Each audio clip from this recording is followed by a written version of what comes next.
Okay, so let's send a challenge. Here is challenging me. Nice graphics, easy to see. What are you thinking about? You're looking how it can be the most painful? Exactly. Okay, fine. So that I give up a phone. He wants to be even rude. This is John. John loves to study chess. This is David. David loves to study chess as well, but efficiently. John spends more time setting up the board and figuring out what's on the page of his book than he gets to study. David likes to take it easy and use his time wisely.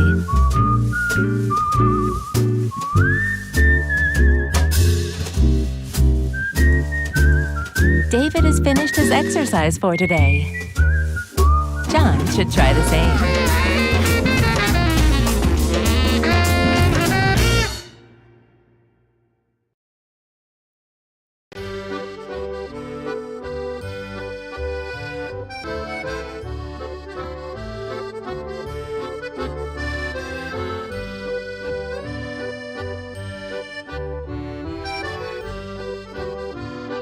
When I saw her for the first time, it was love at first sight. I love how rich and complex she is, how sharp and principled her first steps, how graceful her movement.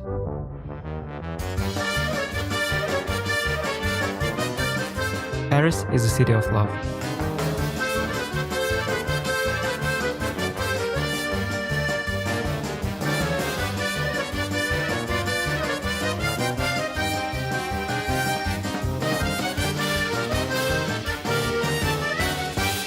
I've come to find my love for the French defense.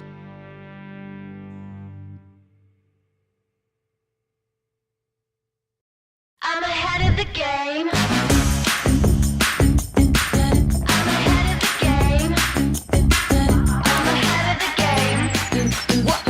Well, the phone is always ringing. I'm caught up on the line. Got a string around my finger. Remember who am I? I'm a boss and I'm honestly off my rocker, but follow me. I'm ahead of the game. I'm ahead of the game. I'm only ever slinging. I'm working overtime. Got a song and I'm the singer, the melody, the vibe. I'm a prodigy. Logically, I'm impossibly wanted. Then they'll remember my name. They'll remember my name. Ooh,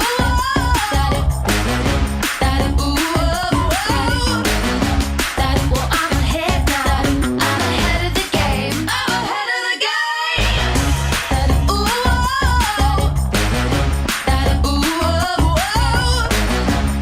well, I'm ahead now. I'm ahead of the game. I'm ahead of the game.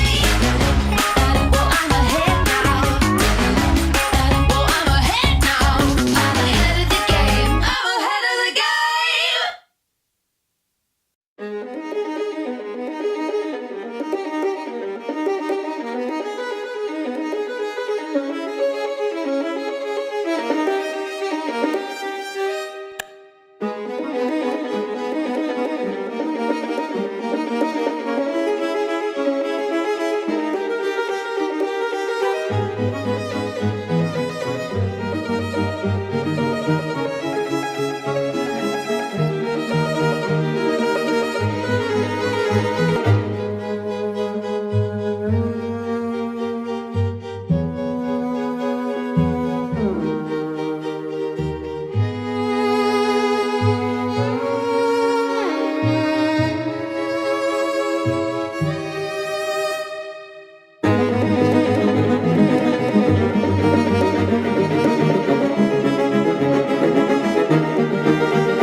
E5, it's E5 patzers. A complete repertoire against 1 E4 based on 1 E5, now available to study with Chessable's unique Move Trainer technology.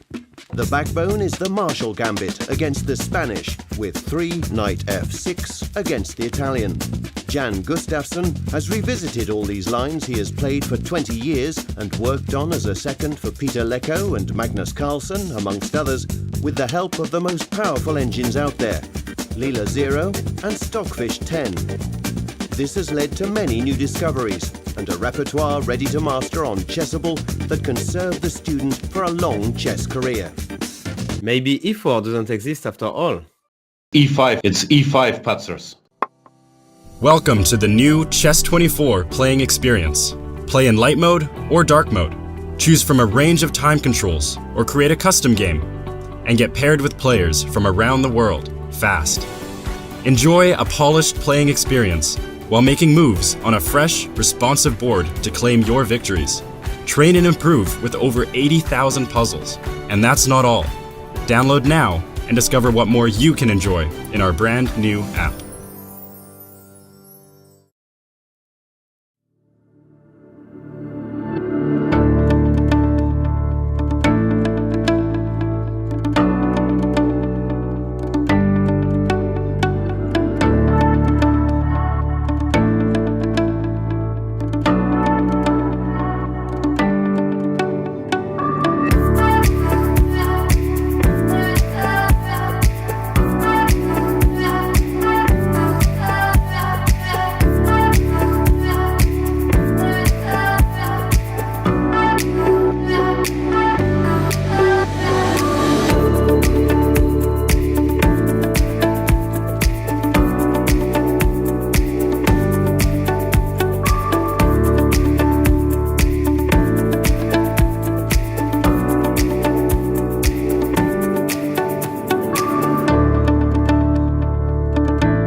And there we are. Welcome everyone to the coverage of round 5 of the pool stage of the second leg of the grand. So many of the in this sentence. Hi Alejandro, how are you doing? Hi Peter, pleasure to be here. Bright and early in St. Louis, but I'm excited for today. It's a nice Sunday to watch a bunch of chess. Very busy day for me ahead, but this is the best way to start it with the 5th round here in the Grand Prix. And I'm very curious. I was talking to Satiris a little bit earlier. There's a couple of key matchups in 2 of the pools, and that's going to allow us to, I think, have our attention on them. Yeah, there's some obvious choices for games to watch. In particular, once again, you have the pairings on your screen, guys. The obvious ones. I wonder what the second one is, because the first one clearly is once again we inevitably will be watching the Shankland game because Sam is important. Sam is central to everything. But somehow I thought the other one was also kind of obvious, as in Group C. Vidit and Rapport are currently tied for first place there, both with +1. And Vidit with the white pieces is playing Rapport, right? Yeah. Yep. So without any further ado, shall we get into them? Yeah, let's get some positions on the boards. And in the Shankland and Draken game, a double click did not work there for a second. When this line appeared, it honestly looked like a little bit of a joke. I remember seeing it for the first time and thinking, like, this cannot possibly be a real thing that we have to think about now. But it very obviously is by this point. A lot of theory has actually developed, and it's not. I don't think it's been completely conclusive how white should proceed here. Yeah, luckily for me, I don't actually need to know because I'm not planning to play this with black, and I barely play 1d4 or any chess. That's always useful. Yeah, like those 2 things combined, they work really, really well in terms of not having to study 3a6 in the QGD. But the thing that always interested me as a player, like I even had a game like this, I think against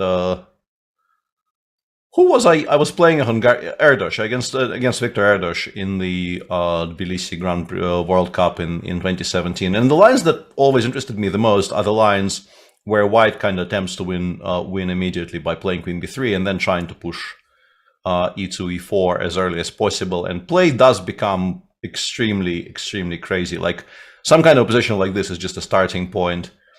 And these positions are very interesting to analyze, very possibly good for white, but also, obviously, this is quite a committal decision. And black, I suspect, has other ways of reacting as well. I think knight c6 is a move in particular here. I remember. What do you think caused such a popularity of the move a6? I know that Magnus played it a couple of times, but where did people actually come up with it? I remember that analyzing this with an engine maybe 10, 15 years ago, it hated the move a6. That thought every move after it, white was just clearly better. And suddenly you put it into modern engines and it's thinking, it's not such a bad move. Actually, whatever white does, black is not going to be that much worse, even in the worst case scenario. What has changed? Why do we see a6 as an acceptable move nowadays? I'm not entirely sure, but I have a feeling like if I had to sort of guess on the fly, because I really gave absolutely no thought to this question prior to this very moment, but my explanation would be something along the lines of, we don't particularly like the classical Carlsbad. We could play knight f6, cd5, knight d5, but it has very, very strong sort of drawing properties, and we would like to play. I think the people who play a6 generally kind of like to play a game of chess instead of just equalizing mathematically. And perhaps you won't even equalize mathematically straight away, but you do get to play a game of chess more or less unimpeded. So the what's it called? The enhanced or improved or deferred Tarash here, semi-Tarash, I think. Semi-Tarash, yes. Yeah, the semi-Tarash. I keep on thinking it's called something more exciting, but it's just semi-Tarash. Semi-Tarash stands very, very well right now, as far as I can tell, but it's kind of boring, and white will never ever be worse if they don't want to be much better. And then you start looking at other options, and you come to, I mean, you can play c6, but it does allow the Slav gambit, which Maybe black is fine. I haven't checked it with modern engines too much, but it's clearly very, very risky. Or you can play something like bishop e7. And once you get to the move like bishop e7, you realize that you're committing to a square which is maybe not necessarily the best square for this bishop.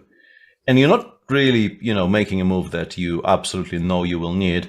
So maybe we can do something else and just pass the turn to white and ask the question, like, what the structure is going to be, what would you like to do with your life? And the fact that even I think h7, h6 is supposedly now playable in this position. I think Magnus has also dabbled in this, right? This exists as far as I can tell. Yeah, this exists and actually increasingly popular to not exactly to my liking because this goes against my chess principles. But h6 is currently, as we have as somebody trying to make a small plug there. So I'll let you do it since we're early in the opening. Yeah. So yeah, I think, I mean, a6 is also an additional layer there, is that I suspect if white goes knight f3 in this position, we're quite interested in the idea of just grabbing this pawn and kind of running with it, right? Because we've very much supported b7, b5 on the next move. Right, and this is transposing to a lot of lines with e4, b5 lately I've seen as well.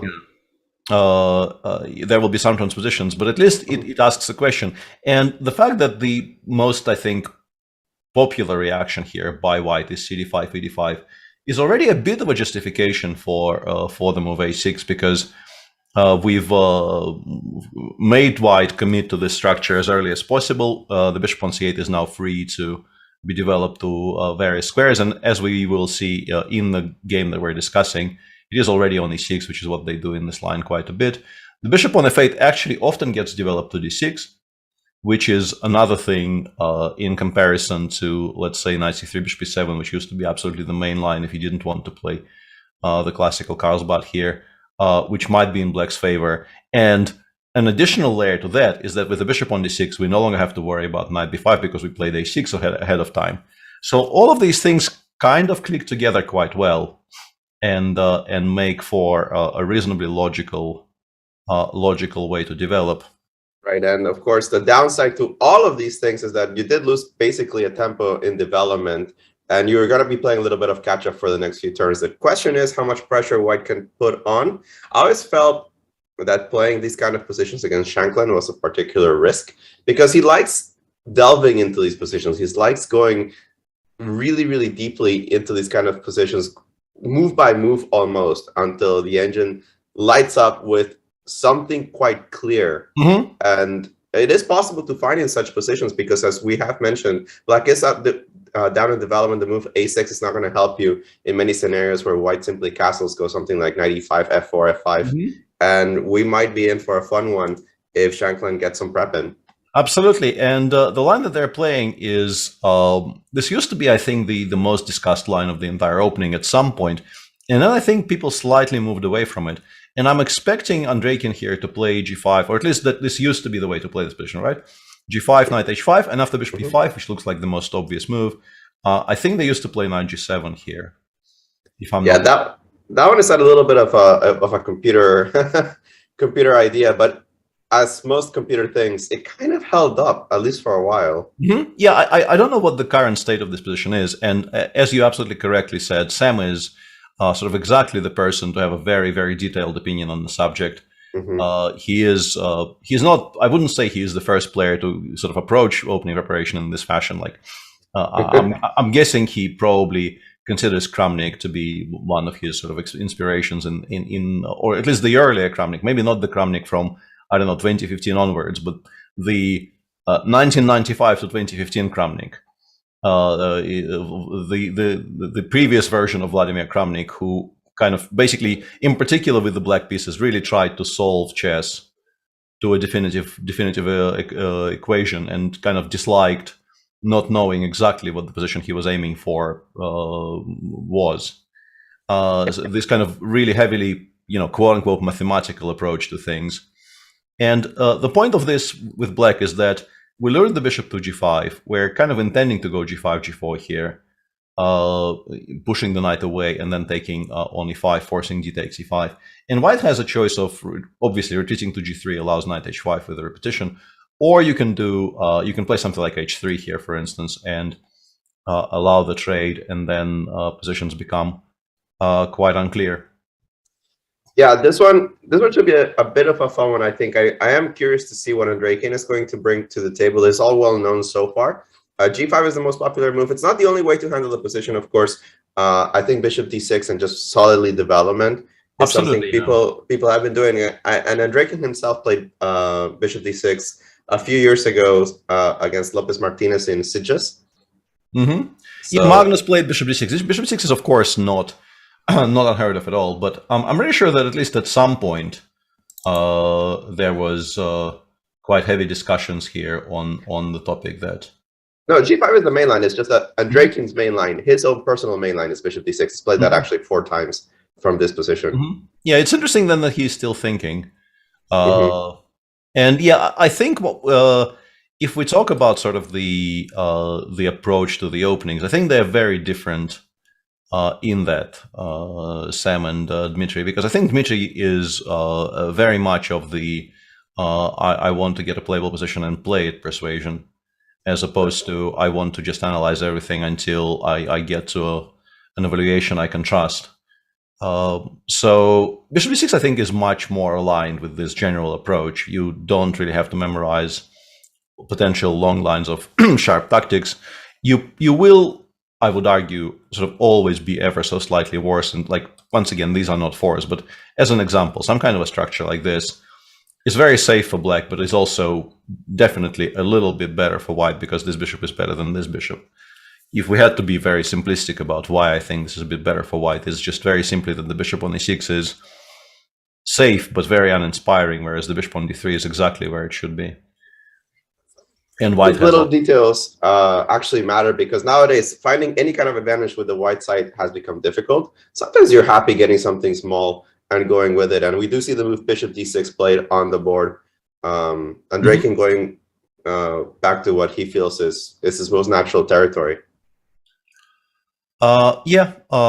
This will be, I think this will be a kind of a slowish, not at all uninteresting, but a slowish game where I don't expect any kind of an explosion of action. There will be, I expect maneuvering and kind of fighting for small advantages. So we should probably, since we kind of nominated 2 games here, which are the most critical in the round, we should take a look at the other one and also kind of go around the block a bit. So the other one, which is obviously very, very central to the situation in the group, is the game between Vidit on the white side of a French against Richard Rapport.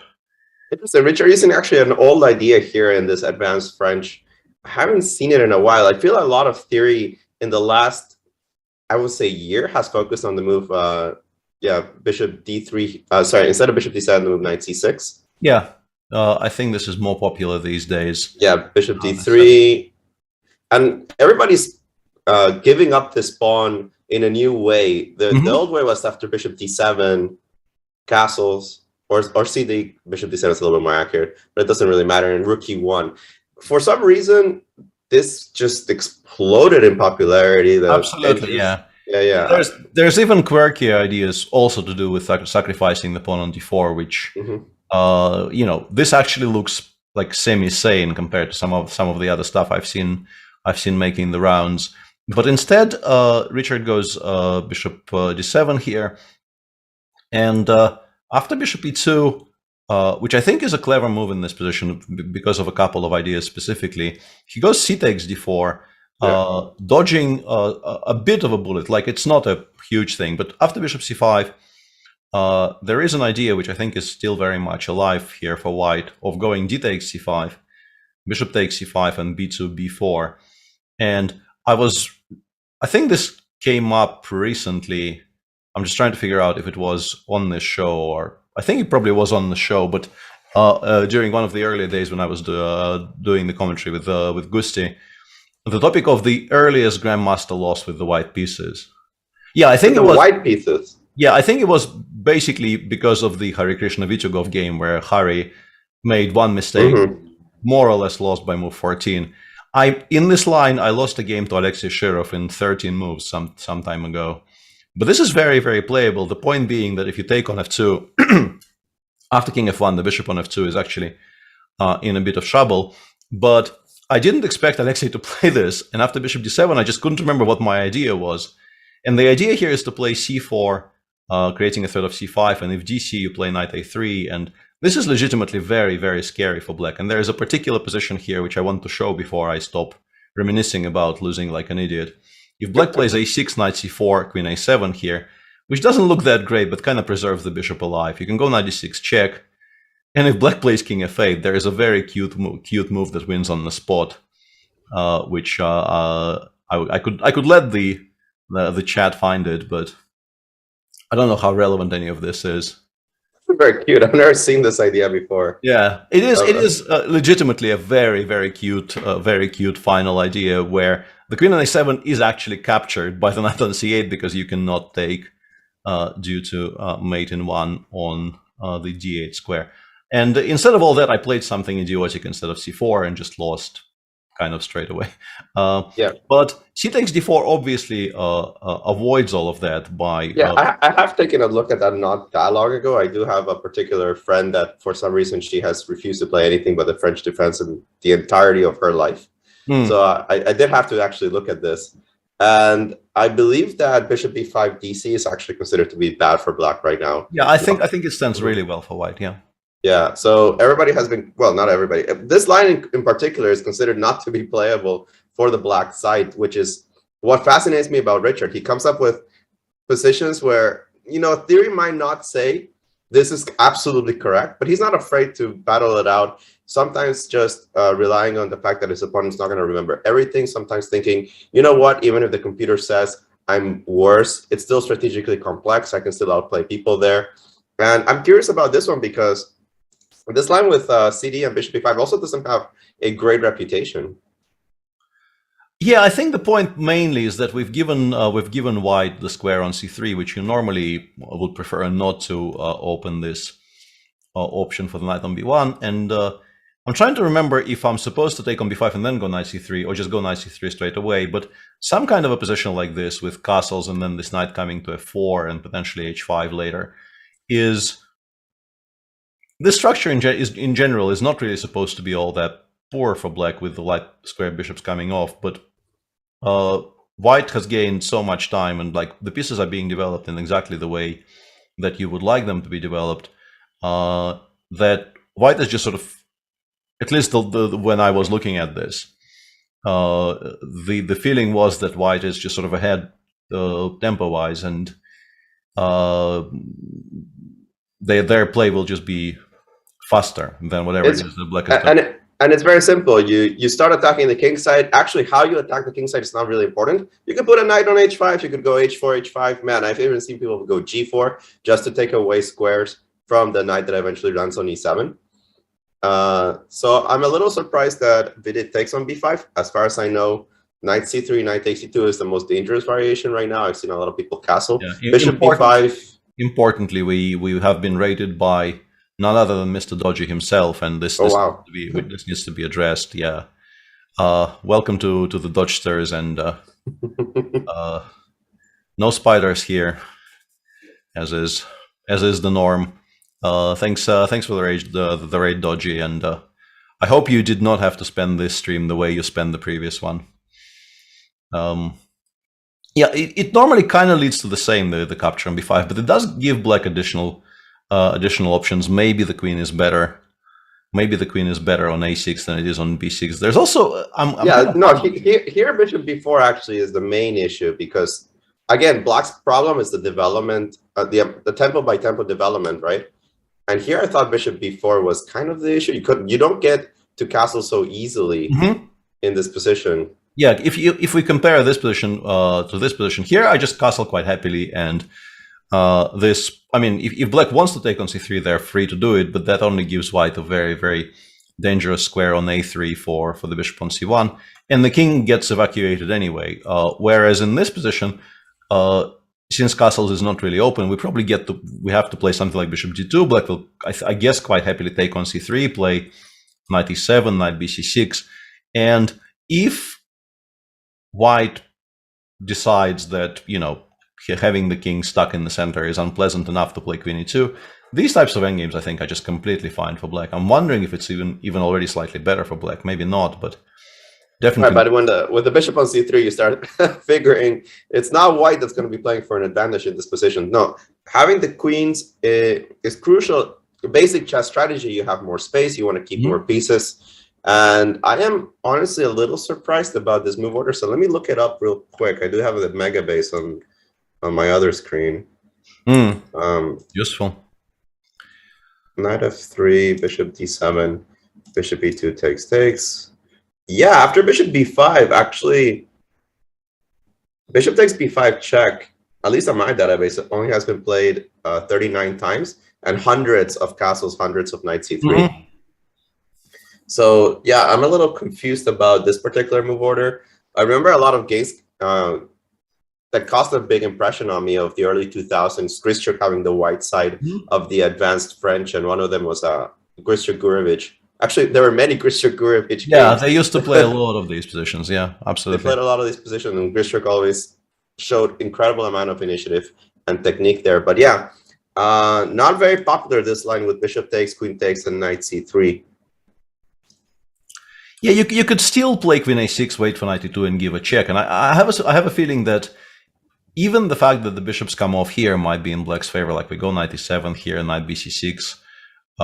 But if I had to choose between this and this, I'm probably choosing the one where we've traded away the bishop and are still keeping this diagonal under control. I'm wondering if maybe Vidit has something crazy like this in mind, because positionally speaking, this normally is never good, completely abandoning the c4 square like this. But maybe you can somehow justify it tactically by, well, currently we want b5 and bishop b4, of course, getting the bishop onto this beautiful diagonal. I don't know what I think about b7, b5, but I suspect I can find ways of dealing with it.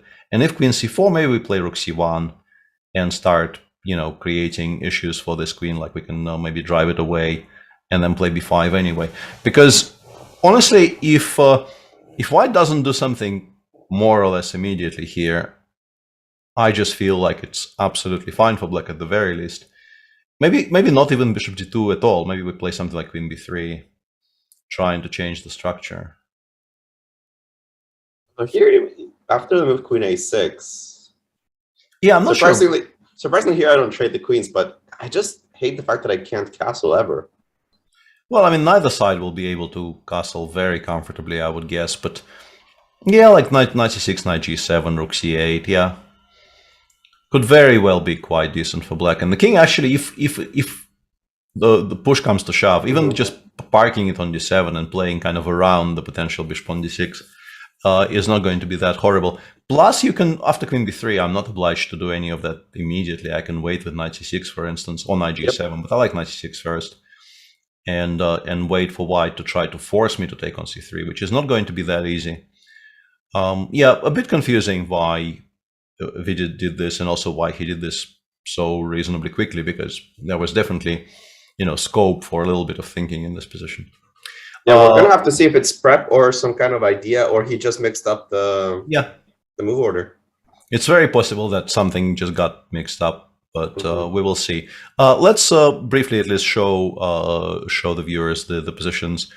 The second game in Group A that we I wanted to say we'll not be paying any attention to, and that seems harsh. But, and I mean, it's being played by one of my oldest chess friends, but he's been having an absolute nightmare for reasons I think mainly nothing to do with chess whatsoever. And I mean, I would like for him to get something under his belt here, but I think mainly, and I think he's also said it in the interviews, that, you know, he is very, very prepared to basically just buy a flight home and go, because he is playing chess has been very, very difficult for him, among other. I'm pretty sure he's not the only one in this tournament who is finding it challenging. And yeah, the position is kind of a typical slowish 6d3, 6d6 Spanish, in which I used to think it gives nothing whatsoever, but I'm less sure about that now. I used to, for instance, think that these types of positions are just immediately equal, but then I think a couple of people got advantages against me in these setups, and I no longer am as convinced of the immediate equality here for black as I used to be, but we'll see. Generally, a close Spanish with all the pieces still on the board is something that I've always enjoyed playing with both colors, but in terms of this tournament, this is not the most critical of games. No, not so much. Yeah, in Group B, there is an important game between Nikita on the black side against Amin, but frankly, as long as Nikita doesn't lose, and as long as Anish doesn't win, today's Nikita's game is going to kind of pale in comparison in terms of importance to his tomorrow's game, because even if he wins today and Anish, well, that's actually not true, because then he will actually win the group if he beats Anish tomorrow. But everything in this group most likely will be decided by the direct clash against Vityugov on the white side of a game against Anish Giri. This is a very, very slow Italian where black played h6, move 6, stopping all of the fashionable bishop g5 lines. White declined to respond to this with b2, b4, which I think gained in popularity last year. I think there was like a bunch of games, in particular by Linier Dominguez in those tournaments that I ended up playing in instead of commentating comfortably with you in the studio, and you were still doing them with Yaz, right? Yeah. And I think I beat Fabi after getting a very bad position with black against Linier. I repeated the same line against Fabi on the white side and somehow scored 2 out of 2 in those, despite not really having such great positions. Sometimes it's about the understanding. Yeah, all about the understanding. But Amin declines to gain any space on the queen side, continues developing quietly, and Nikita goes a5, and White replies with a4. And my understanding is, this is about as unassuming as it gets for White, right? As you can get in these lines with White, because what happened here is black actually stopped all of the expansion on the queen side that White is very often goes for these days. And it is such a sound positional idea that people have very, very seriously been doing it. Let's say this has been played. Yes. This position very much exists with White to move. And they got to the same position with black to move, which, I mean, should indicate that this is about as comfortable as it can get in a gioco piano these days. You still have to be careful, of course, but this position, if the pawn was on a6 and the white pawn was on b4, those are sometimes kind of unpleasant because you have to also watch out for some things on the queen side. But the way things are here, black is quite safe because with the pawn back on b2 and b2, b4 probably never being a part of the conversation, the only real plan White has is g3, g4, and knowing it's the only plan White has, black has sort of plenty of scope just to prepare for it thoroughly. And even, let's say, if we imagine, I don't know, some moves are made here, and we go d4, e4, cd4, I can now very safely park this knight on b4 and play sort of using this as a very useful four-post. This type of structures have become so popular among Grandmaster play. I've been seeing them in this tournament. I've been seeing them in the Spring Chess Classic I'm doing commentary for later on. It seems that compared to most of those that I look at, black is up a few tempi. They already got b6 in, the queen's already on a good square. Does it feel like maybe Amin played the wrong move order, or perhaps got a little confused here? It seems to me that maybe he did not expect Nikita to play specifically this, because I mean the main line here is definitely the position starting from here, and you can either play in bishop b5, and then there's this craziness starting with queen b8, queen a7, yeah. or these days they also play knight e7 quite a bit in these types of positions. Or, for instance, there was a game in this tournament in which I played b3 here, d5, knight e5, knight e4, bishop. Yes, queen d2, right. This is the Giri Vityugov game, and that actually puts, like, I'm obviously lying about being unprepared, because this actually is a game from this tournament. It was played 3 days ago, So there is no way, I mean, you don't fail to prepare for the line. If you're planning to play the Italian against somebody who had the Italian played against them here, and of course it was such a pretty game too, right? It's hard to miss. Yeah, you should probably take a look at the precise move order that Nikita employed there. Maybe we're slightly overselling just how empty it is, but I really don't think White is aiming for very much here. We'll see how it develops. And this game arguably is the more relevant of the two in Group B, because if Anish wins and Nikita doesn't, the group is just over. That last game with Nikita on the white side against Anish will just matter not a jot, because Anish will be 1.5 points ahead of the field. Yeah.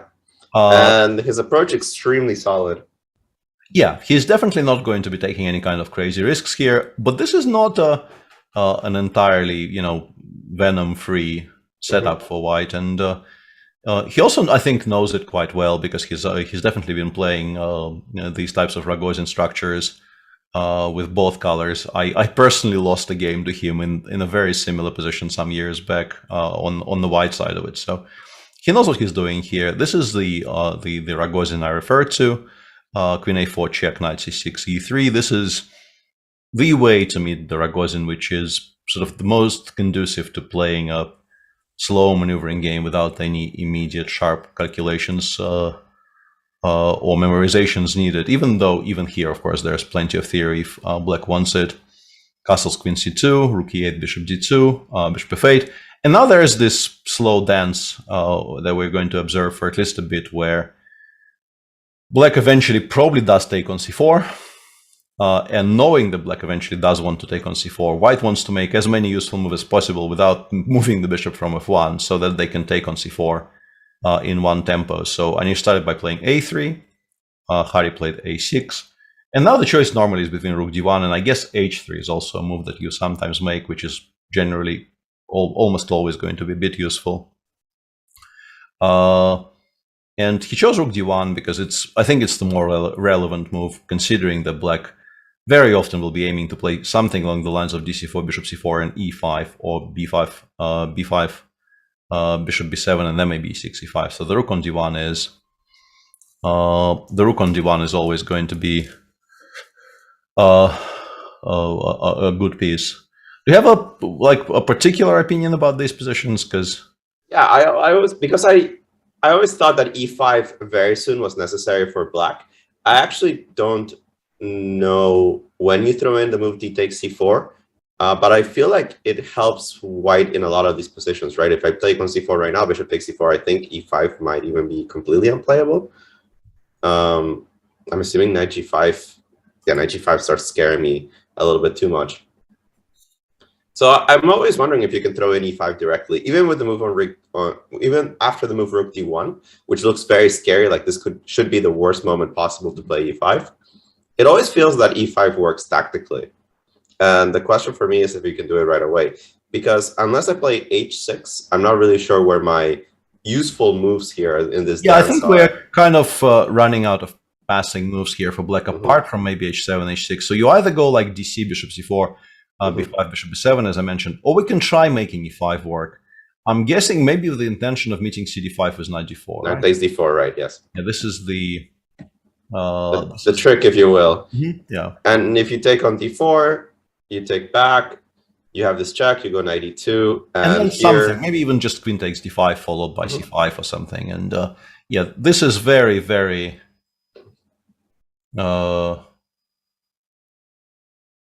Yeah, this is just extremely weak for the white side. You have all your pieces pinned. D3 is coming, C5 is coming. Yes, you're up a piece, but who cares? Look at the activity of them. You're never really getting out of the center.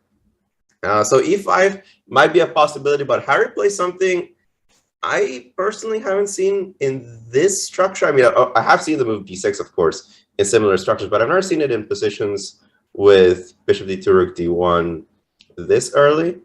I guess it makes sense. It's black is saying, I see what you're doing there, and I still have moves to make, so I will continue making them. And eventually, you will have to move the bishop or go c takes d5. But I have a feeling, like if we play h3 here, which I think after b6, I'm much happier spending a tempo on h3 because I think b6 is a kind of a commitment to not doing anything in the center straight away. So I will do this. I will wait for bishop b7, and I will take on d5 here, e d5, bishop d3, and I will claim that this setup with a knight on c6 instead of d7. With knight on d7, black will be instantly fine here because this is a very stupid bishop. It should be on f4 or maybe b2, but definitely not on d2 in this structure, I'm pretty sure. Right. But with knight on c6 kind of stopping the counterplay with c7, c5 for us, we can just castle and then just play a kind of a slow maneuvering game. I still don't know what the plan is here for white, but I'm claiming that I've waited the longest I could have waited. I got your bishop to b7, and now I've effectively closed it down by taking on d5, and I'm asking you to justify your previous play. These dances are always quite subtle. That being said, this one, every time I play this variation with the bishop on d2, I feel they're more optically nice than they are actually good. Especially, I don't know, you take on d5, you take on d5, my rook's on d1, my bishop's on d2. Where am I claiming the advantage? Yeah, this is a very important question here, because if the knight actually leaves the c6 square, let's say... which it can, right? It could right away. Like, I don't know, black plays, I don't know, h6 with castle, and black goes, I don't know, knight b8 or something. I mean, it's stupid, just for illustration. This is actually how we suddenly acquire a plan, right? But as long as the e5 square is covered, and h6 is already probably not a very nice move, but as long as the e5 square is covered, I'm really unsure where I'm... Like, I know my next move is castles, but what my next move is after that, I am not 100% certain, to be honest. So let's say we go bishop d6 just to sort of illustrate, yeah, overcover the e5 square. I don't know, queen e7 next. Maybe I will try to play like some kind of rook f1 and d4 plan, but apart from that, it's difficult to nominate a proactive thing that we can do here with the white pieces. It's a very strange structure. Yeah, e5 is integral here for white, but you just won't have access to it for a while. On the other hand, this knight on c6, you wish you can just like grab it for one tempo, move it out of the board, and push the pawn to c5. Yeah, if we could do that, if we could just change the rules of chess for one move specifically and just go c7, c5 anyway, this is a perfect development for black. Like everything is in its exactly ideal spot, but not how those things work, sadly. And just to finish the roundup, there is a very kind of a non-standard Sveshnikov going on in the Shirov-Fedoseev game, where it was a kind of a classical Sveshnikov move order with a knight c3, e5, none of that e7, e6 stuff that you see occasionally, trying to avoid exactly the line that Shirov is playing. 4 knight Sicilian. Yeah, 4 knights. We have a name for everything. Yes. And here, knight d5, e5, I think currently knight b8 is maybe slightly more popular than knight e7, but knight e7 is definitely the more fighting of the two options. I think knight b8 is kind of the more played, but knight e7 definitely provides for more excitement and more double-edged positions. Alexei goes c4, knight f5, bishop d3, g6, castles a6, knight c3, bishop g7. So far, so good.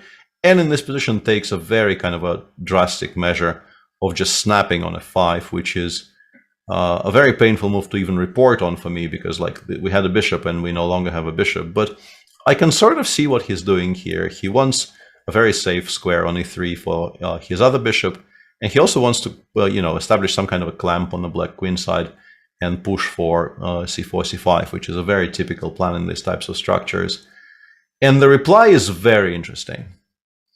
The reply is extremely concrete, as we've kind of learned to expect from Fedoseev. He just goes bishop d3, a move you might actually fail to consider because like it's just getting kicked out, but it's not. It can be supported by the pawn on e4, and then we can play rook c8 next move and just put a lot of pressure on the c4 pawn. And we also potentially have very strong plans of like f5 and 4, f4, and giving mate on the king side. So in the space of 3 moves, we've gone from a somewhat standard, unclear position to potentially just a kind of a tavern brawl here.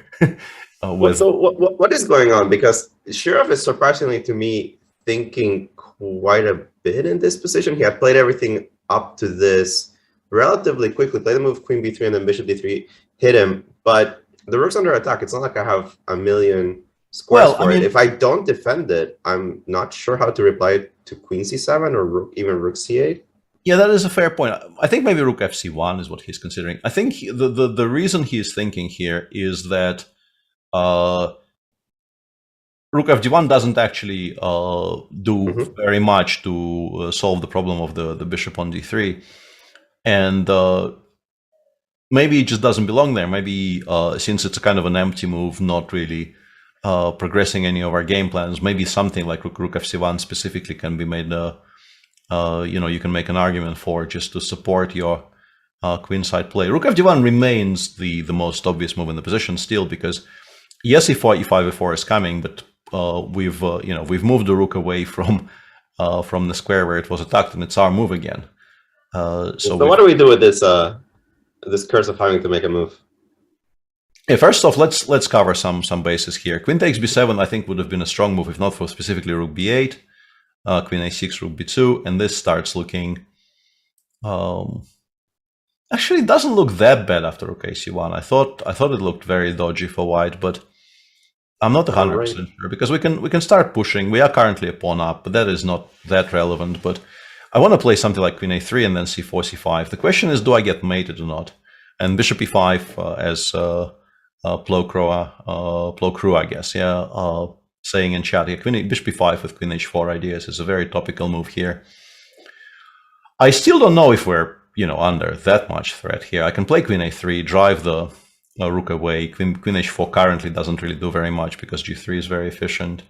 So the rook will have to go somewhere. And we can actually play C5 here.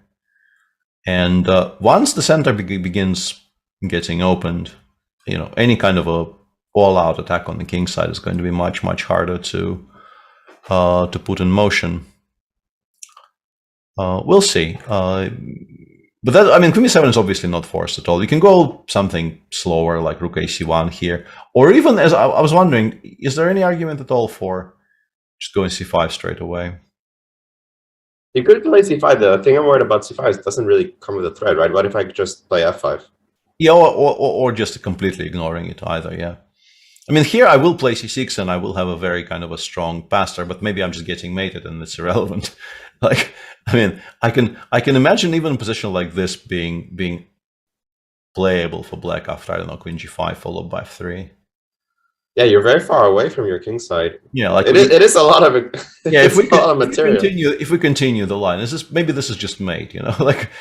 You can never entirely rule out the possibility that this is just mate, like King H1, Queen here, Rook F5, G4. The idea of mate and a G4 Bishop E5. This might just be mate. It's kind of ridiculous, but you never entirely know where you are in these types of positions. It comes very, very quickly. So yeah, I'm having high hopes for this game, and if Vladimir actually does win, it also really shakes up the standings in the group. I think he'll be happy with the position. It's double-edged. He really needs to put some pressure on the group, and Shirov's having a terrible tournament. Just a terrible Grand Prix in general, and sorry to say, but that makes him look a bit like a target. Yeah, absolutely. And yeah, well, Fedoseev clearly, the choice of the opening, and also even without the choice of the opening, knowing this is Fedoseev on the black side of it, and knowing the tournament situation, he is absolutely pushing to get this game to as murky a water as possible, and he'll be very, very happy if he create some kind of a tactical skirmish and just says, okay, show me what you got. Even though, Alexei is no slouch, and it can backfire. Oh yeah, but well, you got to take risks to qualify here in the Grand Prix, and I like to see this opening. I like to see the knight e7 Sveshnikov. I think I've always thought it's a very fun one. This knight d5, knight takes, pawn takes, knight e7.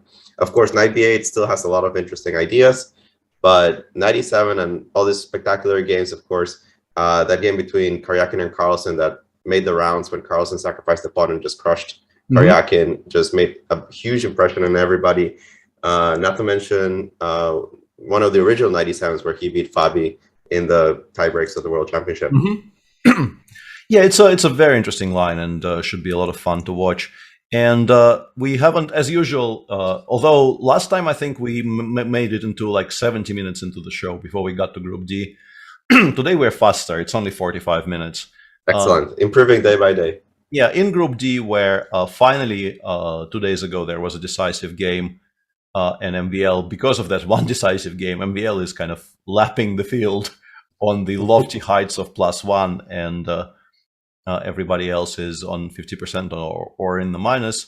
There's a game between Pretke and Mominjarov where they're playing a line of the Italian. I have actually seen before, this idea. And as I said, replying to a5 with a4 is not really very topical. And here, after bishop b5, in this move order, I think specifically, you can still play knight f1, queen b8 here, actually, right? This is actually the crazy line that everybody remembers. Yeah, this is the Alexei and Kodin game and many other games since. There are other replies to queen b8 as well, of course, but there's also this somewhat newfangled way of playing this, where black goes knight d7, supporting the pawn on e5 additionally in case of bishop takes d4 and bishop takes e6 and d4, for instance, and also preparing both g5 and f5. And it's actually, I think, a matter of taste whether you play g5 or f5 here.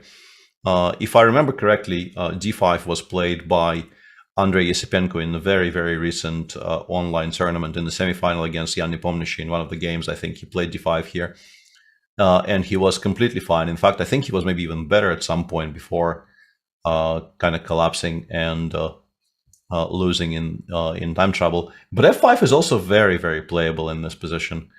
And this is what Shach chose, because it's obviously the more, the sharper of the two. Opening up the f-file is always going to lead to less defined, sharper, more interesting positions. Pretke chose to take, play knight g3 and d4. All of this is quite logical. Takes, bishop b6, a3. a3 is a very useful move because this knight on c6 is a bit stupid, and restricting these ideas is very, very useful. Knight f6 is logical, and king h2. And we can start talking about, I was about to say we can start talking about sort of the conceptual ideas, and then I saw Shach's next move, and I thought, yeah, Shach is not interested in concepts. He is very much playing this move by move. I was going to say the best square on the board for the black pieces is this square. So you can play something like knight e7, knight d5, c6, and like establish a very solid kind of a, you wouldn't call it a blockade, but it's just a such a nice square for the light pieces here for black, because it cannot be challenged by white pawns at all. It also makes a lot of sense considering that we played a3 to make the knight on c6 more or less stupid, and you're improving it very quickly. I like this plan of knight e7, c6, put something on d5. It also in some ways improves the bishop on b6. Yes, it's targeting e3, but it's a very easy pawn to defend. And sometimes this bishop on b6, I feel, is just out of play. I am surprised about the move knight h5. Yeah, and this is what Shach chose. Yeah, he plays knight h5 here. I guess, yeah, I'm not entirely sure. I don't think it does very much on f4, and I wouldn't actually want to take on g3 at all. Like if white goes bishop b3 here, yes. Knight g3 fg, I would suggest is in white's favor, because I think it makes the king on h2 maybe even slightly more comfortable than it was before. And plus, as an additional factor here, ideas of playing g4 and then potentially maybe using that pawn as a kind of a battering ram to open up the black king side is something that might become a reality. I think when I see this position, the first thing that, of course, striking is the structure. You might be thinking the pawn on d4 is isolated, but there's a lot of dynamics in this position that are not favoring black. First of all, the bishops are not really coordinated. The square on e6 is very weak. So you always have to watch out for white actually playing the move d5 and knight d4 in many scenarios. And it's difficult to actually find a move in many cases. It feels I black think we doesn't still have go enough 97. space. I think it's very difficult to do without the move 97. Actually, I don't dislike it for black. I'm just wondering why. The more I think about it, the more I find it completely fine what Shahryar is doing here. But the question still remains, what was wrong with 97? That's really the only question I have in my mind. It's fine. I think getting these knights off the board is also perfectly okay. You know, with Shaq, it's sometimes just which one is the more combative move. And perhaps he feels this is the way. Knight h5. Yeah, I think that's also a fair way to describe it. I think Shahryar is fine. Alexander is, I mean, he's been playing reasonably quickly, but he's started thinking now, and it's a topical line, but it's possible not to be entirely up to date in topical lines, even for people like Alexander Predke, who's been showing very, very good prep in this tournament so far. He's also, despite being a clear sort of rating underdog in their group, he's been playing very solidly, had a number of very nice games before losing that extremely fighting game against MVL 2 days ago. Yeah, absolutely. He went for it, right? He risked quite a bit. Didn't even go for theory. Went for this kind of sideline of Queen F3 Najdorf. Lost, but MVL is quite strong. Yeah, and I think in general, his performance in this tournament can very much be described as somebody who did not just come to play in his the strongest round robin he's ever played in his life. It's a small sized round robins, but very, very large in stature. He didn't just come to play and kind of show himself to the world and say and demonstrate that he exists and he can hang. I think he very much came to qualify, judging by the way he approached it. He was on 50% after 3 rounds. He had some nice positions, failed to convert some of them, and then he had that white game against MVL. And he absolutely played sort of about as sharply and about as committedly for a win against one of the best players in the world as he could. For that one time, it kind of backfired, but you cannot possibly fault the approach. I like it when people come here and they try to qualify. It doesn't matter what their rating is. They feel it's their chance, right? They qualify to the Grand Prix. It's not an easy thing to do to begin with. You have to have some kind of amazing result to be under 2,700 and be able to make it into this event. And you feel, let's do the best we can with it. Absolutely, yeah. And now that he's lost that game the way this group is, he needs to win today, and he needs to probably win tomorrow as well. But this is a very sharp position, so he absolutely might get a chance later. And one final game I haven't touched at all yet is MVL on the white side of... This continues happening. Jan was very surprised by this. This is very kind of interesting. Because knight c6, I really haven't looked at this in ages and ages, but Jan is still, despite his extremely kind of bored and let me play my balloons kind of demeanor, he actually still works on openings. And I heard he works for somebody that makes him do it. And he was very, very surprised by the fact that knight 6 is somehow enjoying a resurgence in this tournament. And it was specifically because, as I understand him, because of the line that Predke played against Yuangi early in the tournament, which is this line, and then Queen f3, I think. But Predke, I mean, he got a little bit of something, but he didn't win. And today, MVL declines to even repeat that, which further supports the idea that knight 6 is somehow back to being playable. Castles d5 and d, which transposes basically to the quote-unquote main move order here, which is d5, d5. Knight 6 is not maybe the only move here, but definitely is one of the moves that people make in castles, which is maybe not the move order that white necessarily wanted, but it's playable. Yuangi played bishop g4, knight c3, takes, and bishop c5. And we're transposing into... I have a feeling I've seen quite a bit of this, but I don't really remember any hard theory here.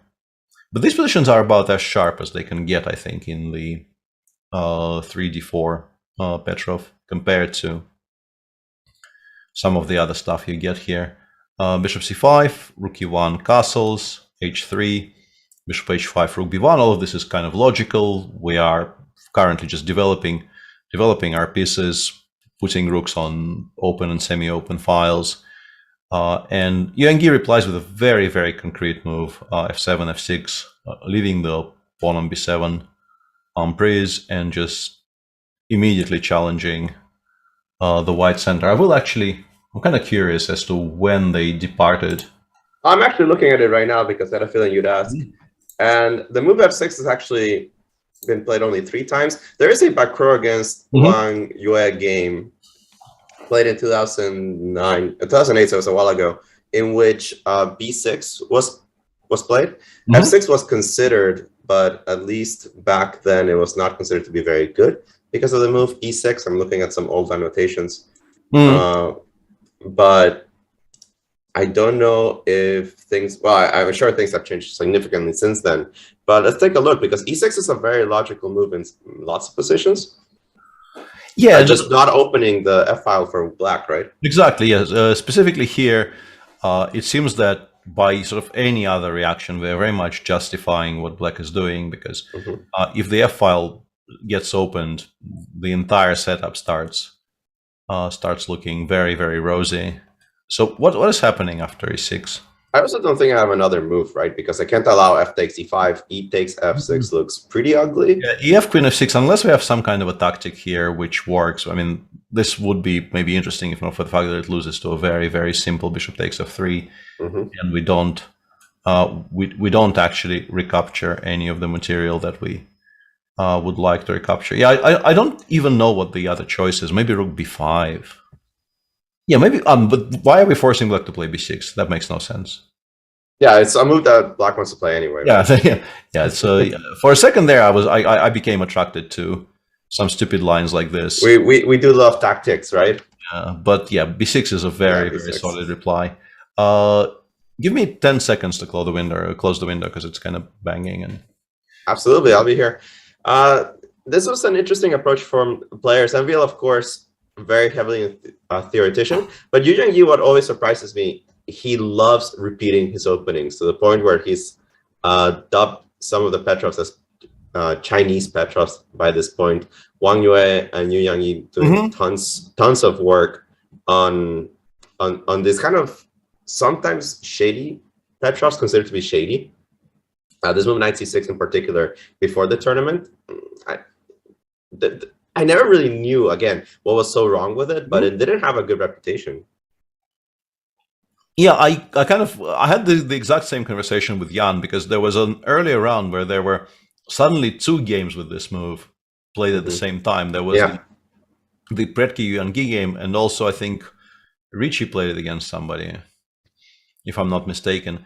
And and I asked Jan, and I said, like, I noticed it disappear, but I have no idea why. And Jan confirmed to me that it is specifically the Pretsky move order from the Pretsky Yuangi game from earlier that was supposed to give white a very safe, maybe not spectacular, but very safe edge. But Yuangi just played knight e6 here, e d6, bishop takes, bishop e3, bishop d7, and I mean, the ancients continued giving white a small advantage, I think, for much of the game, but he did equalize. In practical terms, he made a draw reasonably comfortably. So I guess he believes this is fine. And also, relevantly, very relevantly for this conversation, I would guess you have to say so does MVL, because he declines to repeat it. Yeah, again, you would have to expect that they've looked at this, especially with the FIDE coming into such an important round. But it also feels like by this point, both sides are out of here. You're taking a lot of time to get to this position. He actually usually plays the opening relatively quickly if he knows it. Yeah. So returning to our previous discussion, the one move that would maybe be justifiable as an alternative to e6 here is maybe the move g4. The issue though is that I think we can go fe5. Yeah, e4, and it looks incredibly ugly for white. Meaning that I am now kind of very interested in the question: what are we considering even with white? Like, why hasn't e6 been played yet? Yeah, I actually thought maybe we're missing something very straightforward, and I switched the engine on for like 10 seconds, and e6 is, like everything else, basically struggles to equalize for white, as we've suspected. the next best move in this position already gives black a slight edge. So, and it was rook b5, by the way, just to gain the tempo. Yeah. So yeah, I'm expecting MVL to play e6 eventually. It's just that clearly, despite the fact that he is sort of the one driving the action here, deviating from an early game in the same tournament, he appears to have been surprised by this, which is kind of obviously good news for you. Let's delve a little bit into the position after the move e6, since we're expecting it so heavily. What happens here? E6. I am attacking b7. I don't know. There's a lot of tactics and e6 finally played on the board by Maxime. I'm expecting maybe knight e5 just to try to swap some things down. But even after bishop e2, like I don't see the immediate justification for it, because if everything gets traded, the pawn on e6 has survived and will now, get additional support with all kinds of plans like this. It will be difficult to attack it even, because you would ideally like to play something like queen d6, rook e8 here, but the queen on d6 immediately gets hit by bishop to f4. Bishop f4, which is going to be very, very annoying for black. Yeah. So what else is there after e6? Now that we've gotten here, we've gotten our novelty in. What's the big idea? Trying to see. By the way, after the move knight e5, I was wondering if I could just go g4. I don't know if it's too much. That as well. Yeah, that as well. I'm probably taking on d3 and playing bishop g6, right? But yeah, I'm not in love with this either. Here I can take on b7 and you don't have bishop b6, right? Mm-hmm. Because I have e7 and that wins. Okay, yeah. Well, I'm up a pawn. Not sure if it's the greatest pawn in the world, but I will play queen d6 and try to pretend. Like, first of all, I might hope you blunder queen g3 check, but you probably won't. But then I want to try to round up the pawn on e6, and I have provoked a commitment and like a concession on the king side here with g2, g4, which is never the most comfortable move to make.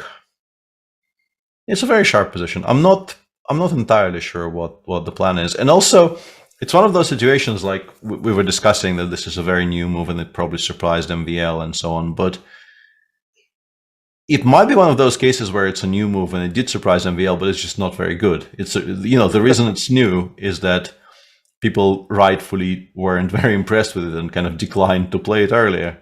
Yeah, this idea of a novelty in chess always has a good connotation, but trust me, we've had terrible novelties in chess as well. And I think maybe the way to go about things here is to not trade the knight on e5. People are suggesting queen d6 straight away. I'm also wondering about, let's say, takes on c6. Just to giving up b7? Well, I do have queen c8. I thought. I was trying to calculate this. I was trying to figure out if this is working out or not. I've come to no definitive conclusions, but I want to just kind of run it by you and see what you say. I don't see any particular problems immediately. I'm actually kind of wondering about bishop d5. Yeah, I was wondering about bishop d5, but you can take the rook, I think. Yeah, this probably doesn't lose, right? And I don't think this loses at the very least, because you never have f4.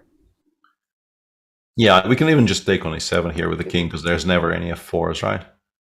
Yeah, I mean, I'm not guaranteeing.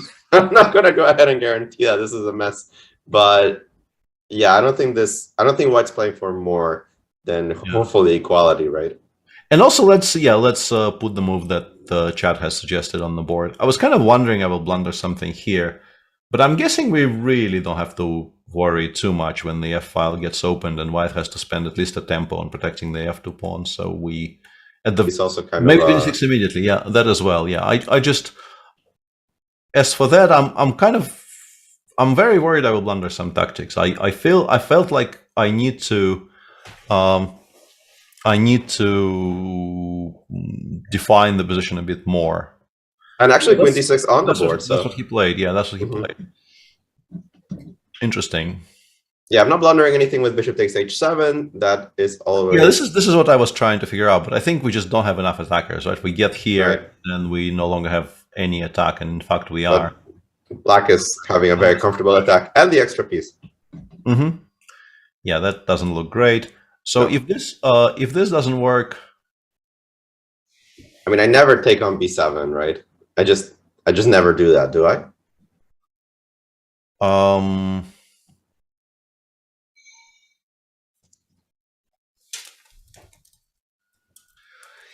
I mean, it's possible, but I don't know. I don't know if it's great, right? I wonder if I can greed or if I'm supposed to go after the e6. Go after the pawn. I think I'm. The thing about greeting is that I'm not really sure how you want to get to my rook. You only have to move knight a5, but I'm just so worried that e7 is actually going to work at some point. E7 and then take on h7 and go knight g5 and go for the same variation we were looking at. But hopefully the inclusion of a couple of moves actually helps me. But maybe there's nothing. Although I can play maybe like. No, I can't get away with a move like c4 here, right? Yeah, I mean, let's take a look, right? Because here I thought I can take on b6, take on d5, claim, all right, my pawn. Oh yeah, yeah. I've just tuned this out for a second. Yeah, this looks excellent for white. Yeah, this looks really good. This is obviously untouchable because of the very simple bishop h7 tactic, and if this pawn is untouchable, then like two for the exchange, and those two being on d5 and d6 is going to be really nice for white. Yeah, rook b7 definitely is like the most obvious move in the position. Black can continue ignoring it. Like I can play something like rook a8 and say I don't actually like the one I care about is on e6, and I don't really need to get distracted by. Yeah, the thing is, I really don't like giving up the pawn on e6 for the pawn on b7. I would like to keep it. I just don't know. The thing is, bishop f5 starts to look very loose. Mm-hmm. I don't know exactly how black makes progress there, but yeah, maybe just even knight d8. I don't know. Yeah, there is this option as well. Yeah, just now that we've gotten the rook into the game, we can into the game, right? Consider playing knight d8 and trying to collect the pawn on e6 that way. Yeah, it's a very sharp position. I think because we have eight games running, we should probably wait for MVL to come up with something here, because I think it's very easy for us to just spend the next half an hour spitballing some ideas, and then he just does something else, and it's not. That is our specialty. It is not that it's wasted necessarily, but there is so much action everywhere that perhaps we're better served by showing those games. In the Shankland-Andreikin game, this is a bit of a sad development, to be honest, because that is not to say this is a draw, not by a long stretch. I actually think this is kind of unpleasant for black. I'm surprised by how happy people appear to be going for these endgames. But on the other hand, I have watched, specifically, I think Vishy is the first name that comes to mind. Yeah, absolutely. I've been watching Vishy just hold them kind of effortlessly for the last 20 years from a variety of openings, and apparently doing it with his eyes closed against the best in the world. So maybe I'm overstating just how annoying this is. Generally speaking, getting the knight to g4 with the bishop on e6. Not really. Black is in no position to trade it for anything sensible, so they will be stuck with the bishop. Probably will be on d7 eventually, or just stays on e6. And the knight on d4 can't really be challenged very well. There is also an additional quirk here of white already getting the hg in, so you can play for some kind of f3, g4, and then maybe even g4, g5 in some positions, but you're trying to use the h file to create something on the king side. I would like a happy position for Shankland, right? I mean, you get a 2-result game. More or less know what your plan is. Mm-hmm. I think he'll be satisfied. Yeah, absolutely. There's no reason for white not to be entirely satisfied with the outcome of the opening. It's just that I just wanted to say that, like, if I had this position with black, I would be extremely sad. But that is because I just generally have very little experience playing these structures, and I would feel that I wouldn't know exactly like which pieces to take off, what to aim for, like which endgames are drawn and which aren't. But if you feel comfortable and you kind of know what you're steering towards, as for instance, like specifically Vishy, definitely has a very good understanding of which pieces to trade. I thought this was the largest problem with playing this position with black was not so much that objectively what the evaluation would be, but the fact that white has so many easy moves. Mm-hmm. And for black, it's always a bit of a struggle.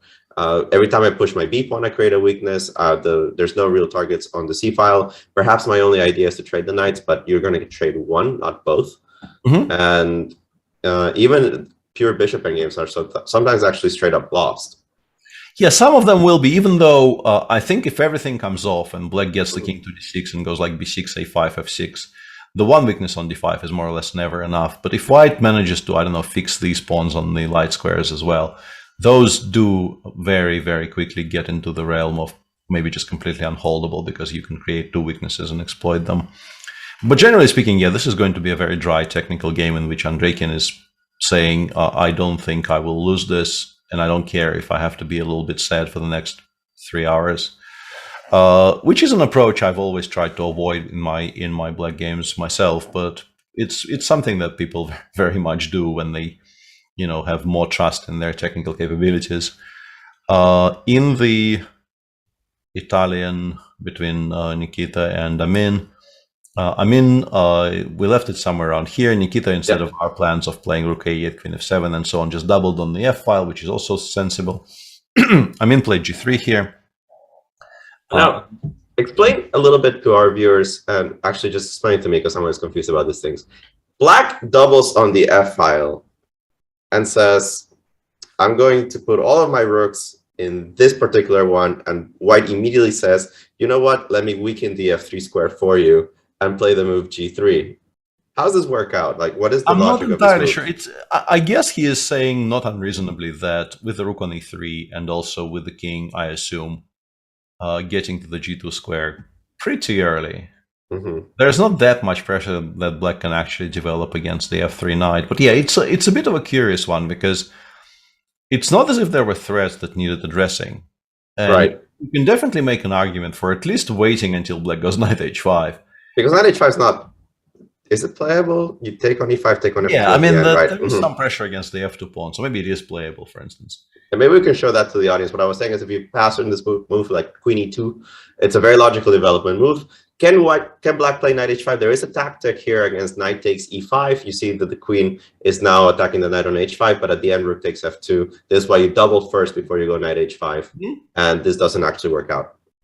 But I mean, just play. I mean, here actually you may have blundered knight f4, even though I don't know if it does very much. But it was a kind of a cute tactic because the rook suddenly has no squares. But we can go queen f1, creating squares for the rook, and the knight might very easily just have to go back. But yeah, there's definitely a point to be made for at least waiting for the knight to get to h5 and then playing g3 provoked, instead of doing it as Amin did straight away, where black obviously is not going to be playing knight h5 anymore, and yeah, Nikita starts playing directly in the center. I still don't quite know what black wants, though. Like, if I play king g2 here, is d4 the idea? d4, I'm pretty sure we're just ignoring. Like, the problem with d4, it really locks up any potential counterplay on the king side. And in this particular version, without it being able to do anything on the f3 square, I feel like white is the one that can start slowly moving a queen to an annoying square, like even like b5, and start targeting some weaknesses. Absolutely, yeah. I would be hesitant to do this with black unless I had an immediate follow-up of some sort, but I don't see what it is here. What I've seen a lot of times is that once they push the pawn to d5, they start asking, what is my worst piece? And sometimes, because e4 is so easily held, the knight on f6 might have a better future somewhere else. Play it, either knight e8, d6, or go knight d7, c5, move the queen out of the way. But just find a way that this knight on f6 is useful, but it's not in the way of the rooks. Absolutely, yeah. Moving it away, and yeah, c5 is in particular returning to the earlier conversation about the fact that white did not gain any space on the queen side, with the pawn back on b2 and b2 b4, as we mentioned, being very difficult to organize. Just moving it over here does make a decent amount of sense. And if, let's say, we make a couple of passing moves here, maybe even kind of sensible moves, not necessarily passing moves, with the knight on c5, the idea of d5, d4 kind of gains in strength, because you can maybe create some pressure against the pawns on a4 and d3 in some... Yes. Sometimes they fall, and you don't really want to have a queen stuck on c2 defending all of them. Yeah, and there's a lot of very kind of slow intricate maneuvering to be expected here, because even in this position, I'm really unsure if black has any specific threats or ideas or anything along those lines. Instead, Amin goes rook e3 e1, and This I close to me. I wanted to move on, but then I realized on the live board in bottom right, the engine we are running here apparently prefers black already, and it kind of stopped me because I thought, why would black already be better? I still don't really have an answer. I think it maybe is just Might not be much better, but this one looks like a particularly awkward version for white. I think the knight on h2, already playing g3, going rook e3, and then rook e1.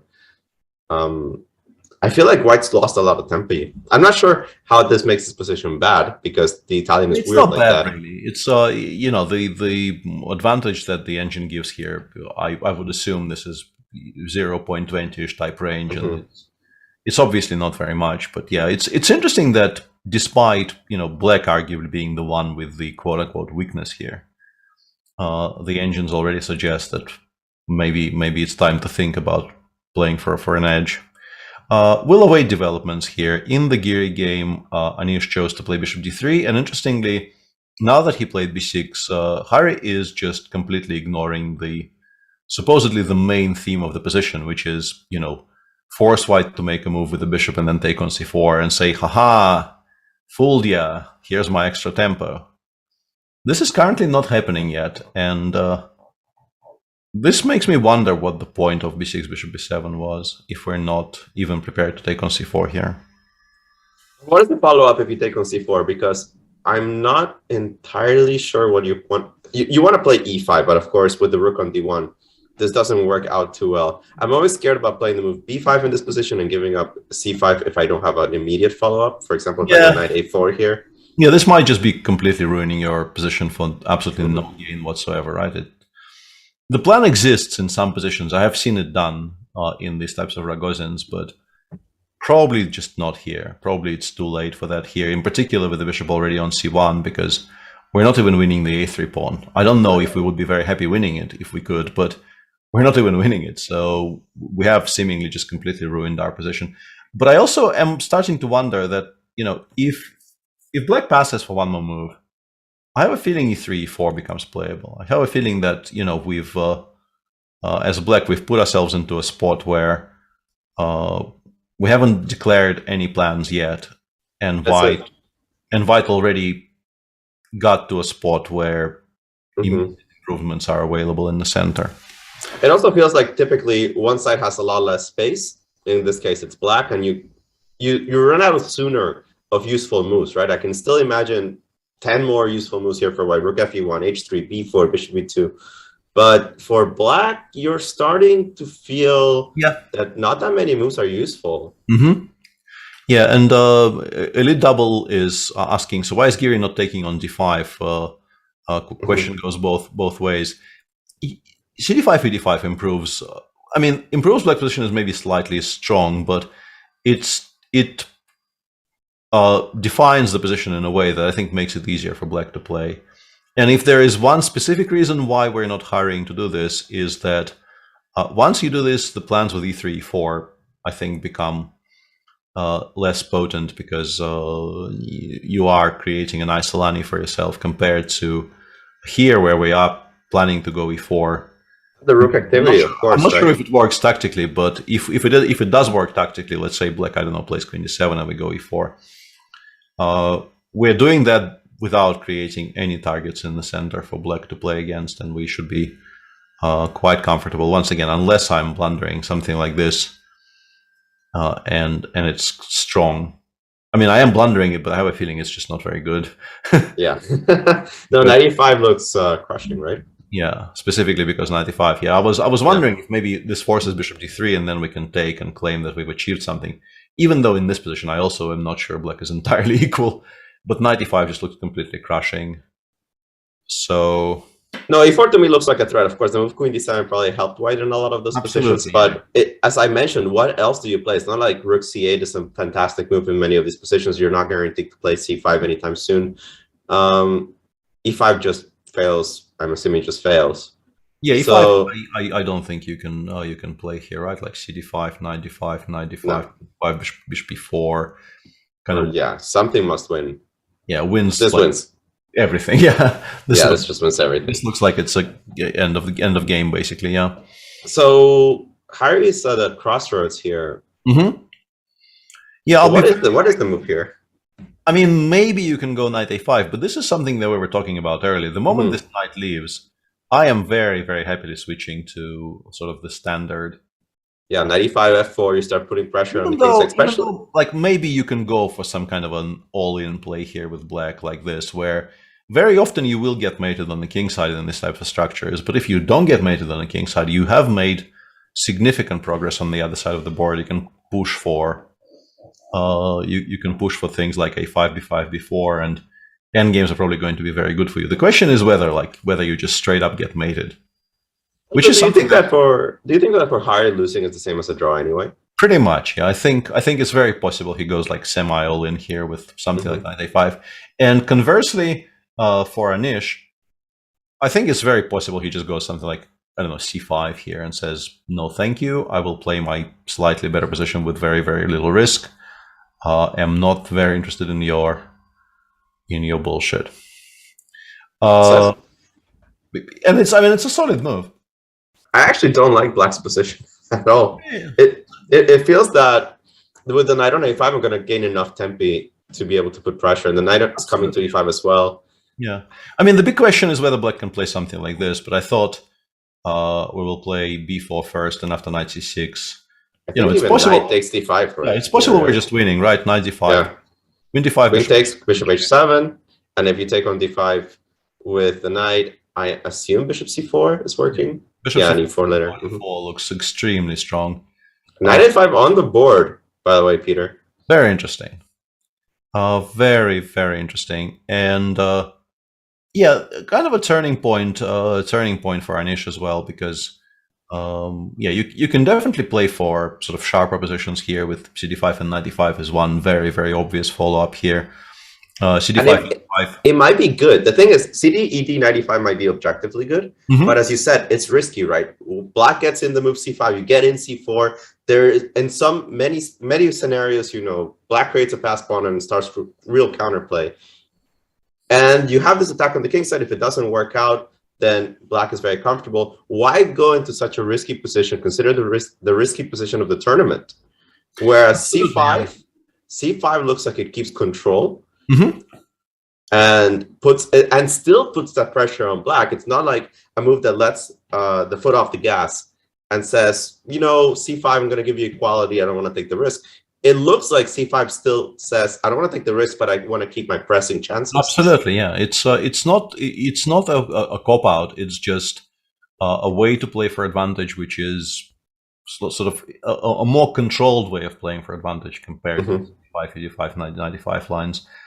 Yeah, I think in particular from a tournament viewpoint, obviously Anish kind of knows that it's likely even. Amin Tabatabai is not having a great tournament, but he is a very, very solid player playing a very quiet position with white on the neighboring board, meaning that if Anish wins today, there's a very high likelihood actually of him just winning the group and having basically a rest day tomorrow. I mean, Nikita will still want to win that game just to kind of bang the door on the way out. And as we give this speech, CD5 is on the board. Yeah, I mean, I welcome this.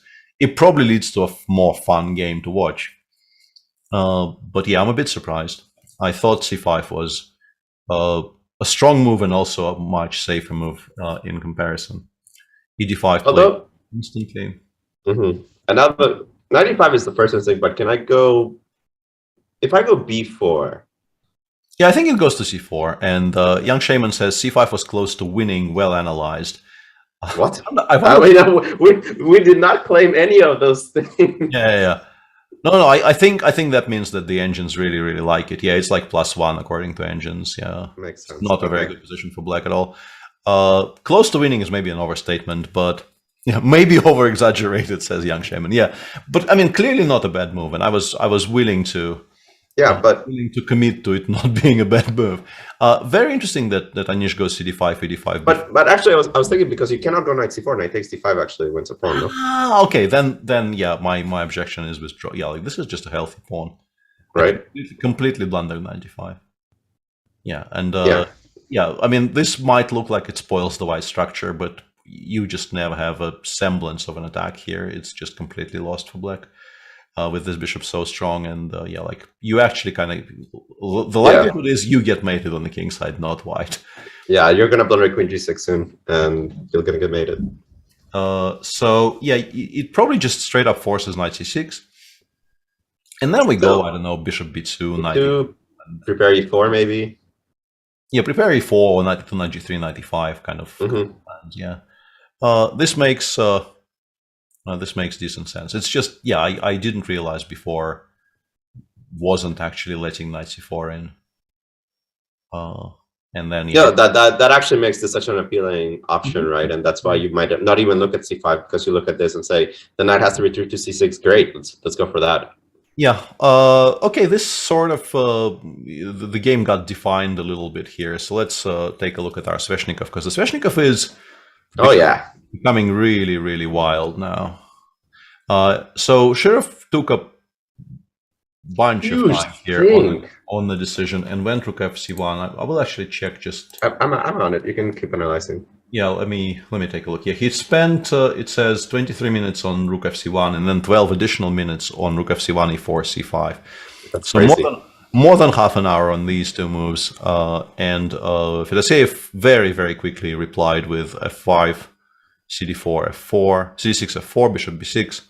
And he's thinking now, which is a kind of a curious spot to start thinking. But I guess the point here is there was an even crazier position earlier in which I very kind of happily played queen g5, completely abandoning everything and just going for this mating pattern. So I'm guessing this is what he's considering here as well, just playing queen g5 and saying, yeah, material, who needs it, you know. But the only question is what else is this alternative? And I guess queen d7. I think you can take, no? Why can I not take? Because I want to mate you. What? I mean, I just want to go queen d7 f3. Oh yeah, that's the Also, yeah, if you want to go for mate, but do it in a slightly more controlled fashion, you can play queen d7 and then f3, queen h3. Also looks very strong. Bishop c7 says GM Walker. That looks very attractive, but doesn't actually doesn't work. F7. It's a cute shot, and I was also wondering about that. But yeah, queen f7 exists. Queen f7. I think queen c4 also works, but why need it? You don't need it. Yeah, queen f7 or queen c4. Yeah, but well spotted by GM Walker. With knight takes c4, but then it doesn't really do very. Okay, queen c7, knight e4. Oh, how dare you! I mean, I'm still not sure it's that great though. Like, I would need to be convinced that this is good for white, because yes, I understand the pawn probably gets to d7, but I probably stop it and then pick it up there. No, actually, yeah, this doesn't look good. I forgot about queen c1 being checked. Yeah, it's a cute idea, but I think queen c1 check still works out. But I think mainly it's not that queen takes c6 loses or is a bad move. It's just that I think Fedoseev is very interested in the idea of just delivering mate on the king side. And he doesn't want to get distracted by these random things like pawns in the center or white queening something, or like all of these pedestrian things that mere mortals sometimes. It is the threat. So let's have a little bit of fun. Let's just start with queen g5 because it looks like the more logical move. I think that is the first one that you see. Let's get back to that in a moment, because we're being told that Mamedyarov is completely winning against Predke. What? Completely winning? Yeah, after knight h5, the game continued bishop d3, knight g3, bishop g6, which looks kind of nice because there's this very nice bishop on g6 now. But after knight f5, it seems like the pressure against the d4 pawn is quite strong, and rook e4 apparently is very, very much disliked by engines. I wonder if just straight up d5 is very strong, or I think d5 rook f4, no? Yeah, d5 rook f4 and then knight d4 is just kind of crushing apparently, which is really not that difficult to believe in. I'm guessing the quote-unquote trick here is that something like, but there's knight e7. What are we missing? We just take. We don't need any of this. We just take and then give this check, right? And then pick up the bishop. And you can even pick up the rook first. Yeah, we can. Oh, yeah, and if we want to greed, we can do it in this order and then take on g6. And honestly, this doesn't seem like a very difficult calculation either, because you obviously do consider d6, d5. It attacks the rook and also creates this idea. So yeah, you start calculating. You get the rook f4. You start looking at moves. I mean, you can play queen d6 here, but then I guess d6 here survives. Yeah, right. Like it still survives. I can understand, but going into the variation on purpose, because in so many of these lines you're barely holding on, right? And g3 almost looks forced because 95 didn't work. But this maybe is not that horrendous for white. Honestly, we'll play bishop e3, king g2 will kind of solidify and not lose any material. I'm not sure I understand the attractiveness of this entire operation. Yeah. But rook e4 does appear to just be a straight up miscalculation by Predke. So Shah now has an opportunity to acquire a very significant advantage. And people are also saying Vidit is, once again, I don't really know how to react to chat saying somebody is winning. Winning is strong. Winning is very strong. I have a feeling maybe it's the b5, knight b4, knight g2, knight d3, check king f1. Is this winning? Maybe it is winning. The rook goes. Oh no, that queen is. The queen can actually return though. If this is winning, it's not obviously winning. So what am I missing? We can start with knight d2, but then queen d3 anyway, right? But how's that a good position? Because knight takes d4, of course. Okay, let's give it a try again. b5. I'm actually not sure how the position is valid at the end. Knight b4. I don't see anything better than knight d2. Yeah, I mean, there are other moves, but they will not really be none. Yeah, and chat says we have to do it in the other order. So knight d2, queen d2, queen d3, b5. And after knight d4. It's just very confusing. Is it like h4?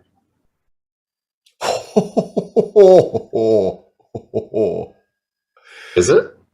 I think it is, yeah. I mean, I only guessed it, but I don't. No, but this is the point. Yeah, you solved it, but you solved it because you knew the solution exists. Yes, exactly, right? Because I know something is not. I'm looking for it. Yeah, I think the moment our chat tells us there is a solution here that wins for white, you can actually get there. Right. And it is very beautiful. There are two messages in chat which I both heartily agree with. One goes beautiful, and the other says I hate comps. and honestly, they are not mutually exclusive. Yeah, they go perfectly together right now because it is extremely beautiful.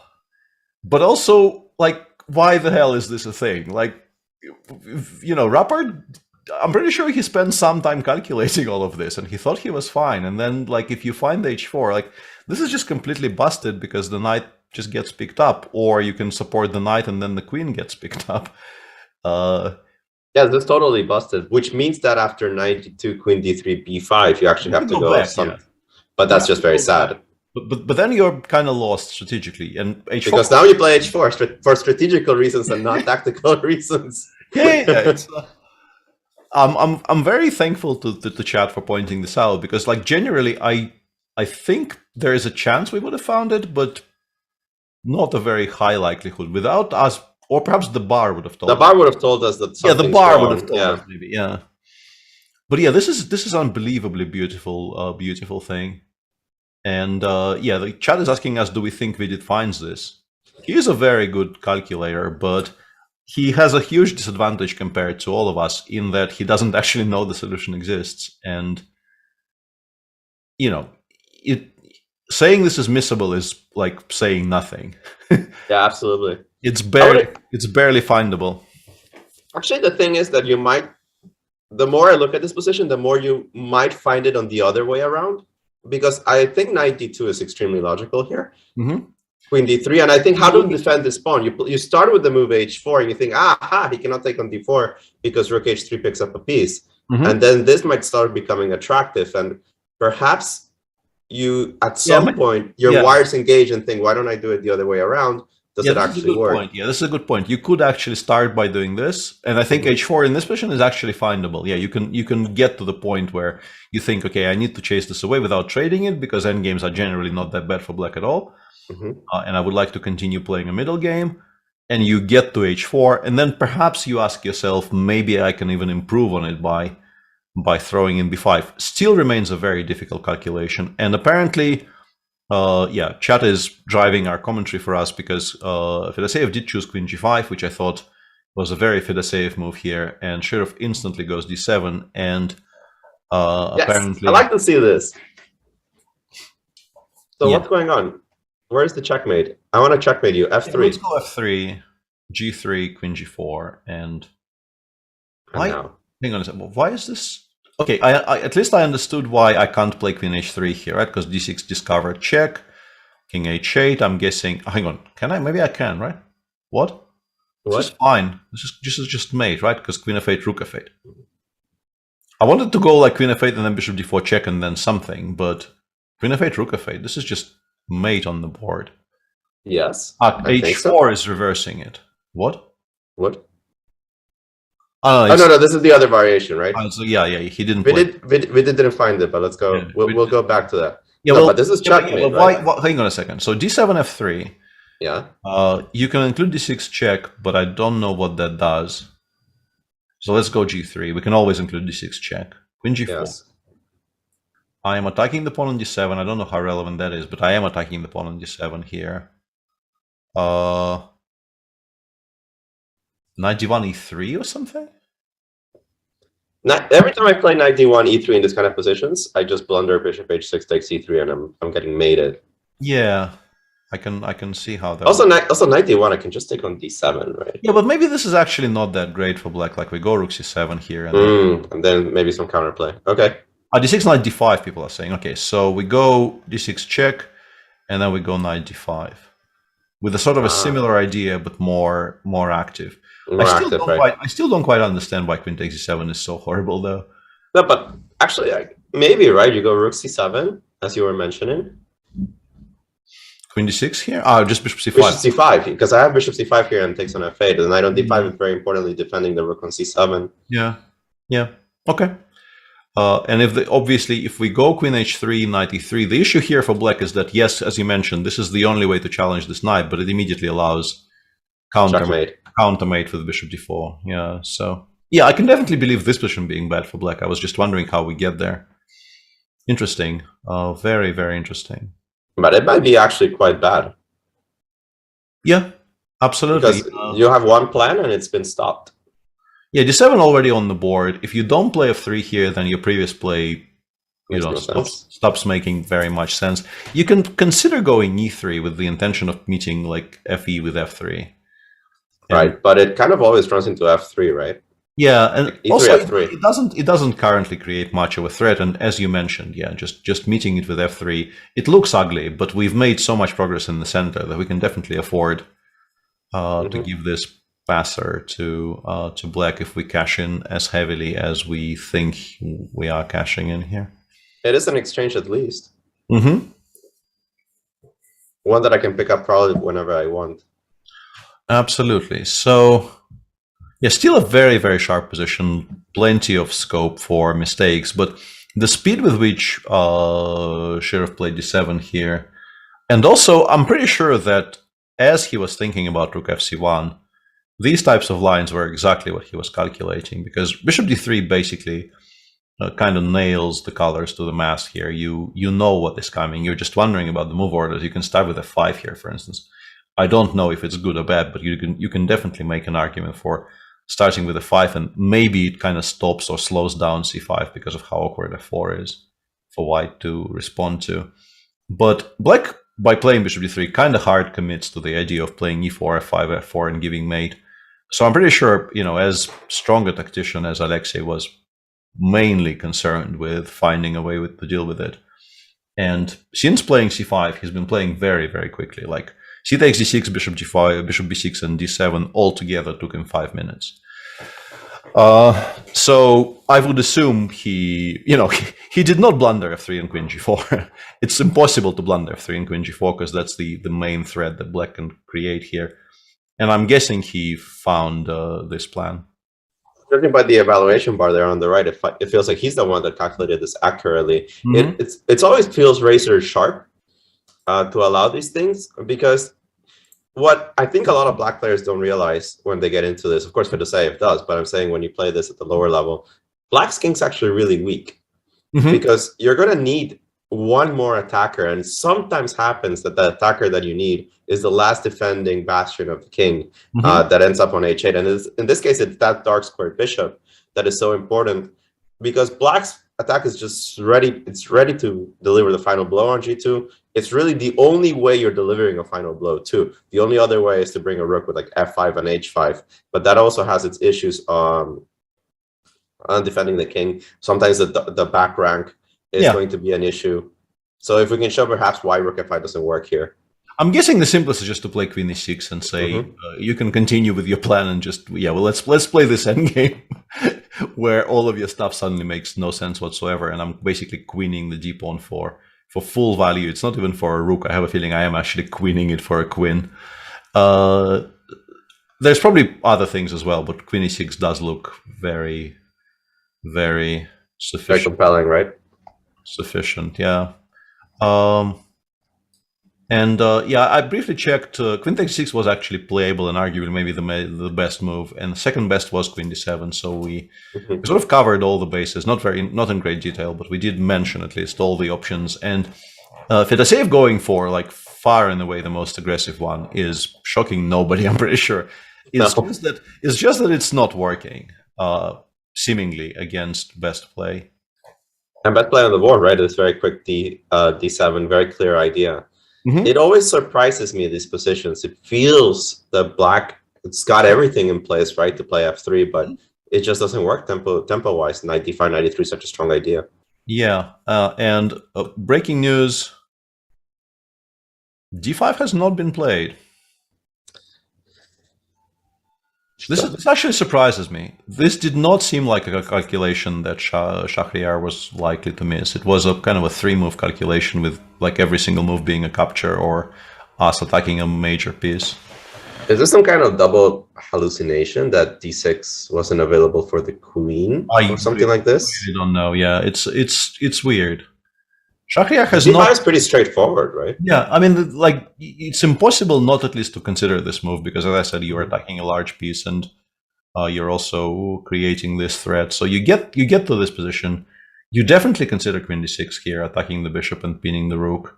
You probably come to the conclusion that this is playable for white. But then I would assume you check some kind of a capture on d4. And I suspect you can actually take with both knights even. Knight f probably is stronger, but knight c also seems like it should be, it's also quite strong. Maybe even not much weaker than knight f. You think he got scared by some ghost instead of putting the rook on f4, putting it on g4 and some bishop? Maybe this is what he was afraid of. Yeah. Not that I can make any of this work. I guess the reply is the same, right? We still go knight. No, it's actually not. Before you have to take with this knight. Yeah, then it's a bit trickier because allowing, like, optically it seems like we're allowing some kind of a strong mating attack on the king's side. Yeah, this probably is what he, quote unquote missed or misevaluated or misjudged. Yeah, because I'm seeing the engine that you have to take with the bishop on d4 and you have to take with the f knight. Let's just explain why the c knight doesn't work, mainly for myself. So rook g4, knight c takes d4. Why does this not work? Because here you have to take. Yeah, forced to take with the knight. Yeah, we're forced to take with the knight, and white actually does launch something on the king's side with an unclear position. Whereas if we take with the f knight, in this position we will be taking with the bishop, very successfully covering the bishop h6. We're just very happily taking, and the bishop will drop back to g7. These are not trivial calculations, but these are calculations I think I would very much expect Shahryar to get right when he is on song.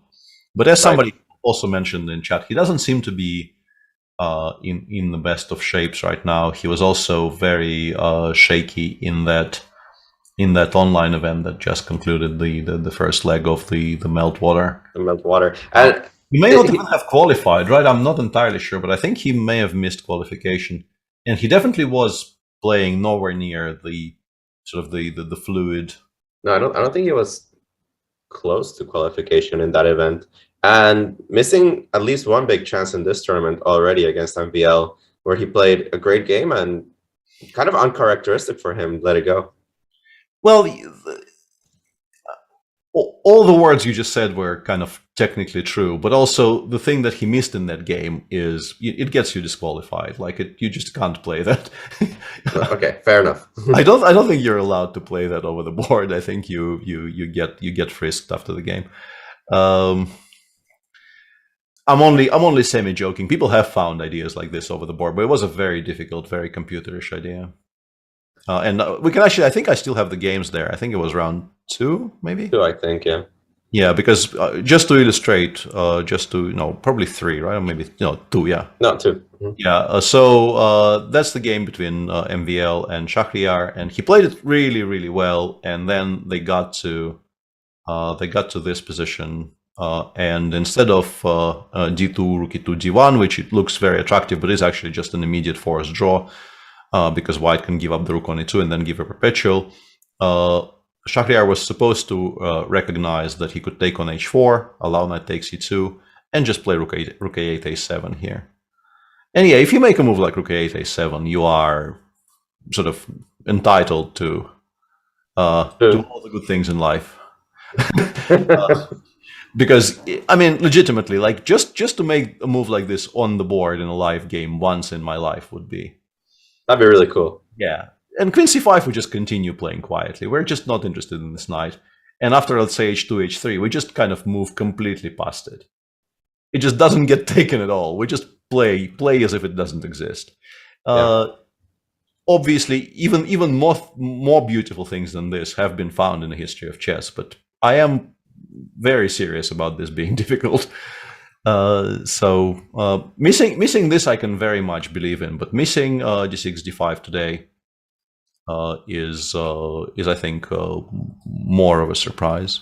So what is the evaluation of this position we're getting out? The bishop f5 was absolutely forced, queen takes f5, and now we have this interesting rook on g4, rook f6 played. Yeah, the bishop will come to e3, then black finally will get to the important business of getting the knight over to d5.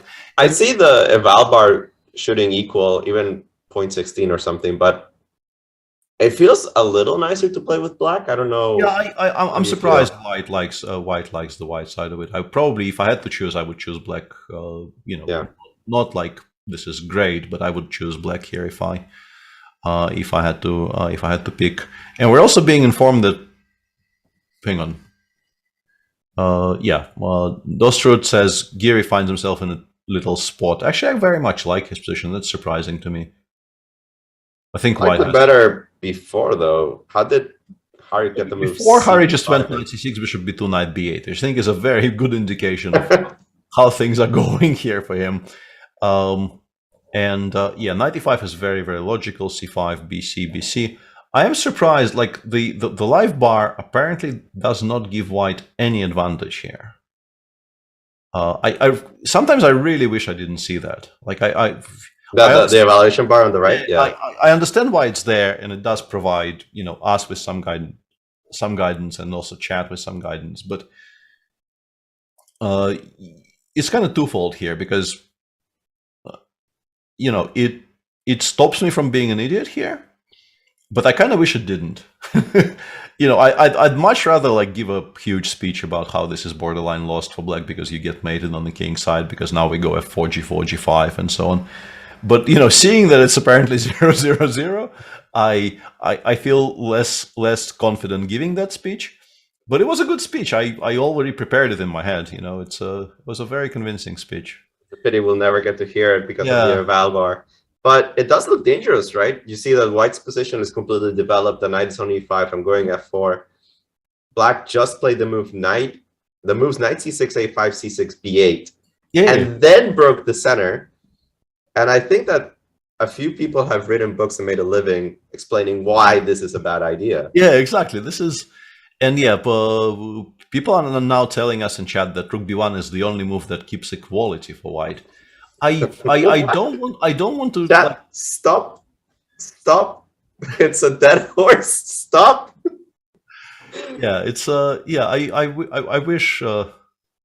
I wish this weren't true, honestly. Like I don't really. All right, let's put our grandmaster hats and try to pretend why the computer is saying that. But why is f4 so bad? Like I look at this position, I think I guess just knight c6, right, and just pressure against the white center is enough here to develop counterplay. I don't know. I don't know. I am so prepared to declare this much better for white. Like, what the hell? What the heck? I mean, it's not bad. Like, yeah, Prod is saying f4 is minus 0.20, but obviously it's not going to be horrible. But the fact that we are... 95 doesn't work, right? Here, according to the machine, is just mind-boggling for me. Absolutely mind-boggling. It's funny because I'm thinking, after you gave a speech like that and he plays 96, I'm thinking 95 actually works, and this is like tactical justification of all the pluses of white's position. Why am I not winning? Like, what? Why? No. I mean, why am I not winning here? I'm guessing it's some kind of queen e4, bishop f7, king h8 or something, and black holds on, and yeah. Even this, though, right? Yeah, I mean, I would very much like to continue calculating this. The only problem is we're digging ourselves a deeper and deeper hole, right? Right now, everybody with an edge is saying, like, come on, guys, can't you see that this loses like 5 pieces somehow? But this looks attractive as well. Yeah, I guess we're supposed to take and go knight c4. Maybe I don't know. I don't want to know. Let Anish choose. Let Anish choose a move here. Also, I am going to. It's a very, very safe prediction because we are not an official broadcast. We will not be having any access to the press conference after the game, and they will not be reading out our questions. But I would be extremely safe in staking a significant amount of whatever it is that we want to be staking here on the idea that Anish does not for a second believe he is not better here. Yeah, you go. I'm pretty sure Anish thinks he's better. I'm pretty sure Anish thinks he is better. Yeah, I think so too. Like there's, because why wouldn't you? You have everything developed. All of your stuff is in the center, and you have a knight on e5, and black just played knight a5, c6, b8. It's the flow of the game is entirely on white side. It feels like he's done everything right, and somehow it went wrong according to the engines, but it's difficult for me to believe that as well. And it's also the way that he got into this position, right? He had so many other options that he could consider. He could even consider preventing c5 in a hard way, like playing knight a4 or some other move like this. He didn't have to go knight e5. Exists. Knight e2, right? Yeah, like all of these things very much exists. Yeah, but he chose Harry thinks he's worse. Harry is also a very optimistic chess player. I think they probably both think they're fine and or better. That's a good question, yeah. And RD Born says, can you not just tweet it at him? I dare not. I think is the answer here. Very well, has been dangerous in the past few weeks. Yeah, tweeting at Anish. I don't feel I'm in the proper league for that. Anyway, so this position. We'll wait for Anish to commit to something here. A lot of development in the fitted game. Here we just have the f3, which we expected in the we'll check. Return to that, but fitted game is the more interesting because some curious things have happened. I mean, bishop d2, queen d3 is not very curious. There were no other choices, but the fact that Richard actually declined a queen trade here is very curious to my eyes, and I think it's very much. But it's very concrete, right? Because dictated by how he, I think, approaches the tournament situation. Are you sure about that? Because I think that you don't have too much of an option. This looks really bad, no? Why? E5? Yeah, maybe rook a1 is right. Rook a1 is coming, I wanted right? to go knight a7 here, and yeah, well, even rook c7 or rook a1, king d7, rook a5. Here I think I'm actually okay. Maybe rook hb1, yeah, first. But instead of I don't actually get to unpin myself very easily here at all. And instead of rook a1, I go rook c7. Also looks and also this, yeah, as I realized at some point. Yeah, maybe it's just that you don't have much choice, yeah.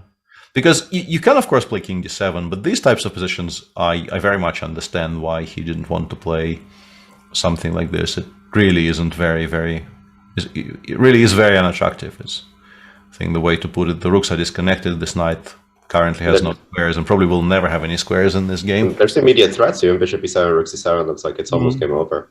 Yeah, and in the current position, it feels to me that we can definitely start looking for some gambit options. I don't know if I need to protect any of these pawns. I don't know. Like, I would like to start by castling here just to connect the rooks and do sort of settle that question once and for all. And if queen takes a4 happens, I kind of want to explore ideas of, you know, dropping more stuff, but trying to prevent the black king from castling. This looks unconvincing, so I probably need to do it in a different order, because here black will castle next move, and then my previous play makes no sense. Shall we play b5 first? I guess the idea is to go knight b4, because otherwise... But I don't think it's necessary, right? If you knight castle, a5 exists. Maybe this is what he wants. that's very pretty. But I was actually looking at castle first, taking on a4. I thought rook a1. Rook a1 maybe is... Rook a1 here. Queen has to go to b3. Then b5. Yeah, this is much better. Yeah, this is a good point. The knight, I guess, knight d8. I don't know what else. Knight b8. And then can I trap your queen somehow? It looks like it might be possible. Yeah, it looks like at the very least white has very, very strong compensation, and it wouldn't surprise me if white were kind of straight up winning, right? I don't see it because I can sort of run away with queen c4 and queen somewhere, but I was hoping to trap it on b3, like directly, like rook f(c)(1), and somehow take away your b5 yeah, but squares. I don't know what the threat is, though. My issue here is that I don't quite really understand what we're threatening. It looks nice, but I don't know how we continue. And yeah, I actually kind of like starting with b5. So okay, I think after knight a5 we can find a way to play. Rook c7 maybe. I guess knight c4. What else can I do? And just castles. All right. If I castle, do I lose material? Not really, but like I want to take on b7 and claim that I made some progress.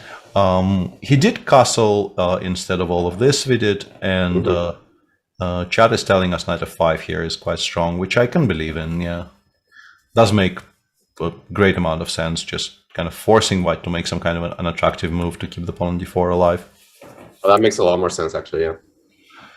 Yeah, I like knight f5 a lot more than taking on a4. It's a much more important pawn. Yeah, this knight on c6 needs that breathing room, and d4 is one of the few squares it has. Yeah, both creating a square on a7 for like emergency situations, and also just attacking the most important pawn in the chain currently. Yeah, once I spot knight f5, I'm actually I think you're guessing this move castle. Yeah, the moment you realize this option exists, I think you no longer really consider anything else. It's clearly much stronger than taking all the other options. Yeah, and some updates. We are at the position that we were discussing. I feel a safe choice. Close though. He played the move queen f5 instead of the move queen g4. I don't know if it makes a big difference. I don't think it does. No. I don't think it does. I think it's very much the same. We could try one maybe slightly clever thing to do. It would be to try doing it in this order, so that if you play rook c7 anyway, I can play queen takes d6, and bishop c5 is impossible because I've lured the knight away. I still don't know if this is any good for black, but it might be an improvement over previous play, let's say.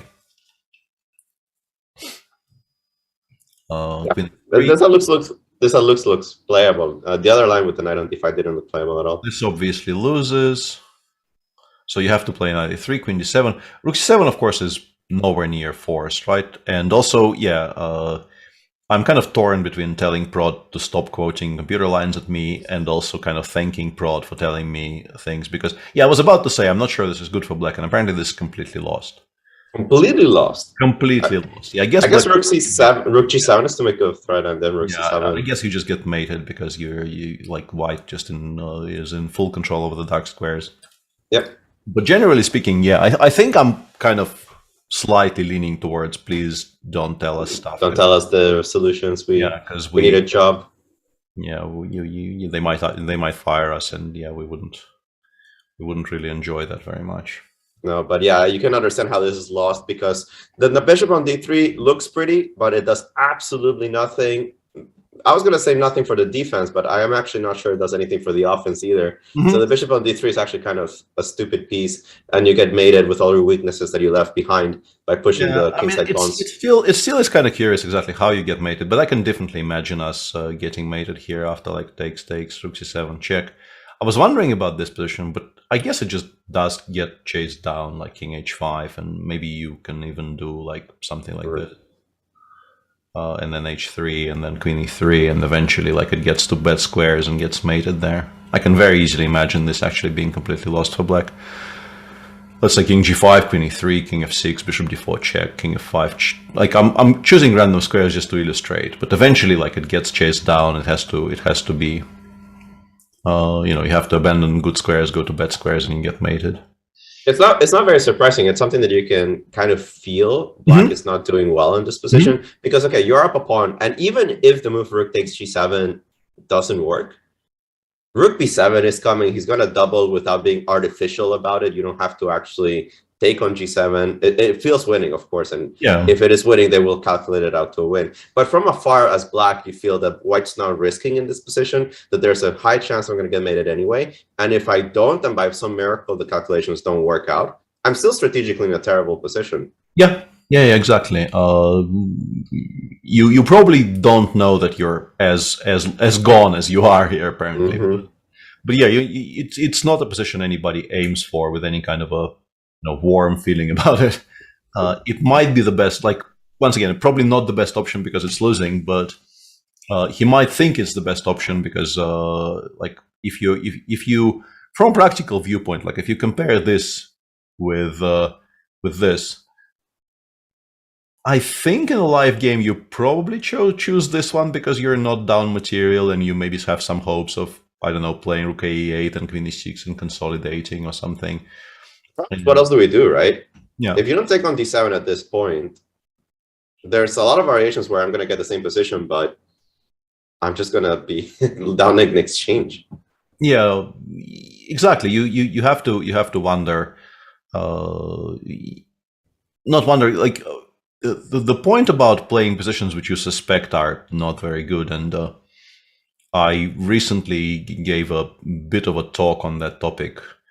And as usual, I left myself like 3 hours to prepare for the talk, and I started thinking. And the topic I chose, and I actually chose it myself, the topic was sort of defending difficult positions and creating problems, like making conversion as difficult as possible for your opponent. And Miro and I, we kind of settled on that topic because we thought, okay, what am I good at as a chess player? And, you know, tactics, dynamics, and just being kind of slippery and tacticky in general is maybe one of my strong points. And I actually I think forgot to mention it in the actual in the actual lecture, but the concept of having something to suffer for is, I think, a very legitimate thing you think about in these spots, as for instance, as Fedoseev here. The idea, and he does play queen h3, the idea of I am probably worse here, but I have a choice of being worse and also being material down, or being worse and being, let's say, a pawn up. You very often go for the position where you're a pawn up, just so that if your opponent makes a mistake, you already have this kind of a safety margin. You can return some material in the future, perhaps to simplify, and so on. And also sort of just creating more skin in the game for your opponent, making your opponent at least, you know, feel that if they don't play ideally, there is risk involved. And it also gives them that temptation to cash in something. I feel like when you're ahead material and you have the better position and you feel that you could cash in just a little bit more, that's pretty much it. You already have material and you finish the game. Whereas if you are, like, for example, down a pawn in a position where you're slightly better and you have the option of winning an exchange, it's still only an exchange for a pawn. You don't really know if you're going to win it all the time. So you give less avenues for your opponent to convert positions. And I think it's a very important factor in chess to be practical in these situations. And this is why I can imagine that Fedoseev, not seeing anything better, will take both pawns. because there is no clear improvement for black's position in this case. The only way is to try to checkmate your opponent right away, but we already saw rook f5 fails pretty miserably to many things. Yeah, you kind of have to take on d7. You can basically never play bishop h6 because after bishop d4 check, you'll just have to go back. And playing h5, bishop h6 to create the h7 square for the king is never going to be fast enough. And just allowing let's explain specifically why it's not fast enough, right? Because it does seem like a tempting move. Yeah, white will, like, first of all, d8 happens. You can't really do it with the queen on d8 still being alive, right? So you take. If you play bishop h6 here, the issue for black is that this is not a check. So white has not one but two tempi here to do something. And that first of all, probably bishop f6 just kind of wins on, like, something along the lines of bishop f6 check has to be very, very strong here. Like, I can go, actually quite like this move. Let's go this. Yeah, I was thinking rook c7 also. Rook f6, rook f6, queen c3. And the moment the black pieces get distracted, you just kind of, it is white that's going to be giving mate here eventually. Yeah. I'm not sure if this is the cleanest solution. I'm pretty sure. I thought bishop h6, rook c7. Also, that's a much better solution actually. Yeah, just do this. Just do this. The point is, that if bishop takes e3 was a threat of a check, meaning that white kind of needs to give mate right now. There's basically one move or you get mated on the king side. It would maybe be a workable proposition, but since it's not a check, if you give white in positions like this with the king as open as it is on h8, if you give them two tempi to create something, there will always be something to create. And your solution is just much, much cleaner, rook c7, and then just use the dark squares to give mate. You basically you have to accept to yourself that you're just not giving mate on the king side here anymore. And then if you allow d8, you will just lose a regular boring game because white will just be up material. The only good thing is it wouldn't be a very long boring game. You promote rook c7, rook c1, queen f7. Yeah. Boring for you.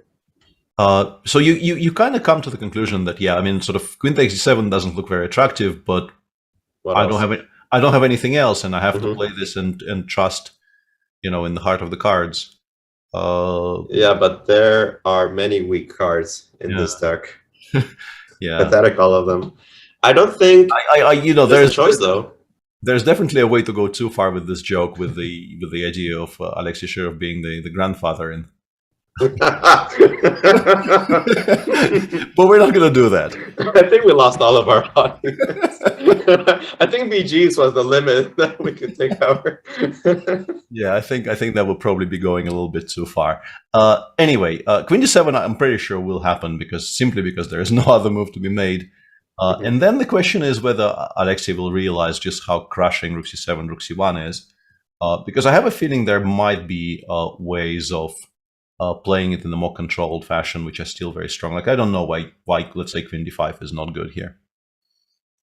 Just play queen d5 and play rook c7 next move. Looks pretty strong. Looks pretty strong to me as well. It looks strong though. I think rook c8 maybe still keeps you afloat for a few moves. Because rook c7 is not. I can always take. I think this pawn probably wins the game eventually, honestly. Like, I have a feeling. The queen's defended. What am I saying? Defended. So, I don't currently have an No. red, but this is not a pawn you survive normally. No, you will never survive this. Yeah. So, this is kind of the interesting conversation here to be had, whether with 40 minutes on the clock, and importantly, I assume decent options to choose from, because if rook c7 was the only move here, you would just continue calculating until you came to the right conclusion. But because I suspect, I don't know this for sure, but I suspect white is choosing from a range of very decent options, it's possible for Alexei to choose something that is less winning, and chat will say blunder, but we'll know at the moment it happens. Yeah, not really a blunder. No, I think queen d5 also looks very strong, right?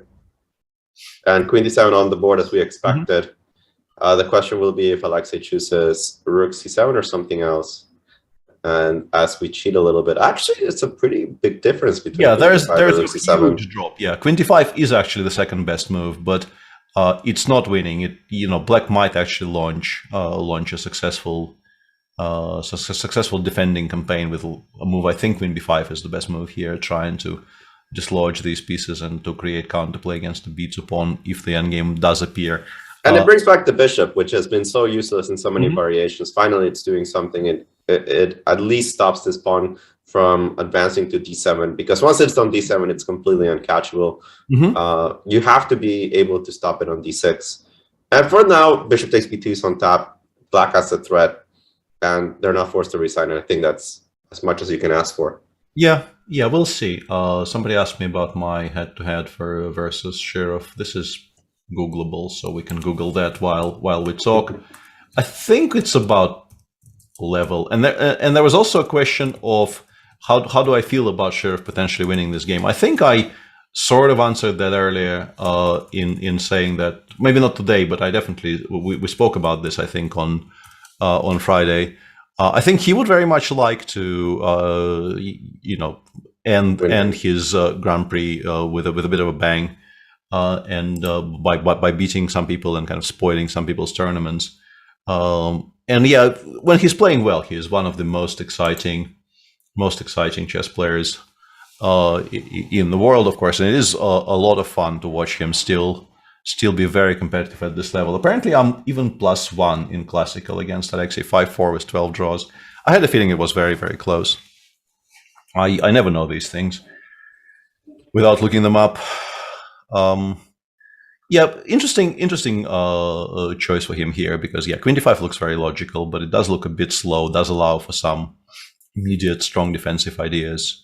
But on the other hand, it is tempting, right? Because rook c7 on the board. I guess he is sheer fire on the board, and boom, rook c7. I was about to make this argument that, you have a pass pawn on d6. Sometimes you want to keep it. You're tempted to keep your attacking and strategical options open, but Shirov, none of that business. Rook c7, queen d6. I'm very much grinning here in like pure enjoyment, because I've been on the receiving end of this, and even on the receiving end of this, sometimes you just have to kind of sit there and enjoy attacking chess being done right. And and I was about to give the same speech. Like, this is an important pawn. It might win us the game if we keep it. It takes him like 2 minutes to go rook c7 here. I assume he was already calculating it while Fedosеев was thinking, so it's not exactly 2 minutes, but still, like, he is still very much, the same person who just gave mate to the entire chess world for like 30 years straight. No exceptions. Maybe one exception. Maybe one big exception. Yeah. Maybe one big exception. Yeah. So rook ac1 already on the board, and immediately the move. Yes. Sorry. Am I looking at the wrong screen? Yeah, not on the board yet. But it's what we expect, right? There's not that many other moves here for white. Is he going for the draw with rook g7? Says better than Magnus. No. There's not going to be. No, I'm pretty sure he is going to play rook ac1 here, because like if you play rook c7, there is no other logical follow-up. Rook takes b7 doesn't look right. It's also not like rook g7 will ever go away. Once you get to this position, you realize you're really not playing with any danger as white. The queen is so far away from h3. It doesn't even have a good route to it. So you're never getting mated. You're down a pawn, yes, but who cares, right? It's a pawn on e4 that's actually blocking black's position. So you're never really bailing out in this kind of scenarios. Yeah. So we'll wait for him to make a decision, but yeah, I'm pretty sure he realizes that he actually now has the attack, not the other way around.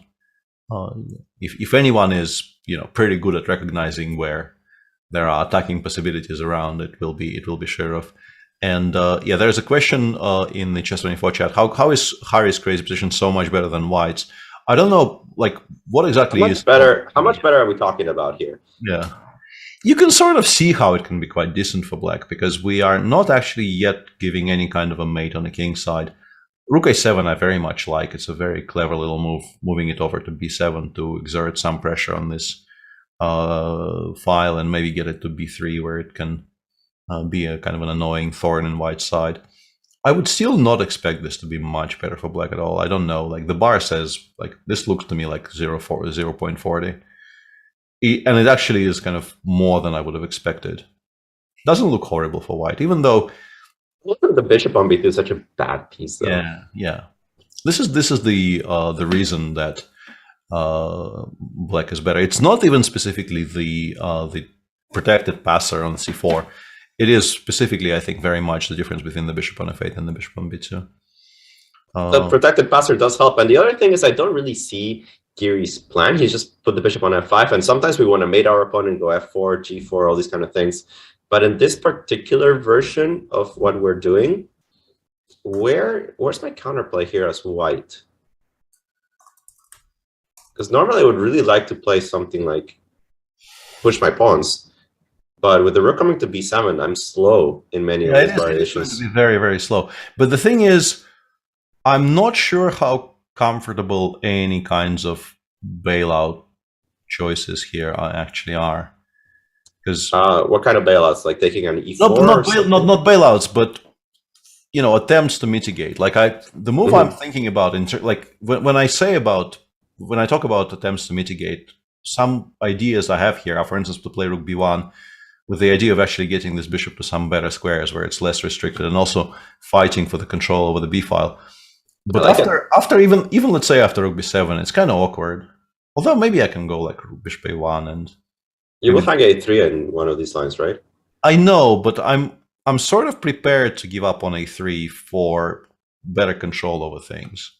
I think this position, like here with the queen on f5 and some pressure against this pawn, maybe I can actually do something like g4, h4, g5. But that is a that is a risky bailout. Also this is not a bailout. Yeah, this might be playable, but this is not a bailout. This is a kind of a recognition that I'm worse, and I have to do so. And sometimes it's hard to do that, right? Recognizing that you're worse, because it doesn't feel like the flow at any point indicated Geary feels he's worse. Can white go for f3, e4? I think it's just unlikely to be fast enough. It's a solid plan, but it also means. An important note here when we talk about these plans, or even the immediate e4, is that you can't really play e4 straight away because bishop f5 will force you to take with the e-pawn. And then why have you played e4? You just ruined your own structure and you haven't opened anything in the center. You just made this structure even more untouchable. So if you try to push f3, e4 here, you will also have to include bishop takes c8, pretty much. And once you include bishop takes c8, you have speeded up the process of black getting knight c6 in very, very significantly. And that means that your center gets immediately challenged. And even let's say if e3, e4 is playable in this position, which it might be, I don't know. I think black can very safely just ignore it maybe and just start playing on the queen side. Even though like this now is a double-edged position, I just feel that it probably is good for black because there's a lot of play on the queen side. Yeah, especially in situations where you can tactically actually get the move f5 in and start a blockade. Yeah. Like this one. This doesn't look that great for white. Not at all. Yeah, something will get to e6 and then black will just start really cashing in on the queen side. So yeah, definitely an attempt to push for e4 is something that you consider. But I think logistically it's just very difficult to organize. That would be my impression here. No, I agree as well. Because it feels that black's last remaining problem is this knight on b8. You got to develop it somehow, but you want to challenge it. Once you develop it very nicely, challenges the knight on e5, which is one of white's best pieces. But the problem is, where do you put it for now? Of course, knight bd7 is not possible because of knight c6. Knight c6 itself is not possible because of knight c6. So you have to find a square for it. It's still not so comfortable. And when you take on c8, you're giving black all of the things that he wants for the knight. Yeah. Absolutely. And this is why rook a7 is such a clever move, because Harry actually found a way in this position to improve without making any concessions in that kind of a little dance that we're watching here, where you definitely want to develop this knight somewhere, but you don't want to develop it to a poor square. And white is very much also saying, if you want to trade bishops, please take on f5, so that, let's say, if black does this, which actually doesn't look illogical at all, but it does allow queen f3. And you start putting some pressure on this pawn on d5, maybe e4 at some point even. There are tactics with knight takes d5 and queen f7, even when d5 is defended. Yeah, this is starting to look more double-edged. Yeah, and this is why I really, really like the move rook a7, just saying, I understand what's happening here, and I'm not going to be helping you with your plans.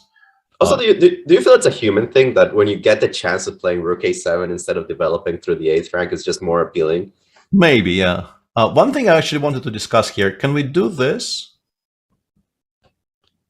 Just try to do this as quickly as possible and maybe break up the white center, the black center and play like this. I have a feeling it probably just doesn't work tactically, right? Like maybe D. Taking knight takes and queen f5, something like this? Well, I think maybe even c3 is extremely annoying, right? Because rook c1, rook c7. Another way. Rook c7, yeah. Another way of justifying rook a7, and then the bishop will actually have to go. No, but if you go back to a1, I have bishop takes a3 with a tempo, so you have to go bishop play c1. bishop c1. But then, even I think maybe f6, queen d5, queen e6 is just going to be a very, very pleasant endgame for black with a passer on c3. Maybe it's holdable for white, but it's just you definitely. Even that I wouldn't guarantee, right? Your knight doesn't have that many good squares. You absolutely choose black here. Yeah. As a brief note, yeah, the rook is already on c1 in the Shirov game, and now Fedoseev has to find a way. Well, I mean, we were told it's +4, so +4 is a big number. Yeah, objectively, there might just not be a way here to continue, but some of the moves here will lose very straightforwardly, and some of the moves here will lose in a very intricate fashion. So he needs to find a way to ask the most difficult question.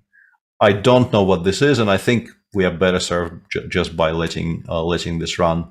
Yeah, Gary did take on c8, so we might be seeing some of those variations. But let's take a look. I'm also actually curious on what FIDE did to try to trap the queen, just because it's such a key game for us today, especially if Fedoseev goes down, right? Yeah. Because it really does come down to this game. If it wins this one, he's in such an amazing position tomorrow. Yeah, so they are currently, the standing in this group after 4 rounds is 2.5 out of 4 for the players in this game, Vidit and Rapport. Fedoseev is on 50%, and Alexei Shirov is, before the start of the day, was on 1 out of 4. So not really in the conversation very much. So if Vidit wins today, tomorrow he plays black against Fedoseev, which is not that much fun, but he will be, the way things stand right now, he will be a point ahead of Rapport and a point and a half ahead of Fedoseev if Fedoseev actually loses. So even by losing, he can only be caught by Rapport beating Shirov with white, which is not unthinkable, but results have to very much go against him to force a tiebreak. He will skip way too close. That is if he wins this game. How good do we think his position is right now? He went for this line with castles, knight f5 was played, and bishop c3, simply defending the pawn. Still asking that question from the queen. Yeah, I don't quite know, because a queen takes a4 is the most obvious move in the position. I don't know if it's even that bad, but I'm also wondering if I can go rook c8 and continue asking these small, annoying little tactical questions. Like currently I'm threatening knight takes d4 using this x-ray, or at least I think I'm threatening knight takes d4. Let us just make sure this works out, because b5, let's just encourage you. Knight takes d4. Now, of course, if you take with the bishop at any point, rook takes c1 is the entire idea. That's my point. And I was trying to get in some kind of like knight takes d4, knight takes d4, queen somewhere, and bishop b2. But my point is I have rook c3, right? That actually works out. This I have covered, because in this position, there is a knight e2. Knight on e2. Work. Always working. Yes. All right, so for this reason, after the move rook c8, b5 is not really possible. Yeah, and obviously, like if there's a choice which of the A, B pawns I want to win, it's always the B pawn, because it stops the knight getting hit with b4, b5. Right. So we're pretty much always a lot happier winning this guy. Meaning that the bishop can't really retreat in this direction and give it up. I think that would immediately be very, very decent for black. So we need to find a move here which kind of preserves the material. But I'm a bit struggling. Like queen b5 exists, but then we can just castle, I'm pretty sure, and be reasonably happy about things. Yeah, no, the queen on b5 is pretty awkward, because you want to be hitting this knight tactically, right? With the move b5, I think this is fine, because after queen b7 we can go very takes d4 as usual, back to the same tactic.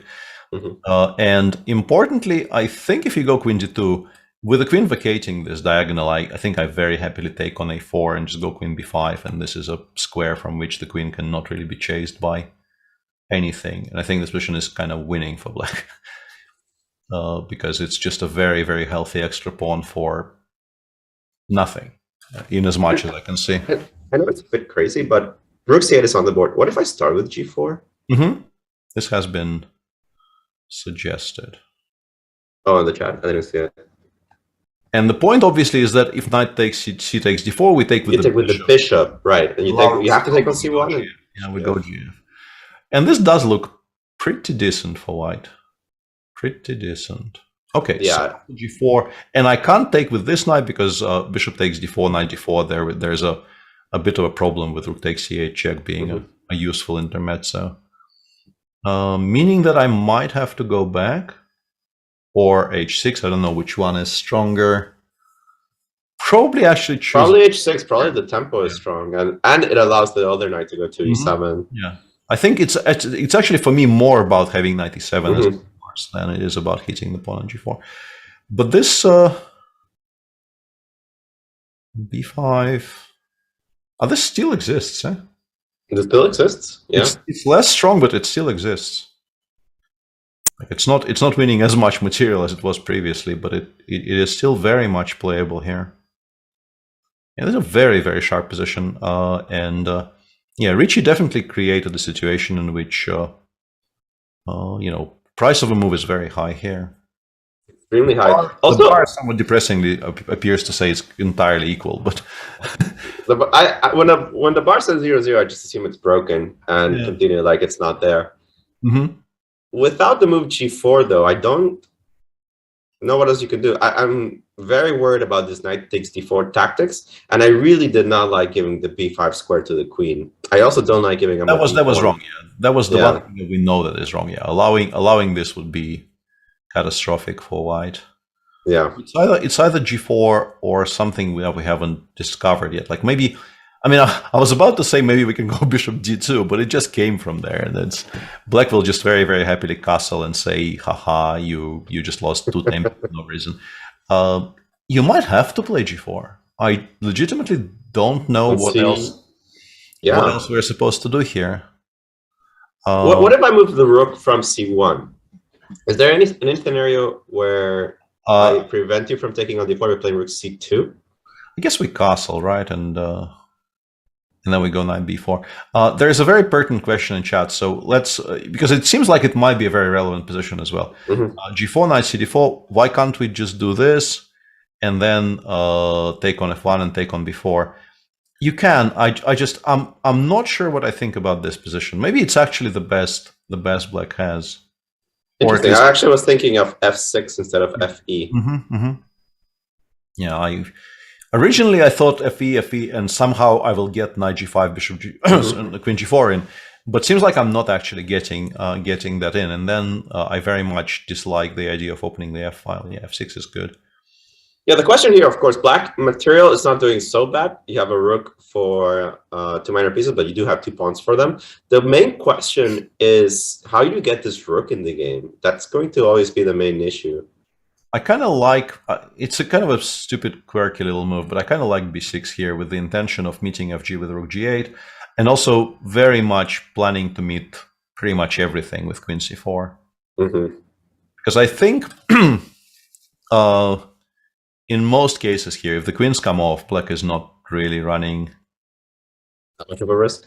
That's actually only if fg rook g8 gets included, because yeah, with the pawn on f6, you actually have difficulties defending f7. Just to illustrate, like some kind of an endgame like this, with the pawn still alive on f6, I am still very worried, because f7 is kind of fixed, and whichever way we choose to go about things, not trading and leaving the pair in, or trading and giving white this really, really beautiful square on e5, I'm not 100% sure this is safe for black.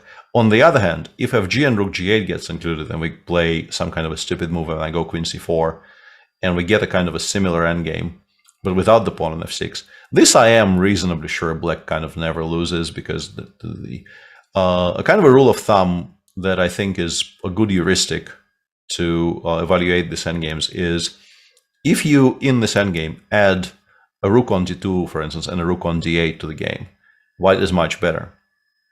Very often. I don't know about this specific position, but very often, white will be much better.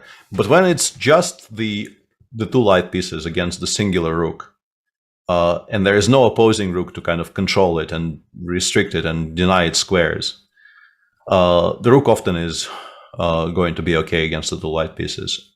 Obviously, this is very, very general and is not going to be true in every single case, but it's a good little way of thinking about these things, which will, I think, serve you more often than not.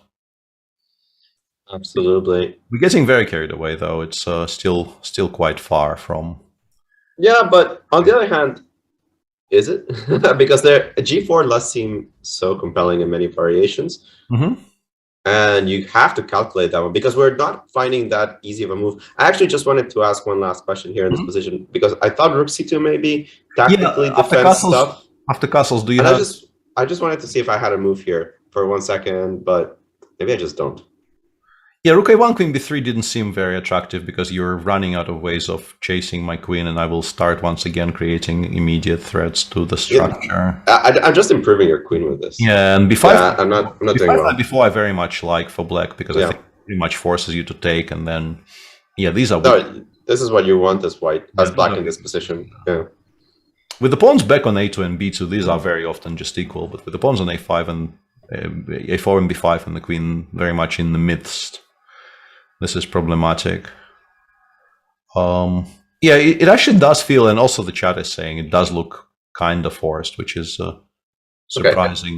Okay. When the chat says so, we believe it. Yeah.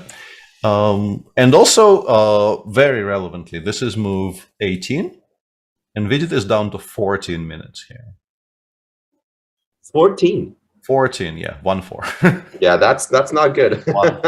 Yeah, and yeah, this does not bode well because this is a very, very complicated position, and lots of decisions to be made, which are quite difficult and non-standard. And it's not just that there's calculations to be made; it's just like even that position that we were just discussing with G4 knight c takes D4. You have to assess it properly. You have to figure out if you're happy with this or not. If there's something better. If maybe you believe black is just better in this position. I don't know. F6, I can, instead of my stupid b6, maybe the move to play actually is queen takes a4, so that there's no pawn there, and then I will play queen c4 next move. This actually there's a lot to consider. Yeah. And the issue is that what chat has told us, and the great power of chat, that g4 is apparently the best move and the only move to keep equality, but he doesn't know that. And he has played the move g4, and there's a lot of things to be considered. Yeah, he has worked it out. He has played the move g4. Yeah, yet another thing to be filed under. Players in this tournament, good. Yes, they are. They're quite decent at this game. Players in this tournament, good. A couple of moves, just because we just saw it. Shiro Fedoseev has played the move rook g8, defending this bishop, and bishop a5, which I love this move. It's an easy move to miss, especially because the bishop on b6 looks so pretty. But once you realize that bishop c3 and that the only thing holding black's position is this bishop on g7, that it needs to be traded, and once you trade it, it opens up all of the avenues. Absolutely, yeah. It's such a nice little move to make, yeah. And bishop c3 currently is not threatened yet because it takes c7, but I have a feeling that we might be threatening rook takes g7 again. Yes, I think so. Rook g7, bishop c3. Again, it's just this bishop on d3. It looks pretty. It's so bad. Yeah, so like there might be something like rook 1 c6 might be winning by force. By force, I think. Just point out that rook g7. We assume this is mate. I guess somebody just arrived at our flat because Doggo is guarding. He is now very much in a guarding mood. But it's a position that never gets better, even if it's not mate, right? Yeah. So this is probably mate, and this, despite black being a pawn up, is a horrible, horrible position. You just know you're going to be suffering for the rest of the game in because of just how unsafe this king is. Like, let's make some moves. We just take, and I'm not even trying to win it by force. I just play something like h4 to make sure I don't have to worry about any back rank issues. And then I will just slowly invade along the dark squares. And I mean, this is best case scenario, and this might not even be that horrible. And it's still not pretty. But it's still, you still know you're in it. You're in a fight for your life here with black. Fedoseev instead went bishop b5, which is it makes sense. Which is similar. And another thing I wanted to bring up is that I think bishop b4 might be very, very strong, trying to kind of disconnect the queen on d6 from the rook on c7, and then play bishop c3 without trading the rook on c7 for anything. Yeah. And let's say, like if you play queen e5 here, then you take on g7. At the very least, I am much, much happier doing this with a win of yet another tempo. Now, the question would only really be, do you go full greed and take on b7 first, because black can't really do that much, or do you start looking for immediate kills? I think we probably are looking to just immediately cash in and win. Well, cash in is incorrect, but like I don't think I care about the pawn on b7 very much here as white. I would like to get to the important business of trading this guy away and just then going full. The reason I wanted to do it is that rook b7, I know I'm getting back rank mated in a lot of lines, but the knight on e3 is such a monster defending d1 always. I am threatening rook c7, I think. Yeah, the move that worries me. And this one was specifically what I wanted to look at, because I think I can take on c8, and then bishop c3. And then if you take on c3, queen f7. Yeah, this is very clever. Yeah, this ends the game on the spot, because yeah, black seems to be aiming things at the back rank, but bishop c3 is specifically so strong because it blocks the c file for exactly the New York second that we need to give mate on the other side of the board. Yeah, this is a good line. But bishop b4 also looks very, very attractive. And after queen e5, I mentioned rook takes g7, but rook e7 followed by rook c7 is also... It all looks very devastating. I actually like this bishop b4 a lot. Not a lot of good squares for the queen. Maybe you even have to start thinking of trading the queens, but... But nobody's going to let that happen, right? If you play... Oh, yeah, queen d3, bishop c3, right. I can play bishop c3. I can also start with queen f7. Oh, it's terrible. Yeah, and just continue playing this quietly, because yeah, you just don't have the squares to continue chasing the queen around, and eventually bishop c3 will come, and once it comes, it will just collect everything. Yep. Yeah, the knight on e3 is an absolute superstar, as Antoine is correctly saying in chat. In the meantime, there was a draw in the Shankland-Andrakin game, so we... Oh, all right. Sam was not a believer in the large advantage that white has here. You can sort of understand why, but still, I expected him to play on. So in terms of standings in this group, it's still a two-horse race. Basically, nobody else really is in with a shout. And in the last round, I mean, I'm slightly underselling Bacros's chances. If Etienne beats Sasha today, he will be. He will actually catch up to these guys. They're only on +1. Yeah. So 50. But this might actually be a repetition as well, because they've already... I think maybe Sasha can now claim even. Yeah. I think Sasha is now possibly just asking for an arbiter and claiming that if he goes rook e6, e8, it's a threefold.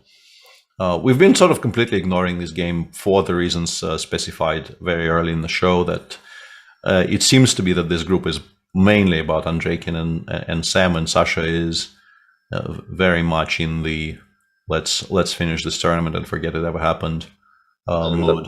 Yeah, and objectively, this position, I don't think it's Bacro that's playing for an advantage, right? It almost feels like... almost feels it's black, right? Yeah, if I would probably suspect if anyone is better here, it's probably black. But I mean, it's solid for white. We'll see. We'll see if Sasha wants to continue here. They've already repeated a couple of times here. It's up to him. White couldn't claim with bishop b3, but he can definitely claim with rook e8. And if this game is a draw, the situation will be Sam is playing black against Grishuk, and Andrakin is playing white against Bacro in the last round. On paper, this gives a huge advantage to Andrakin, who has the white pieces, and also the quote-unquote, weaker / lower rated opponent. But the way Sasha's been playing in this tournament, I don't know if that's necessarily true. And the probability of the tiebreak remains quite high. No, I agree with that completely. And Andrakin, I think an easier draw than we expected from the opening, but very solid anyway. And I think he'll be satisfied with that result. Let's go back to some of the games. I actually wanted to see the developments in the Giri Hare Krishna game. Also important to keep that that group alive. Because I do feel if Geary just wins, it's... Yeah, if Geary wins, obviously this ends. Obviously it's over. If he draws, he's still a huge favorite. Judging by that bar kind of going subterranean there on us, he is probably not winning. It keeps going down and down and down on us. Rook e1 was played, and why is this so bad? Okay, I'm currently down a pawn. 97 played, makes a lot of sense. I'll regain this pawn immediately. Don't think I have a choice there. We were looking at the variations for e2 on e4 immediately, but I think rook e1 is slightly more clever, right? That way you're not pinned on e4 immediately, and the queen can stay on c2, which means that c3 is not really possible. It's a very understandable decision. It's just a question of how well it works out tactically, because Harry played 97, which is a move I quite like, and at some point I have to take this pawn, and he has taken... It has to be now. I think it has to be now. He probably goes knight e4. We have to take with the rook, because otherwise it's unclear why we did what we did. And but even just a simple solution like knight f6 d5 looks... This is hanging. This was my initial reaction, but after knight f6, rook e1, we have to protect it. But we might just be much better after rook c7. We have to protect it, right? We believe in that firmly. I thought so. 95 queen c4. Yeah. Black is completely fine even here, but why have we given up? Why have we given up this one? Okay, so let's go rook c7. Yeah, there's also, I was wondering about this, but let's illustrate the point. c3, the idea is that if you take with the queen takes, and f6 takes, and f6 at the end. Yeah, I got stuck here. Basically, I got to this position and I got stuck because it feels like black should be winning, but I think it's just a draw, which is very regrettable. So I think we don't need really to be this fancy. I think knight f6 followed by rook c7 is just plenty good enough. This is a threat. 95 f6 is going to be a threat long term. It doesn't look horrendous for white, but you absolutely know that it is black who is better here. This looks pretty bad. Yeah, it doesn't look great. No, I like this move, rook c7. Just keep the control over the position. Knight f6 already on the board. Not a lot of choices here for Geary either. If you don't go to the first rank, I'm sure there's going to be some kind of tactical problems. Yeah, knight f6 also played.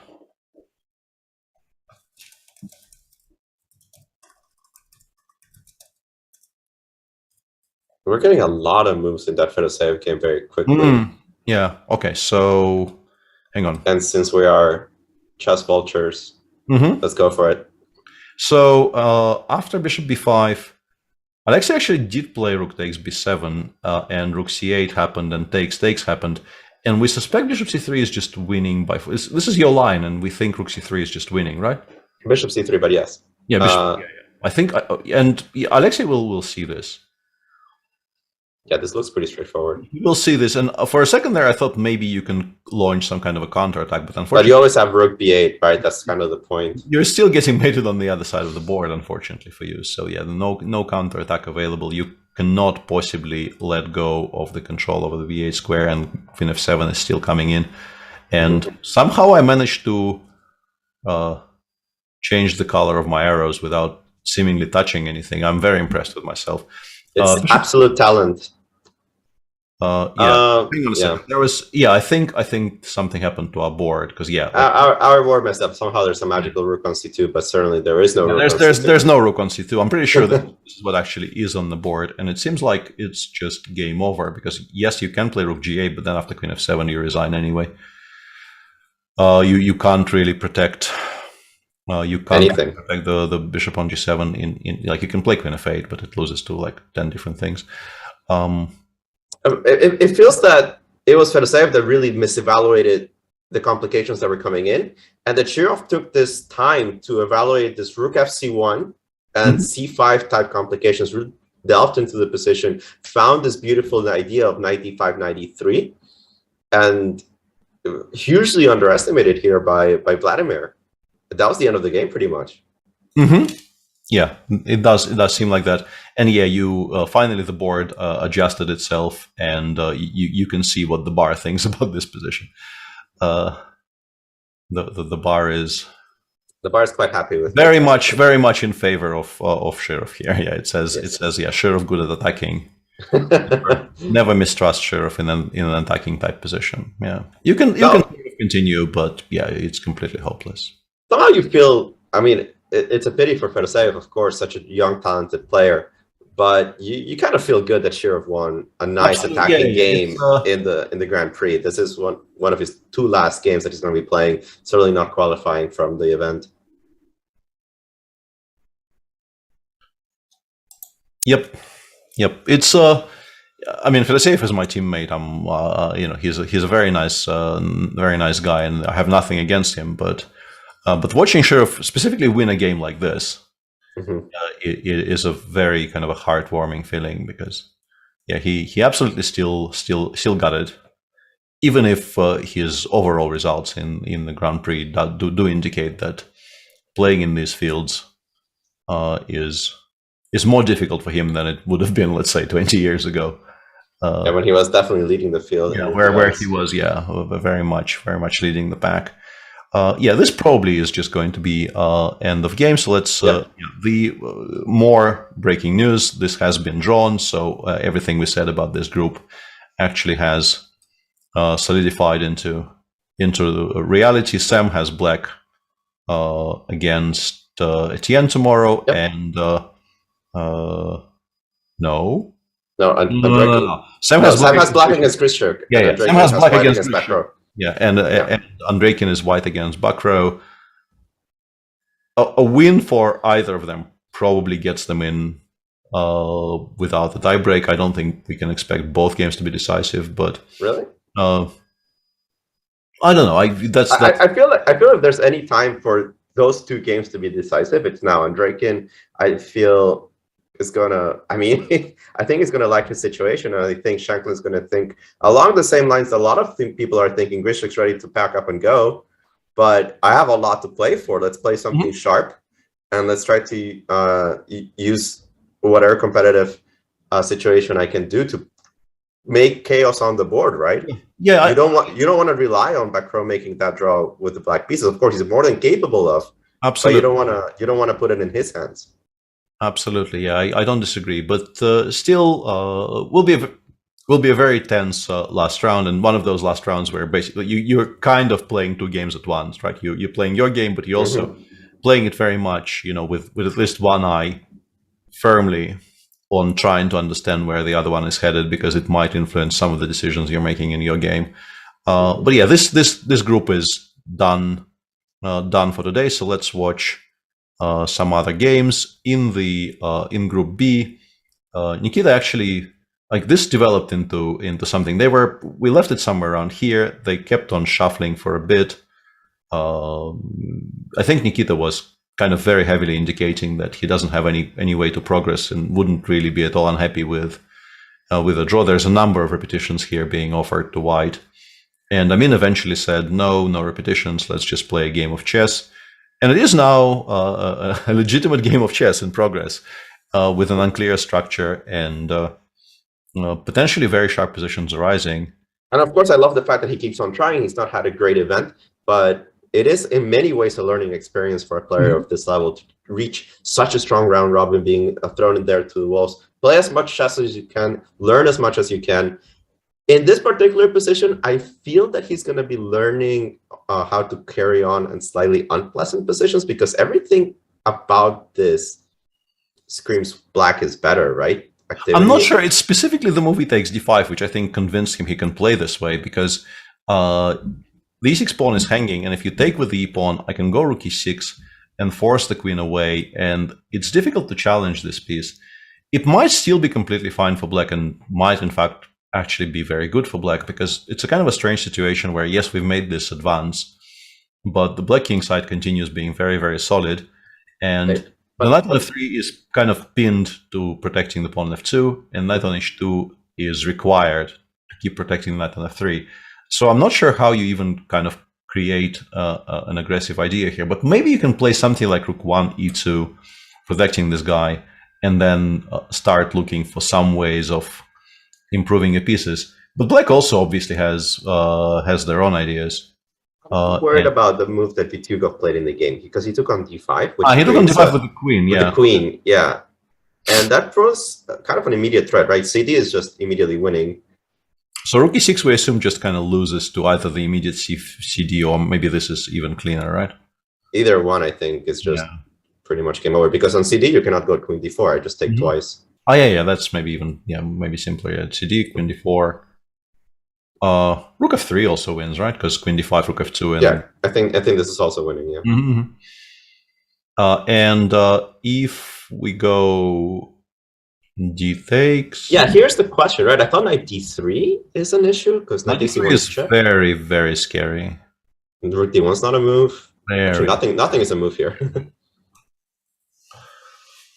Yeah, I mean, may have overplayed his hand here a little bit. I saw queen takes d5 was possible, but I just did not realize how immediately... All right, let's think a little bit. Yeah, how does he get out of this? Maybe rook e4? Rook e4? Yeah, rook e4 is currently my best bet, but even if I take on... He's gone rook g2, so we can actually analyze the current position. But this after like c4, knight d3, and d5, it looks like it might just collapse on him, honestly. Specifically because c4, knight d3 seems very, very strong. c4, d3 seems very fast, yeah. Yeah. The bar doesn't seem to think it's so horrendous, but yeah, I'd be very worried here with white. Very worried. Yeah, I'm actually surprised that even some variations don't win immediately, right? There's some lines where you start calculating CD. Maybe you have to trade queens. You take with the rook, knight c2 at the end. None of these seems to be working. Yeah, I think specifically because you take with the rook in this position, you don't really have to be worried about that. But then you find the move c4, releases all the tension, asks what your rook on d2 is doing. Knight d3 is such a strong threat. I am surprised that the engine bar is not giving a huge edge. Yeah, this initially looks almost losing. Yeah, for me as well. Like this looks really, really bad for white, but somehow I guess it keeps us afloat. I was wondering about rook e3, and then I realized after all the speeches we gave about knight d3 being a huge problem, I can also go for this. Yeah. And it might even be more painful, and even more difficult to defend against. And the VAR remains unflinched, right? Well, it doesn't cover our board. It continues covering. No, but I know, but it doesn't seem to think that there's going to be that big of a deal. So what is the problem for black? Why am I not winning so immediately? Yeah, I'm not. Is there some tactic? I'm not sure. Maybe queen. Because c4 on the board, that Vitugo has played it is such a logical idea.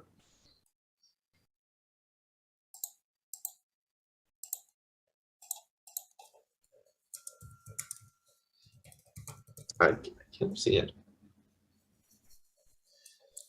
Yeah, it's very confusing to me why this supposedly is not a problem at all for white, judging by that stubborn little bar. But yeah, we'll see. I honestly don't even know what I would like to play here. Like we just played rook e2 g2, so moving it back. Also, it appears to be losing to knight d3. Rook e3, queen c6, I legitimately hate. I don't see how to continue there.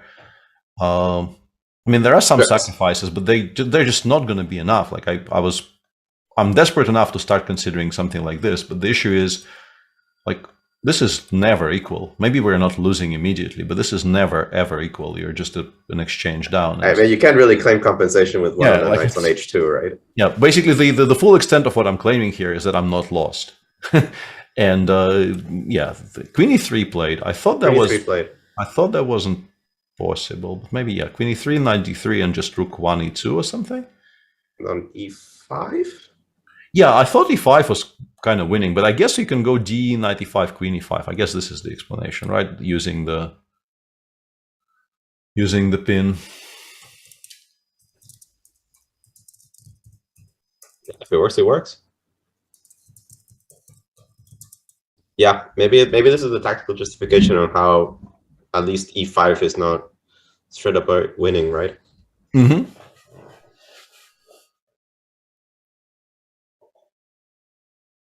I can't like invert the move order.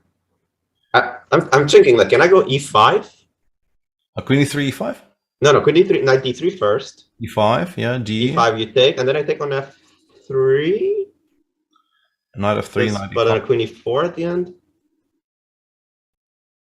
Queen e4 I still pick up a lot of material, right? Yeah, I do pick up too much material here. This still wins, yeah. Wins. Rook c. Oh yeah, knight d2. Thanks, sorry. Yeah, I mean, yeah. Maybe once again, like maybe it's a difficult conversion, but it feels very. it feels very strong, yeah. So yeah, very confusing position. We're probably kind of overcommitting to trying to work out this this puzzle. There's a lot of things we haven't covered in a while. For instance, in the Predke-Mamedov game, whoa. It's a bit recognizable, but not that much, right? Yeah, not that much. Yeah, like after rook f6, we left it here. Predke played check, and then rook f4, and then knight h4. I guess maybe something was missed along the way. I don't know, because this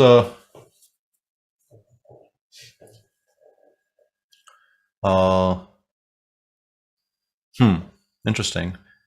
I guess queen g5 is a draw, right?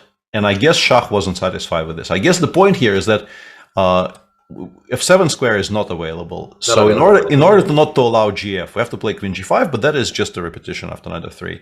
And Shahryar, understandably, because everybody is training MVL in the group, Shahryar is saying no draw for you. Goes queen I understand that, but Shah does have fate in his hands, right? He does play MVL tomorrow. Mm-hmm. I think he probably also just thought he was doing well here, because he is, after all, a pawn up, and if white takes on b7, we can play, I don't know, rook e8 and then queen e2. But Predke played it very, very cleverly. He played bishop e3 here with the intention, of course, of meeting bishop takes e3 with rook e1. Of course, if white is planning to take a fee, black is kind of winning. But rook e1 here is very strong, because surprisingly, there is no way for black to move the queen away in such a way so that it would force a queen trade. Yeah, and the issue is that the king on h8 is so weak. And in many of these endgames, the easy way to evaluate them, when you have major piece endgames and no other pieces, is how weak is your king, because major pieces are not great at keeping passive and defending kings. They want to be on the attack. They want to be the ones creating threats. They don't want to be tethered to passivity. And in this case, it's clear, right? That it doesn't matter you're up a pawn. You're always worried about your 7th rank. Not to mention the h6 pawn, not to mention your f6 pawn. On a great scenario, I think black is okay if they control the e-file, but if you lose control over the e-file, there's a lot of problems. This is the current position, and the bar basically says white is winning. And at first I was completely like, I thought, what the hell is happening? And it's once again, I think the second time today, I think I solved it, but I only solved it because I saw where the bar is. Right, and the solution? I think f4 wins. And if the queen continues along this file, I go bishop f2, and I win the bishop on d4. So even on queen e4, bishop f2, right? Yeah, it actually wins a full bishop. Oh. Well, so much for my strategical explanation. It wins a full bishop, and if you go queen c5, I play rook c1, and it costs you a queen. And this one is with how weak your king is, I'm guessing you don't survive here. Right. But once again, I am not sure how easy it is in a practical game on 6 minutes where so many tempting options, right? You just don't expect to be winning full pieces in this position. Like, it doesn't look like a position in which you are winning at all. You kind of know you always have very good positional compensation, but because it wasn't even a direction I was looking for when I was trying to make like queen d3 work. Something so takes rook e7. Yeah, like this, and then you get in, right? But after queen d3, I assume black plays maybe c5 or maybe bishop takes b2, preserves the shape in some way. There's also rook e8, maybe, although that looks bad. The problem with preserving the shape is that I'm also threatening bishop d2, rook e7. So how do you do that? Like c5, bishop d2, right? Oh yeah. So is queen d3 also winning? I don't know. that would be a turn up for the books. Let's actually check. So queen d3 is good, but it's pretty good. It's pretty good. And it's pretty good. f4 is completely winning, though. Yeah, I got the better solution, but your solution is also completely fine. And he's gone for a third, which usually is not a good indication. Queen c2 on the board, a similar idea to the move queen d3, but I thought queen d3 is just much more immediate. And the engine thinks, no bueno. Yeah, the engine says it's much less. Basically, it's just so much less forcing than the other moves we were discussing that. It's such a strange move to me, this queen d3, because the line I looked at first was queen d3, bishop takes e3, rook takes e3, maybe queen takes b2. But first of all, I stopped believing in it after a second, after I saw rook e2. And that just made me think, why would I ever go to c2? d3 creates a threat. This line's impossible. Yeah, and bishop b2 loses to rook e2 actually, and then you can't really deal with all the threats apparently of like bishop h6 and bishop c1, queen g6. There's so much stuff. Yeah. So it's a kind of a curious position where, like, originally I thought, okay, Shah is doing fine, but he's actually losing to two different things here. One completely forced and one slightly less forced, but still extremely strong. But Predkit did not spot any of those two options. And yeah, people once again asking about that position. There was a question in chat about taking and taking. It is the best option after f4, but as I said, I still feel like this is losing. Like king g7, I give a check from here. Yeah, the thing is there are light squares, right? At some point, the king is going to help the attack, or the g-pawn is going to help the attack, and the bishop on c5 is just not going to help your defense at all. You might not even have to take your pawns. Yeah, it's not even that the pawns are hanging. It's just that I will probably play like king g2, king f3, and then either like come in like this, or if you play f5, I'll play g4, and there will be a mating attack on the king side. It's just very, very bad. But after queen c2, sorry, that's the wrong game. After queen c2, yeah, Shah now has a couple of ways to survive. c5 has improved in strength because bishop d2 is no longer that much of a threat, I guess. And there was also some other way to play. I think maybe, yeah, I saw it briefly on my screen, but we'll wait for him to make a move. In the meantime, Shirov did win his game, but we did expect that. Nothing really shocking there. Nikita did play e5. Oh, he is going for the c5 line. Yeah, Nikita did play e5, and yeah, we assume d5 needs to be played. I don't really see what else you can even do with the amount of threats that occur. Well, he has an answer. Queen e4 played. Like, yeah, I actually didn't like the rook f3. That actually makes a ton of sense. Now, do I have anything immediate? I'm not sure how much I mean, it's a very, like, I understand the point of the move, but like, how good is this? Maybe it's not that bad. We go back, and then if e4 we have knight e5, right? And we do have some counterplay. I'm still worried for white here a little bit, but I guess I think he assessed it more precisely than we did. And he is not better, but he's definitely not doing as poorly as I somehow assumed. Yeah, at this point, it becomes a matter of survival for him.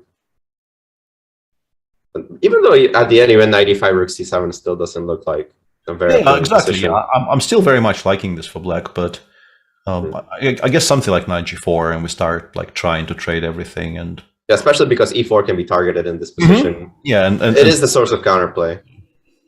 So yeah, games are disappearing left, right, and center. I think something else disappeared just as we were talking. Yuria and Hari Krishna drew, actually. This was a grid drawn. This is quite interesting. So after rook c7, in this position, we were actually discussing this position, and Anish found a very, very nice way of holding it. He played bishop c3, which looks like it just gives up the pawn on a3, but after bishop takes a3, he found the move bishop a5, 7, and knight takes c4.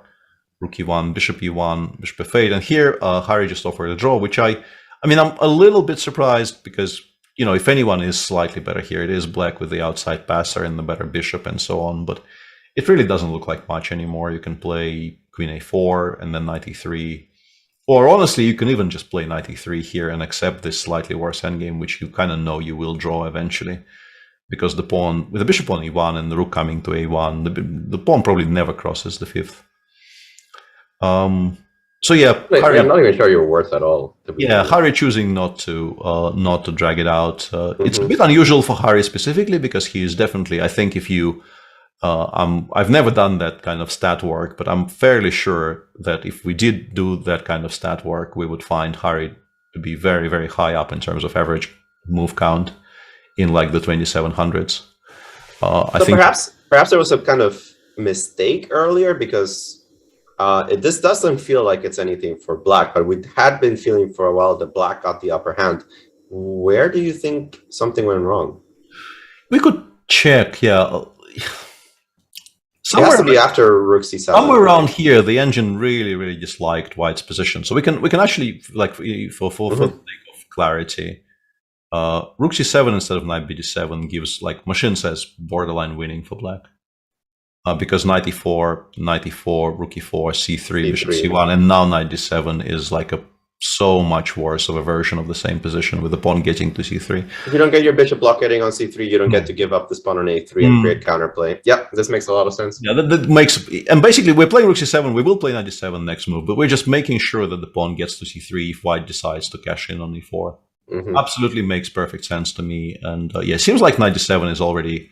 I mean, it's still better for black, but it's it gives white much better chances. And here, rook c7 is not the best move, although even after rook c7, bishop c3 is a very good move by Anish. Really the only move. Everything else is very poor. But Harry could have continued here. The engine says that by not taking on a3 and providing squares for the rook on c7, specifically, like you just need to create a c8 square for the rook to be able to dodge against bishop a5, and you're still better. But I guess he did not really believe he was better anymore, because bishop a3, I'm pretty sure he realized the game after bishop a3 will most likely kind of fizzle.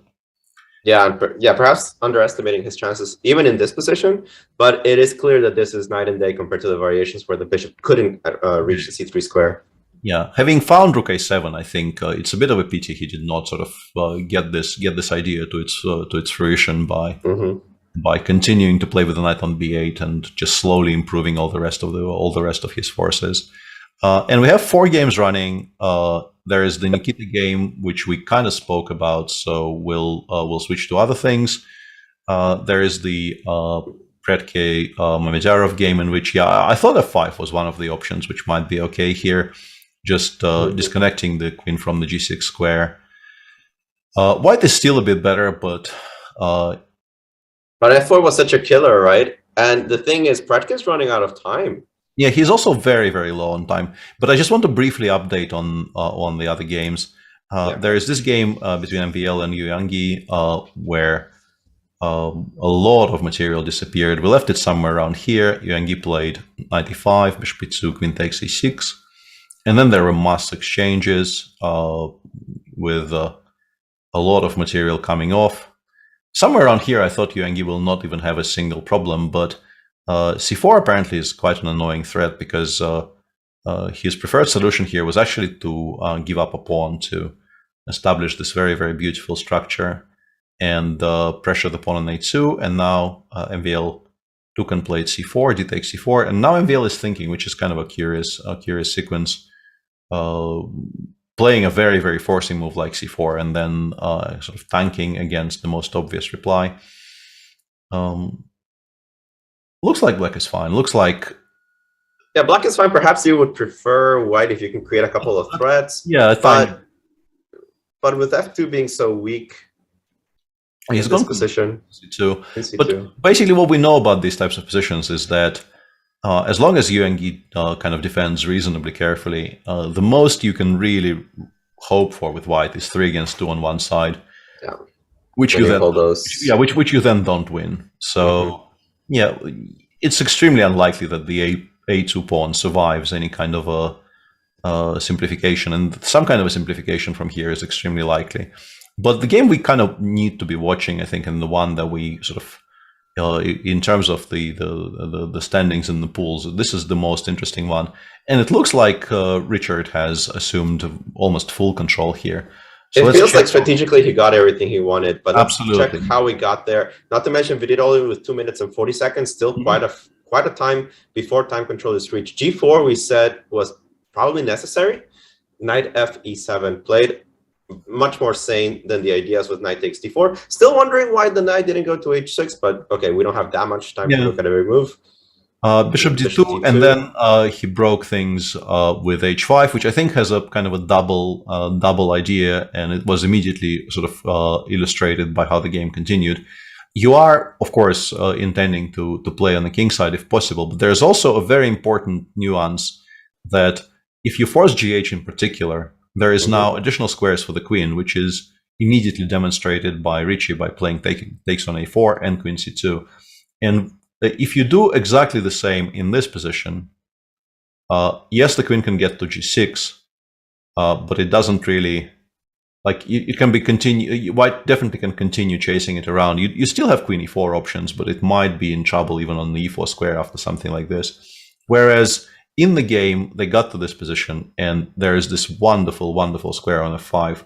And just to point out to the viewers also what happens if you include the move h3. Of course, it's not just the abstract, the rook is nice on h8, but that specific variation we're looking at when the queen reaches g6, there is no knight h4. There's actually the move queen h7 mating you. Yeah, also, so also queen h7. Yeah, very nicely put. Yeah.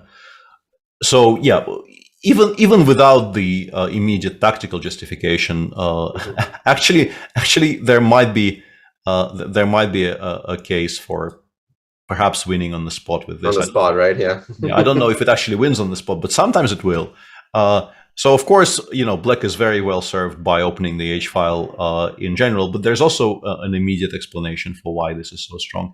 And in the game after GH, queen takes, rook a1, queen c2, Vidit played b5, knight g8, rook fc1, queen f5, captures on c8, rook c1, knight e7, rook c7. This is the current position. I'm a little bit surprised at knight e7. I thought it was supposed to go in this direction. But there's probably not much reason to not play knight e7 either. Knight e7, rook c7, I guess he just wants to like take on h5 and put it on f5 and say... I actually like the flexibility of the knight on certain scenarios. Sometimes I feel when the knight's on c4 it looks pretty, but if the rook's already crossed to the 7th rank, it's not preventing the rook from entering the fray. And what does it actually attack, right? Whereas on f5, you're pressuring the d4 weakness. Yeah. Fair point. Fair point. I'm just a little bit worried about allowing bishop b4, but actually, in terms of allowing bishop b4, like this would be a lot scarier actually, because with no control. Yeah, we don't cover the e7 square at all. Mohammed Amin says, "Could you please show the standings?" There's still like very exciting time troubles going on, but yeah, we definitely have the standings graphics, and we could absolutely show you at least some of the standings. We can definitely talk about them. Yeah. But for now, and there we go. There you are on your screen. And this one is just, as you can see, because of the standings of this group, this is such a huge game. Yeah, and interestingly, groups A and B actually finished for the day. We have 4 games running, and they are from specifically groups C and D. A and B is done, and we absolutely know what will be happening tomorrow. In Group A, we have the 2 leaders playing the 2 non-leaders tomorrow, and in Group B we still have the... Hang on, that's not true. In Group... That's not true, because no, I'm lying. Yeah, the Vitugov and Rapport game are from different groups. Yeah, I'm just lying. Ignore me. Oops, my bad. This is what I get for believing you. Yeah. So yeah, only one group is done for today, and tomorrow they will be playing the games that we spoke about slightly earlier. And yeah, we still have the Nikita game going in Group B. Yeah, and we have 2 exciting time pressures. I think this Vidit game is obviously very important. We have the Predke game that in many ways is very important as well. The Queen E7 move is so cool. Yeah. I don't know if it's good, but it's cool. Yeah, it is a very, very cool move, yeah. So after f5, Alexander took on c7, Shah played f5, f4, continuing to create immediate counterplay. I'm kind of wondering why gf is not good, though. Hang on. No, that doesn't work. Why not? This is... Wait up, why is gf not good exactly? I thought... Rook f4? Rook f2? King h1. Not g1, h1. And if I go rook h2? And I take on d4? You still have this. I still have this. I thought I was being clever, because if I go king g1, you can actually take on d4, and rook e8 mate is not actually... countermate. It's countermate, yeah. I thought I was being clever, but I'm not, because rook h2... It feels like this move should be illegal because this queen is dead. I mean, but it's not actually dead, and yeah, black is better. I don't know about winning, but black actually collects everything with checks. Yeah. So, and instead of all this, and Predke has 2 minutes, so these are not easy calculations. Predke found a very, very beautiful geometric idea here of playing queen e7, attacking the rook on f8 and also offering this queen trade. And if queen takes e7, of course, we have bishop takes d4 and the queen. I mean, black probably still holds, but this is, I would suspect this is not the endgame you particularly want to be playing with the f4. But it does feel a little bit better here Yeah, for the white side. I think we pick white here, even though it probably is. But if you don't play queen e7, what are my alternatives? Because I do have a few things hanging. Yeah, we can go like, I don't know if I need to include FG. Probably not, actually, in case, you know. FG played, by the way. Yeah, well, I was going to suggest king g8 because, like, if you do it after FG, you're kind of losing the queen takes f8. So I wanted not to include. Not to, yeah. Yeah, but Shahriar disagrees. So f takes g3 played. I assume f takes g. Yeah. Yeah, I assume we capture and maybe he just takes and goes queen f6 and says this is a draw, which it probably is. Yeah. This one looks a lot more comfortable than the other one. Yeah. Without allowing the move g4, the pawn on f3 is not a weakness. You also have access to the second rank and the f file in general. I'd probably still take white, but it's not. Yeah, it's maybe a little bit better than white, but yeah, we have to assume this is going to be equalizable. Yeah. Is there anything else here? As I mentioned, king g8 is not great. We can play rook g8. But once again, it doesn't really feel like it's a winning attempt for a number of reasons. Yeah, the main reasons being that at the end of the day, if I defend my g pawn at some point, like it is black's king that's weaker, right? Yeah, like we're just worse here. We're just worse, yeah. the reason it's not a winning attempt is just we're worse in this position. That one, not to win. Yeah, and maybe not losing. I suspect it's defensible, but yeah, we're like, it's just very instinctively, this king is just so much safer than this king, and yeah. Yeah, it doesn't feel right to be playing like this, especially not for a win. All right, Pretke with only a few minutes, but FG played. And how many moves does he have left? 5 moves. 5 moves, yeah, but they probably are quite likely not to easy. be difficult. Not to be difficult, yeah. So right. I think he's fine. And I think Shah, you know, much as he would maybe like to continue pushing due to tournament situation and, you know, the clock situation, perhaps to some degree, even though against a strong young player, you don't think, you know, 145 with increment for 5 moves is very little. It really isn't that bad, but I think he is experienced enough to realize this is unlikely to offer him realistic winning chances, and he'll just find the cleanest way to make an immediate draw, which I suspect starts with him taking on a7. No, I agree. I think it is high time to bail in this position. The king on h8 is going to be weaker in every single line. Yeah, in fact, like maybe there's even an argument for doing this, like king g2, rook c8 here or something. Yeah. Rook d8, maybe rook d8 is. I like rook d8 more to have both d3 and d2. On king f3. Yeah, I mean, I'm still not entirely happy with this, but like do something like this and like, continue. Actually, no. This. Yeah. we might lose. Yeah, this is me. And I think that's why he's taking his sweet time here, because yeah, your opponent's in time pressure, but to be honest, you want to be deciding if you're going to make a draw, make it in the most comfortable way. Absolutely. Don't get yourself in any kind of trouble. Because once the endgame kicks in, it's going to be instinct for white. It's not going to be calculating everything. Those moves that I just made were super easy. So it's not like you're putting your opponent in any kind of time pressure. Just equalize that endgame and not give him any chances. So let's leave him alone. Let's go back to Vidit and his time pressure, because we have some new moves. And Chata is extremely impressed with how Rapport has done this. He's actually it's not unusual. Yeah, and I thought Chat was like, I saw mentions of this move being even stronger than queen takes, because after bishop b4, knight g6, there's also additional ideas of rook h3, like driving the knight away from the one good square that it has, and then, you know, checks along the g file will become much stronger. Maybe queen g4 followed by rook h3, even forcing some endgames. Looks like Vidit is in a lot of trouble, even though there still are, judging by the ever-present silent evaluation of our little baron on the right, it's not absolutely. It's not plummeted, but how do you keep it from plummeting in this position? Yeah, I think Chad is saying maybe b6 is a b6, a6. Yeah, but like, what did we gain by including b6 and a6? Maybe in this lines though, you have like maybe at some point Queen a4 stuff will work. I'm not saying, I don't know which variation, but yeah, you go Queen d1, Queen a4, and hope that it gives us extra resources. Yeah, b6 we can play Queen b1 check, but I get the feeling that I might not be forced to actually defend this bishop. Like I would very much like to give it up and just play for some kind of counterplay like this. He has played b6. He has played b6. Yeah, very resourceful move there. Very nice. Yeah, he is playing on increment, and as opposed to the Prix game, this is still a very, very sharp, very tactical position, and he still has 11 moves to make. That's a ton of moves when every decision is crucial. On basically just the increment, right? Yeah, he has 45 seconds left. As far let me make sure. Yeah, 45 seconds left for the rest of the time control. Of course, you get that extra time added. So a6, Queen d1 definitely seems like I'm getting something, right?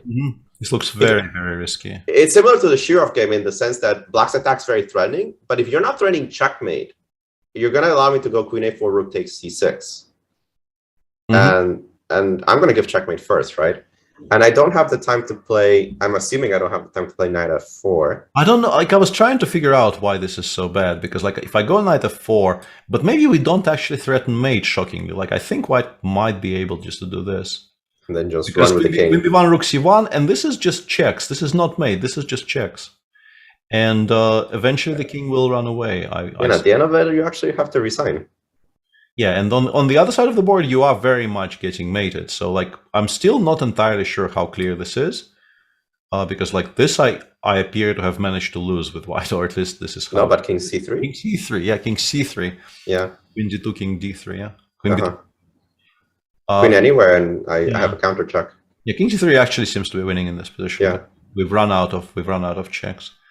How easy is any of this on a minute? Is anybody's guess in a hugely important Grand Prix game. How easy is any of this to calculate is difficult to judge. And Queen b1 played quickly by Richard, so we're not going to be seeing any of this a6 nonsense. This is the choice, right? Do you go knight e1 and believe on your pawn? Because at this point it's believing, right? You have 30 seconds. You're not going to calculate it out. You have to make a believe move. You don't want to play bishop e1. It's too passive. Yeah, Chad is saying White needs to go for the endgame, which appears to kind of. But the endgame is sad. It's so sad that you might hope for something else. Yeah. But yeah, if you have to play which endgame, you have one takes, and it's just it looks to me to be completely lost. I don't know why there's any chances whatsoever. Like maybe you kind of run in that direction or something. I don't know. Yeah, Queen e1 played. Yeah, because apparently knight e1 was just completely lost. I don't know. I think you take the bishop and go Queen a3 now, or Queen a5. Yeah, but there's also a rook hanging. But I guess we can include Rook g5 check. Rook g5 and some variation. Yeah. 5, yeah. Yeah, does look. Yeah. Does look. I was kind of hoping this will work. My reasoning was, I was kind of hoping I can create something here. Yeah, but actually the king does a good job defending itself, right? King e7, Queen b4, King d7. If Rook c7, it runs, and also Queen a6 is kind of countermate on the backswing. And yeah, if you go Queen b4, King d7, we're just in time to attack the Rook on c8 again. So we do have this endgame, and yeah, a bit mystifying to me why this isn't just completely lost. But I guess it's specifically this counterplay that I mentioned. And knight c2 already on the board. How strong is it? Can I try to tie you down with Rook h4? Rook h4, Rook h3, b3 is all. No, Rook h3, b3 it goes to bishop. But then knight b5 never happens. Basically, I think this might also be okay, right? Because now I can just maybe push the b pawn because the knight is. Right, but if you push a b pawn, then you allow me to go to b5. Not that I'm sure what I'm doing with it, though. I could also consider. No, I'm never in time to play my knight away from g6. Yeah, Rook h4. Rook h4 is an idea. How else do we unpin ourselves? We can go knight c6. We can go Rook h3 and then knight c6, right? Knight a3 might actually be losing material to knight c6 here. And on bishop d6, you just go. I've forgotten about the square completely. Yeah, okay. That being said, I'm not sure what your threat is going to be from now on. You have I have no idea, actually. Can I just go knight f4 or something? Currently, I probably want to be... it's not a perpetual. No, it's not perpetual. Go to d8, right? Yeah, it's just not a perpetual. Okay. Yeah, the feeling has to be that there is a way... there is a way to convert this to a position which you then can win technically. And he does start by rook h3. It did always look like the most logical move in this position. More general question is, like, if you play knight e3, how does black get out of the corner? But once again, even if there's no immediate answer, you kind of know there is some kind of an answer. Like knight c6, and then you either have to give up on d4, or you have to move the bishop away from good diagonals, and then this frees up this knight, and you go knight f4, knight e2, or something. Yeah, the moment things start hopping, it's not so easy. That being said, they hop, but... yes. They hop, but, you know... Froggers. No, this looks bad. It does look bad, and also, yeah, the fact that Vidit needs to make 8 moves from here on less than an increment. And not easy moves, right? Because one is completely different than the other. One, you sit down and you defend what looks like to be a horrible endgame. And another scenario is you're trying to create counterplay. The move bishop d6. He's trying to kind of keep all of his options open here. By moving the bishop away from the potential attack and then going from there. So what's the solution here? I guess we can actually go knight c6 and then rook c3, right? We can go knight c6, rook b7, rook c3, and then take on d4. And once again, this is not a perpetual. Even though I'm not very happy about the necessity of giving up some of my king side. You know, this might not be a very easily winning position at all, unless we have some kind of a mate. Like knight h4 does look suspiciously like mate, weirdly. It actually is sort of mate, because if you play h3, I can actually get your king to f4 and mate it there. Very impressive. Which is, completely unnecessary, but... But it also represents some of the dangers that white is going to be faced in certain positions, where the knights start hopping, and the white king is only safe right now because his knight on d8 is not participating. So knight c6 actually looks very good. I don't know if I would take the time to take on b7, though. I think I would just start collecting as many pawns as I can on the king side as soon as you play knight c6. But how? Ah, you mean check, yeah? Check, yeah. Check exists. Yeah, of course you should, yeah. This is much stronger. This is much stronger. Okay, then let's look for cleaner solutions. I think...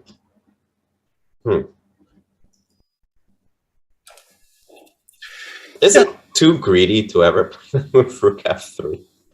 And just to protect f7. Yeah. I mean, it's the greediest move ever, but... It is a very greedy move, yeah. I'm not sure what I'm doing with my rook. And I was saying that maybe if you play king g2, I actually move my rook to the third rank. No. This knight h4 f5. Yeah. That's very nice. Strong. Yeah. This is very strong. This solves all of our issues pretty much. Like, by attacking this bishop, we completely remove...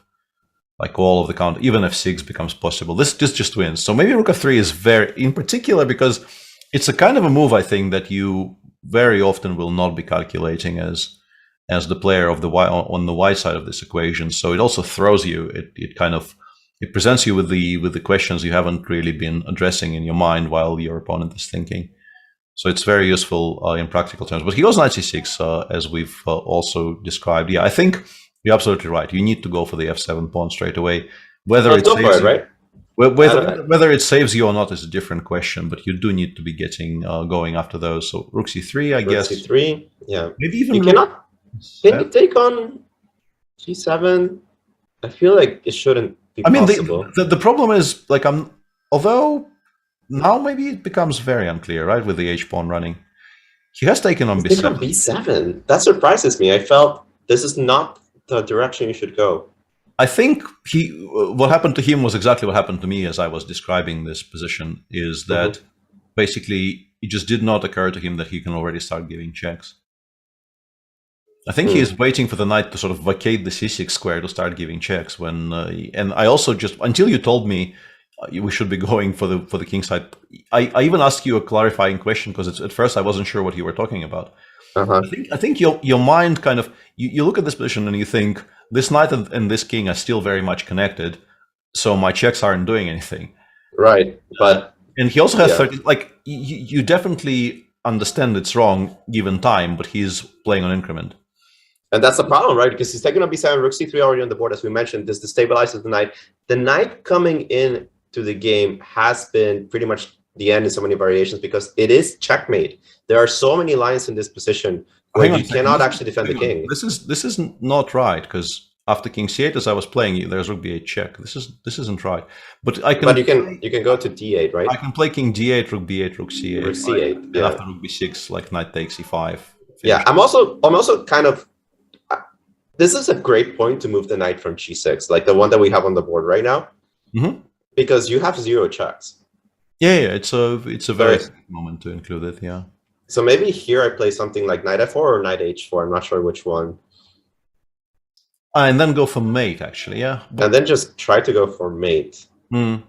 Because I don't care about my pawn on b6. Rook c1 is not quite checkmate here, right? And that's why maybe knight h4 was a stronger move. I mean, even here after knight takes d4, we're kind of threatening mate. This might be winning. This might be completely winning, actually, because and then rook c1, and once again, if you start giving those checks, I go king d8, rook b8, rook c8, and you can't take on b6 because you're still getting mated on the other side. And if the rooks come off, this is easy. It's completely and utterly winning here. Yeah, 2 up. So it might be the time to move the knight from g6. I haven't really figured out if g4 or h4 is stronger. The natural is f4 is such a central good square. So I can see why you would be attracted to that, but perhaps in some specific positions, the knight on h4 is needed there. I don't. Might be even stronger, actually. Yeah, just kind of preparing to take on d4. Like we also create this threat maybe in some positions. Rook c1 check forcing knight f1 is obviously a hugely annoying thing to think about for white. And yeah, I think most reasonable moves here will be extremely strong. He has played knight h4. Yeah, well played. You and him. I guess the bar says neither of us played this well. The knight h4 move, actually, I see a lot of white regaining on the thermometer. Still basically still lost. Winning though, yeah. Still basically lost, even though knight d4 was -4 and knight f4 was also -4, and this is only -2.5 here, or whatever it is. Yeah. Only, but I think that's plenty. So yeah, let's all shout blunder in all caps. This is the time. This is the time to denounce the absolutely horrible play that we're watching. Yeah, I think it's still completely winning. Yeah. King f1 played, and now we can go knight takes d4. Hang on, there's bishop e7 there. This is the reason, I think, because like check, check, check, and after rook c8, suddenly. Oh, that's a cold shower. And game kind of starts anew. Game very much starts anew.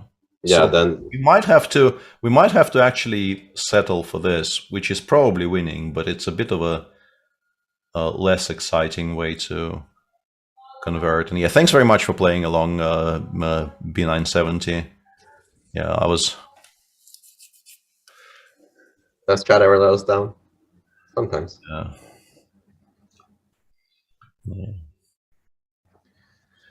Ooh, so a big decision here. Perhaps knight h4 not the most precise. So let's check this out. Rook c1, king e2, knight takes d4. The king has to go somewhere. I'm going to put it on d3.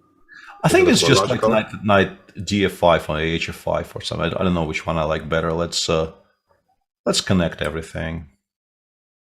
All right. I like keeping my knight alive for now. Let's give it some checks. Check. Yeah, but now you're taking on f7, right? That's the point, right? I always want to take on f7. This is the only glimmer of hope I have here. Yeah. Yeah. Hang on a second. I'm not sure how bad it is, though. Even after that, I go to d8. Actually, I think maybe... No. I was going to argue for knight b5 just to have king c6 in this position. But knight b5, like... Even this maybe is like semi-playable. Although I have a feeling I'm just winning after knight d6, right? eg, like a now some careful move. And the knight is so disconnected from the d6 pawn that I will be able to round it up. Like I don't know, knight f3. I believe that. And king d6. Can I just play b5 since white can't take? Yeah, that's also an option. Yeah, because like rook b5, we just go rook c1 and we win very, very easily in this position. We don't really need the rooks on. Yeah, everything falls apart here. Completely and utterly hopeless. Yeah, b5 is a clever little move. Just kind of, once again, specifically against 35 seconds, it's very easily a move that your opponent has not considered for a brief moment. And if bishop c5, we can go knight f3 and just collect from this side while not abandoning the post on c6. Looks very strong, yeah. Despite, I'm pretty sure what happened there was Ricci probably missed bishop b7 check. I'm pretty sure he was planning just to take on d4 and win very, very comfortably, and then he realized there is a kind of a problem with that. But a little caveat there, and King F1 is a nice find for Vidit with such time pressure. Well, I mean, he was very much helped by the fact that there are no other moves in this position. I'm pretty sure you can't allow rook c1 check. There's no way you can allow rook c1 check. You just get, you know, you're losing after that. Yeah. So yeah, Ricci is also down to 2 minutes now, and it has become slightly more open, I would guess, but I'm still very much taking he went rook b3. Not a move we considered at all, but I guess it makes sense because he's saying I will take on d4, and with the rook not on the c file, I will very happily go king d7, king c6, because it, like, what we were worried about this whole time was this would skewer and lose us the rook on c3. And by moving the rook away from c3, we are now very much reintroducing the threat of knight takes d4. Knight c2, yeah, if you have to play knight c2, you kind of know you're losing, but I guess he had so little time that he couldn't really find anything stronger. I don't know what was stronger, but yeah, knight c2 has to be completely lost now. Rook b2 probably... too passive, right? Yeah. Yeah, rook b2 probably wins. Knight hf3 looks like it's completely winning. Like many... Even in many scenarios, knight hf5, just start hitting this bishop. There's so many lines in which you take it and the game is over. Yeah, but I think rook b2 is a very, very clear way to go here. If it goes... And rook b2 played, yeah. Yeah, if it goes to e1, we can even go rook b1, kind of a little bit of a sadistic way of finishing here, but like knight f3 is a threat. Forces go king e2, and then this is a check suddenly. Knight a3 played. And yeah, there has to be some kind of a mate now, right? We just like we take on d4, the king run. Hang on a second. This is a very cute self-mate. Yes. This is not want to go this way. This is a very cute self-mate, but it's not going to happen. Yeah, knight d4 would actually just be a draw, right? I think so. Yeah. Well, we can go knight. I guess we can just go knight f5 here. I think that finishes the game. Yeah, pretty much. Pretty much. There is bishop c5, but I mean, none of those. There's always tricks. Yeah, none of those games are salvageable. No, this looks over. Yeah, this looks completely over. Yeah, I mean, next move we just take on d6 and go knight takes d4 and win that position very, very easily. And yeah, Ricci still has, this is move 38, has 2 minutes. He will settle on something here that works, and it will be enough. Probably time to update the other boards. The other games, right? This really does feel over. In Nikita's game, a lot of material came off the board, so we left it somewhere here. Nikita declined to play e4 altogether, and for this position instead, there were some trades. And yeah, currently white is even somehow a pawn up, even though I don't think white is at all better. I suspect rook c8 is playable, although it does allow f4. Something like knight c5 probably is playable. Black has to be completely fine, but seems like there is no more real conversation about black being much better. Knight b4 maybe is playable, just pick the pawn on c4 up later.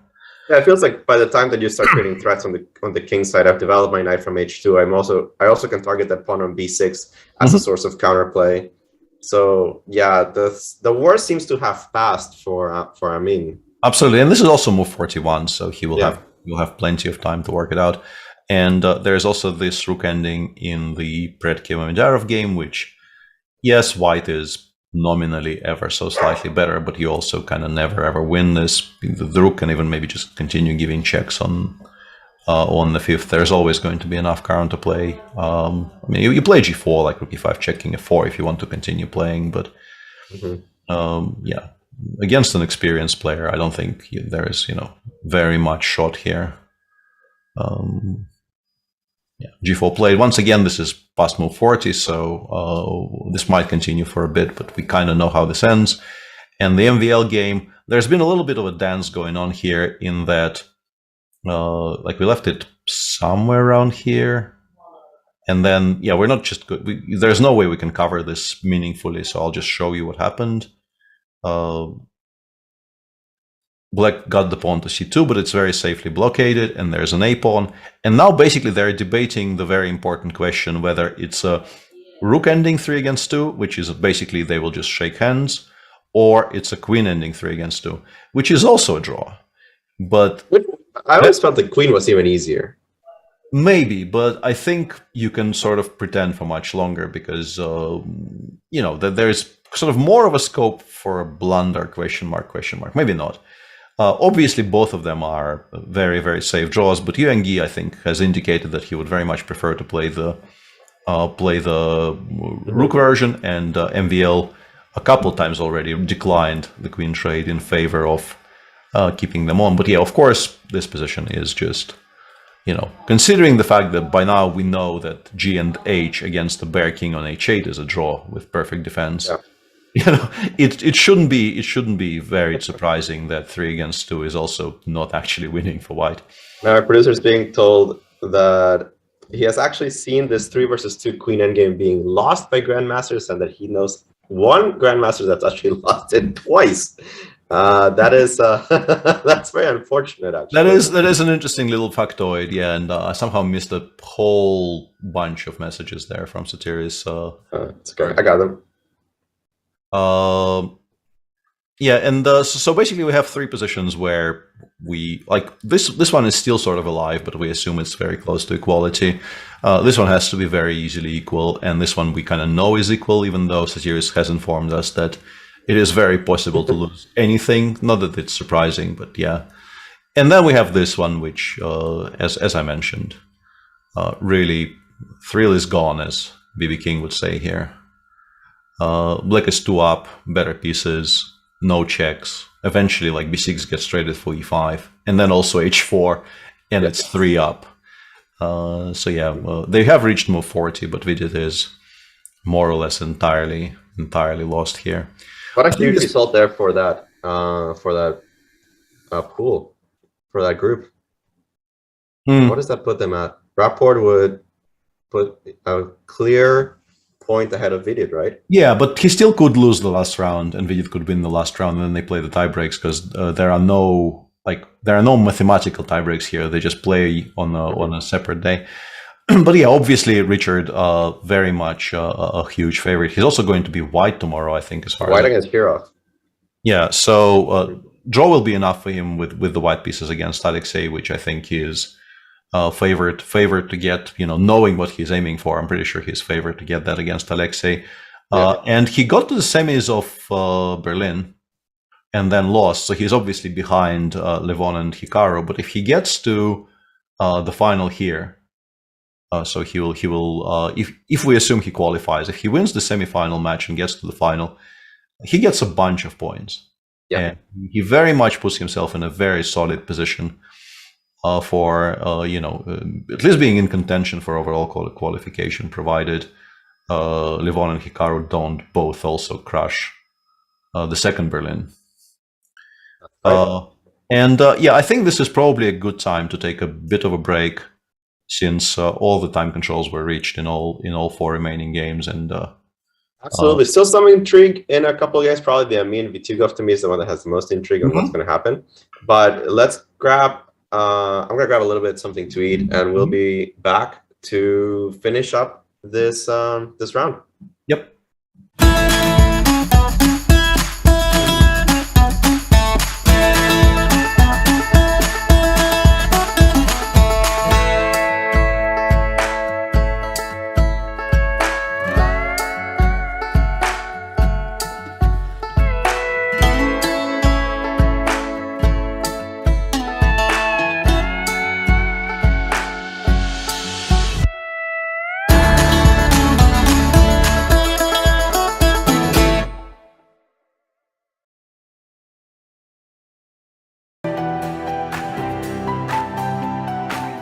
Okay, so let's send a challenge. Here is challenging me. Nice graphics, easy to see.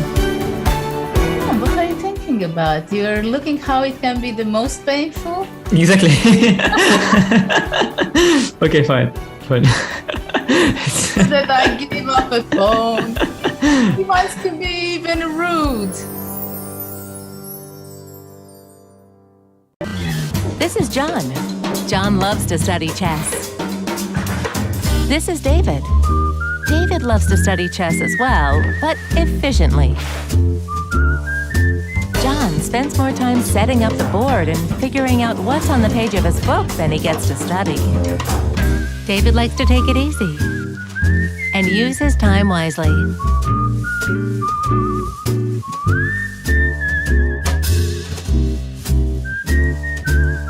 David has finished his exercise for today.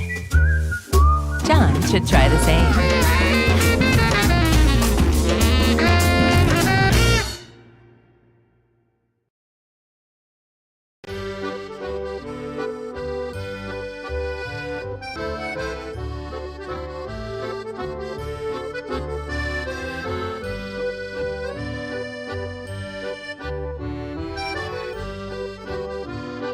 When I saw her for the first time, it was love at first sight. I love how rich and complex she is, how sharp and principled her first steps, how graceful her movement.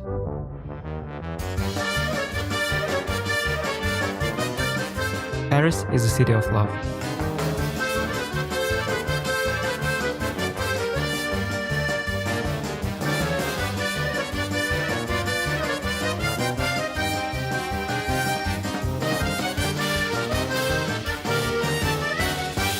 I've come to find my love for the French defense.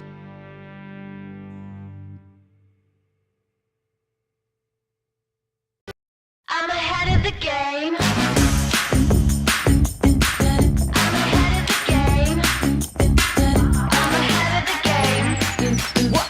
Well, the phone is always ringing. I'm caught up on the line. Got a string around my finger. Remember who am I? I'm a boss and I'm honestly off my rocker, but follow me. I'm ahead of the game. I'm ahead of the game. I'm only ever slinging. I'm working overtime. Got a song and I'm the singer, the melody, the vibe. I'm a prodigy. Logically, I'm impossibly wanted. And they'll remember my name. They'll remember my name. Ooh,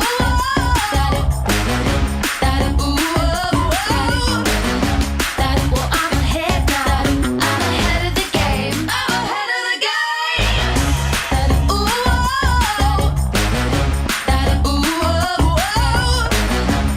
well, I'm ahead now.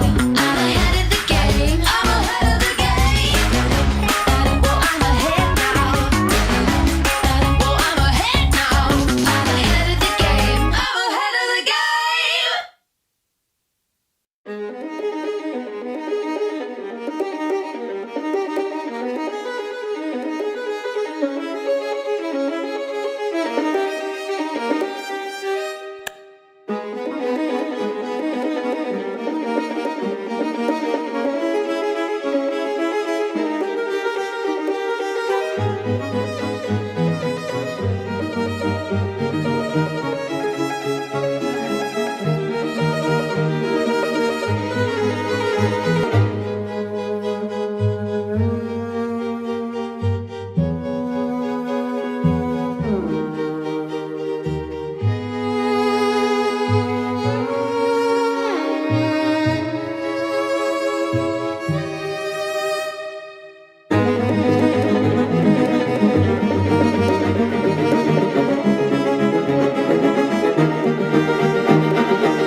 E5. It's E5 Patzers. A complete repertoire against 1 E4 based on 1 E5, now available to study with Chessable's unique Move Trainer technology. The backbone is the Marshall Gambit against the Spanish, with 3 Knight F6 against the Italian. Jan Gustafsson has revisited all these lines he has played for 20 years and worked on as a second for Peter Lecco and Magnus Carlsen, amongst others, with the help of the most powerful engines out there, Leela 0 and Stockfish 10. This has led to many new discoveries and a repertoire ready to master on Chessable that can serve the student for a long chess career. Maybe E4 doesn't exist after all. E5. It's E5 Patzers. Welcome to the new Chess24 playing experience. Play in light mode or dark mode. Choose from a range of time controls or create a custom game. And get paired with players from around the world, fast. Enjoy a polished playing experience while making moves on a fresh, responsive board to claim your victories. Train and improve with over 80,000 puzzles. And that's not all. Download now and discover what more you can enjoy in our brand new app. For your eyes, lips for your lips, skin for your skin, sin for your sin. Feel it now, now, now, now. Think about it later. Feel it now, now, now, now. Think about it later. Feel it now, now, now, now. Think about it later. Feel it now, now, now, now. Think about it later.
Welcome everybody back. We are here in, I guess, the second part, because this was our first break, of the fifth round of the second leg of the Grand Prix tournament. That was a lot to say, but we have 4 games left. We had some important results so far, but the most important result of the day might still be coming along. It's the one that we expect between Vidit Gujrathi and Richard Rapport, in which Richard is simply completely winning. And that puts him in a commanding standing in that group.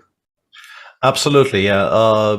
Vidit, understandably, sort of willing to go go the extra mile here and fighting for the very, very ephemeral chances of survival. He is 1, 2, 3 pawns down, and no activity to show for it. I think there's probably a way here to win by force for Richard, something along the lines of knight h3 and then d3, d2. I suspect might be winning, just winning pieces now, not just continuing to improve. But I suspect the d pawn might just be very close to becoming a queen, because we have d2, and after knight d1, let's say knight fd4.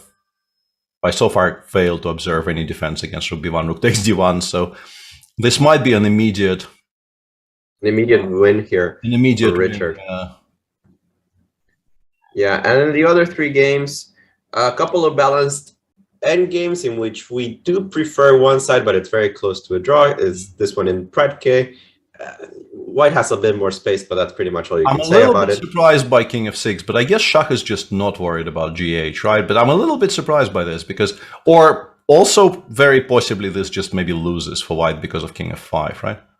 And then you pawn on the d6. Like maybe for a second there, I thought, why is he potentially allowing a pawn ending, which obviously, like after d5, king g4, it's very possible that you just resign with black, because this is an outside passer and the king just gets there. But king f5 is it's important never to blunder a move like this in these endgames, because suddenly the white king will take so much time to just get off the h file that I suspect black might just be straight up winning. And then it very much explains why he's not afraid of gh.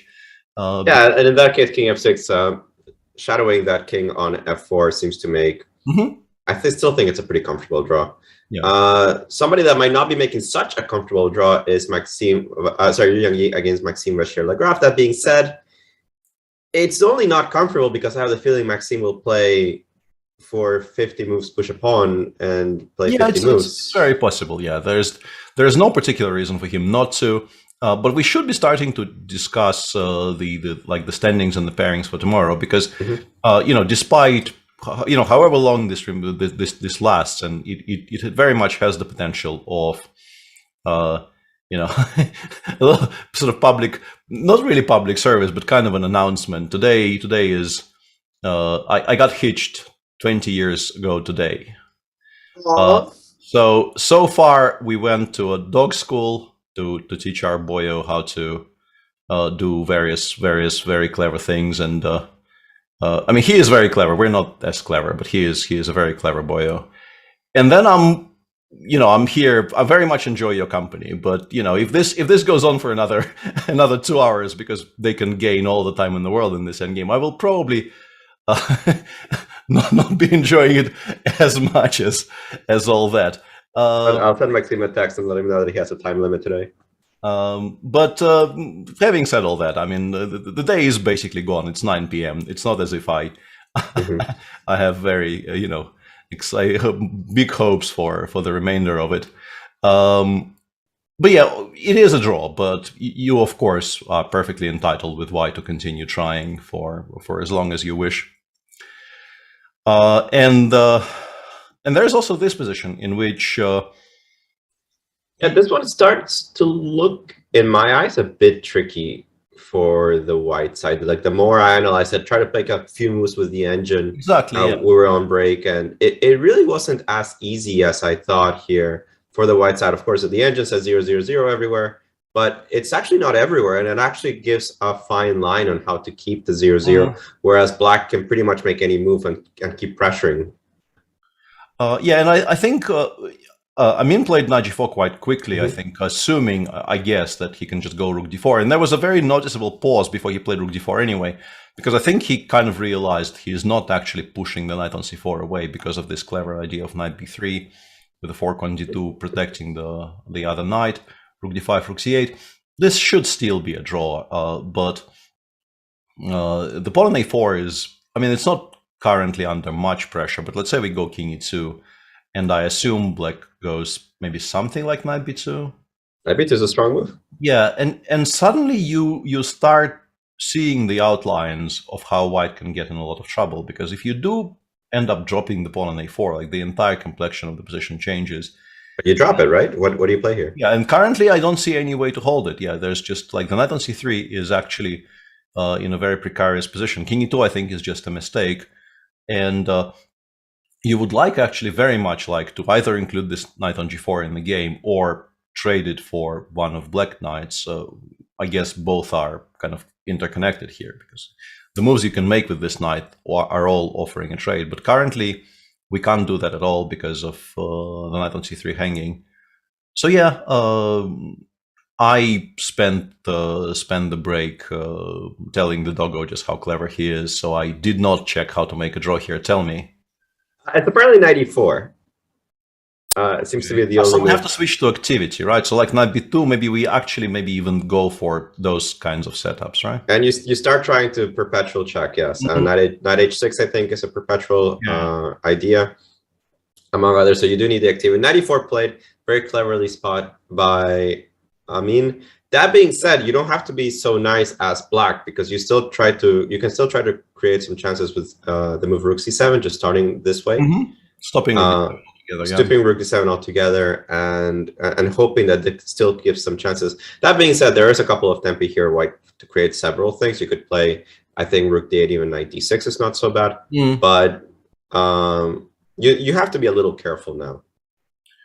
Yeah, absolutely. It no longer looks like it's such a comfortable equality for white. I don't know if there was any mistakes in the run-up, because somewhere around here it didn't even look to me like white is necessarily even worse. But maybe that's a very, like, knight c5, b3, d4 is an annoying threat. Like, I thought maybe we can just ignore b3 altogether and just bring the knight over to e3 and hold that way. But you have to be very, very sure you don't drop any material in some position like this, because you are making basically only moves for the foreseeable future, because you can't possibly afford to drop the f2 pawn.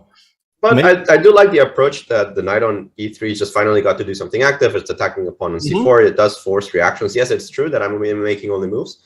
But black, on the other hand, also has to defend this pawn on c4, right? Also has to be making only moves themselves.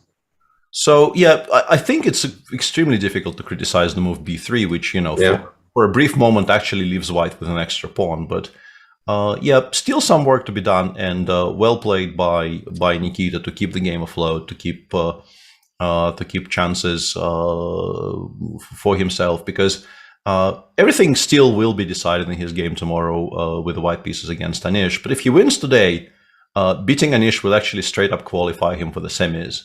Whereas if this is a draw, beating Anish tomorrow with the white pieces will qualify him for the tiebreaks against Anish again. Which is, of course, much better than not having the tiebreaks at all, but there is a large difference there between those two outcomes. And he, of course, is, you know, very, very incentivized in continuing to push here. In the meantime, there has been some changes. Like, this game is still going, but Vidit is only really playing out of, I think, as we you know, the ongoing bit on the show when it's me and Gusti casting is the discussion of the dabda, and we are at some stage of the dabda here, probably maybe even the first D.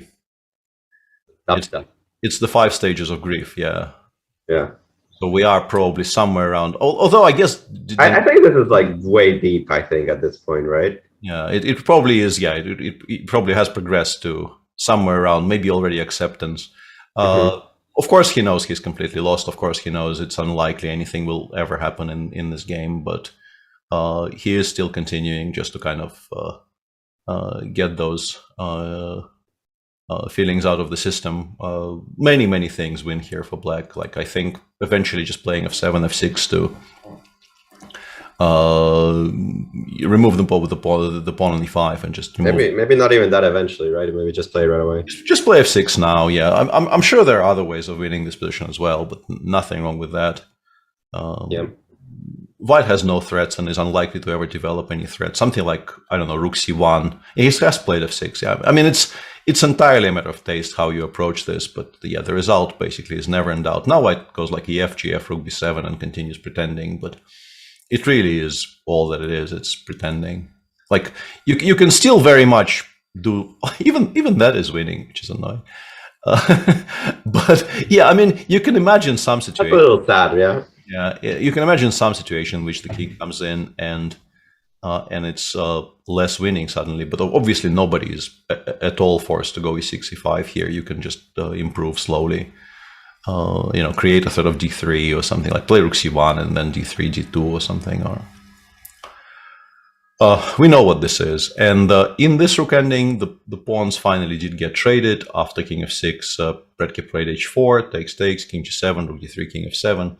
And yeah, this is the issue for White here, is that like this is sort of the maximum, but there is enough counterplay against the queen side to keep the rook kind of pinned to the third, and the rook on b5 does a very, very good job of restricting the white king. If you ever play a4, the h-pawn is far enough from the queening square that I think black can pretty much always afford to do this and just destroy the entire queen side, then maybe return to b4, go a4. And yes, eventually probably you get to play h against 0, but h against 0 is not very exciting with the black king already in the corner. So another one of those where obviously we are not criticizing Predke for continuing. He is marginally better with 0 risk, but he also knows that it's unlikely he's winning this game. And it'll be a pity for him, because I'm sure somebody will tell him as soon as the game's over. A huge missed opportunity that he had approaching time control here with the move f4. Yeah, specifically f4 is... Specifically f4. Even though, as I mentioned, if you don't see the move f4, I just really thought queen d3 was such a much more logical move than queen c2, which was also a winning move here. In this position, specifically because bishop takes e3, rook takes e3, queen takes b2, runs into rook e2. No real defense against rook e7. Rook e7. It will be a huge missed opportunity, somewhat on par, I guess, with the missed opportunity he had against MVL. In terms of like numerical advantage, this is even larger than the advantage he had against MVL. But in both cases, the solution is, somewhat computerish, but f4 is very difficult, but choosing queen d3 over queen c2 I think is manageable, and he probably would have managed even if he had more time, because he did leave himself very, very little time by that point. It was move 31. I think he was below 2 minutes. Yep. And he had to he felt like he had to kind of keep things under control, and queen c2 is also a logical move. It creates those ideas. It's a decent move. It's just not as strong as the others. Yeah, and there's also this, which does scare me a little bit, because don't be scared. Don't be scared. Although I have to say that MVL already playing f4 and then f5 severely limits the sets of 50 moves he can make here, right? Like this is already like pushes. The less he will have later. Yeah, that's already like 150 moves we've shaved off the the potential length of the game here by him playing f4, f5. It is a comfortable draw for black. For the time being, you can even play queen c6, for instance, because this queen ending, this pawn ending is immediately equalizable by picking the pawn on e6 up, and you can also pass. It's the way you lose these positions. And there was a recent example of black losing. I think in one of the online tournaments there was a game where a similar type of position was lost by black allowing a lot of activity suddenly, and white kind of pushing the g-pawn all the way to g6 without black developing actually any immediate counterplay. And then perhaps that actually might explain the last move that you played, the move queen d7, keeping an eye on the f5 square, saying, okay, I don't have any checks, but you're not going to be pushing your pawn either. Yeah. No, it's a logical move. It's the same idea as queen c6 in that he recognizes that the thing you normally want to avoid at all costs, which is the trade of the queens. It's allowable on the e6 square right now. And yes, I actually do, because I do wonder if you play queen c6 and I just play g5, where's your immediate draw, right? This to be, I mean, you just have king g3, right? If I have king g3, and surprisingly, there's no checks. And then I'm starting to pretend that queen a is a real threat, that you have some problems on the back rank. Yeah, that's a fair point. Once again, I assume the machine holds this, but there's no reason to allow it. There's no reason to allow it. I like queen d7. Yeah, trying to figure out where to go here, but yeah, I think this one is really on the verge of being over because we got here, and now after he's even gone rook a7. This is maybe this actually does force the immediate resignation because once the king kind of joins the play, there's no hope left. But I also kind of like the idea of going rook d1, sorry, rook a1, bishop d2, rook d1, and forcing the rook to go back to avoid the trade as well. Yeah, at this point you have obviously whatever you do. But I think rook a7 is really one of those moves that you have to resign against it. Right? Yeah, you can't let the king out of the 8th. No, apparently Vidit disagrees, but this is once the king starts going towards the d5 square, there's just not very much discussion to be had. And in the one game that we assume is still sort of alive, knight e4 was met by knight c5 by Nikita. The knights got immediately traded. How do you feel about this endgame if I take with the rook?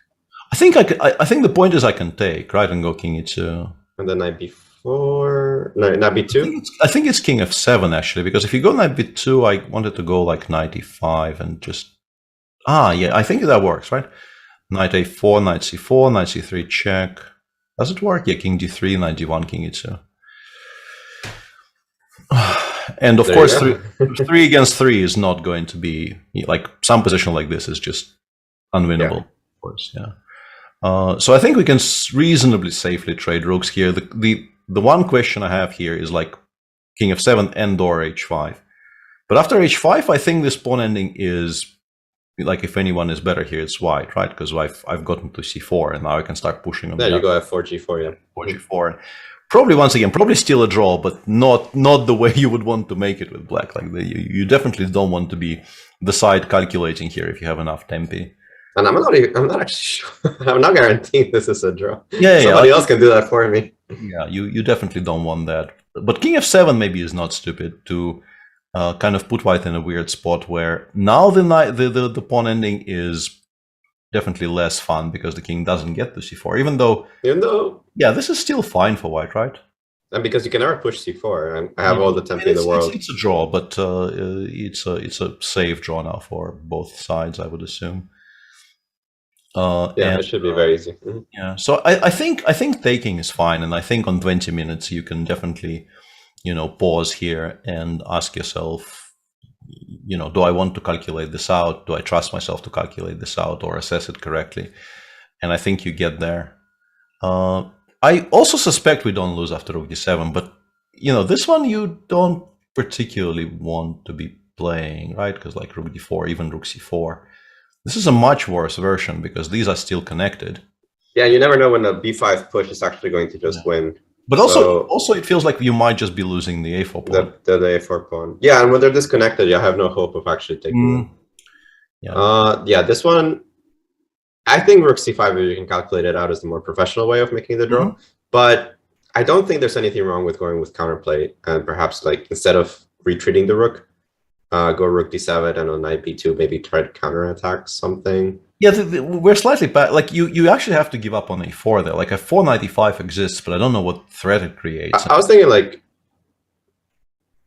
the thing is I just don't know what I'm making. Yeah, takes and maybe knight d5 in that position, just so that you don't have any moves. But or g4. I like g4 knight f5. G4 knight f5 maybe. Yeah. And in the meantime, the MVL queen ending actually ended in a draw by now, which is kind of good news for our sanity. Good news for everybody. Yeah.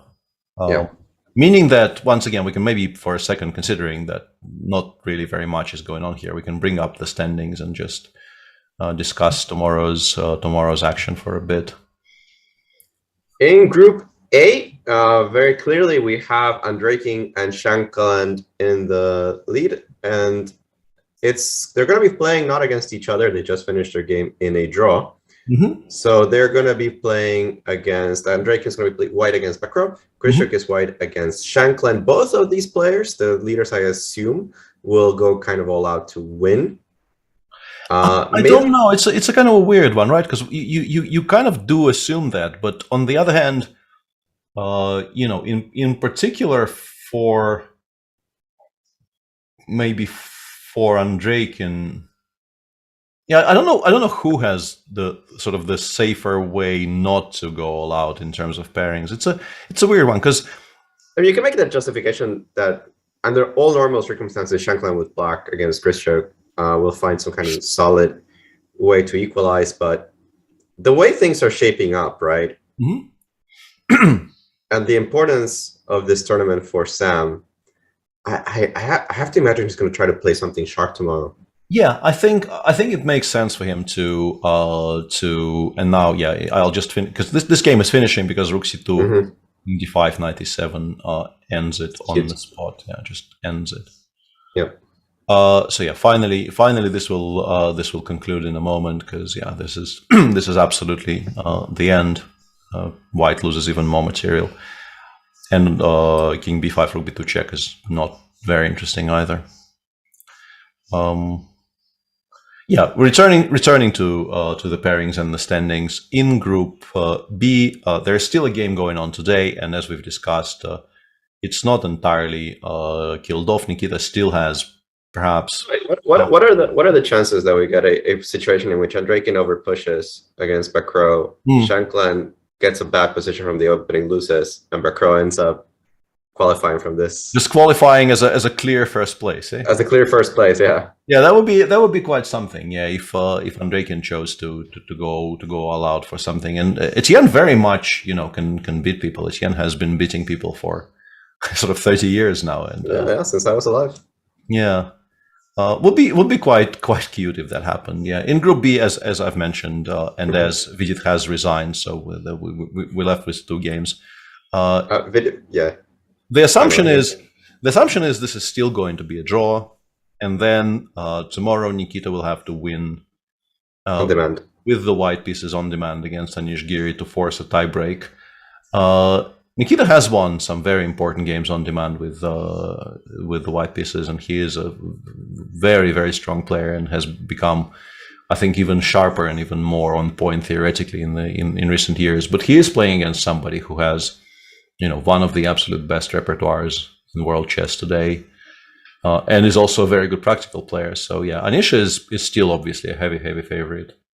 It's hard to disagree with that, because even if he wins, remember, it's not like he's qualifying directly. He will have to play a tiebreak against Anish himself. So that could be fun. On Group C, as you mentioned, Peter, this is a huge result. Rapport with the black pieces defeating Vidit. That one's got a sting.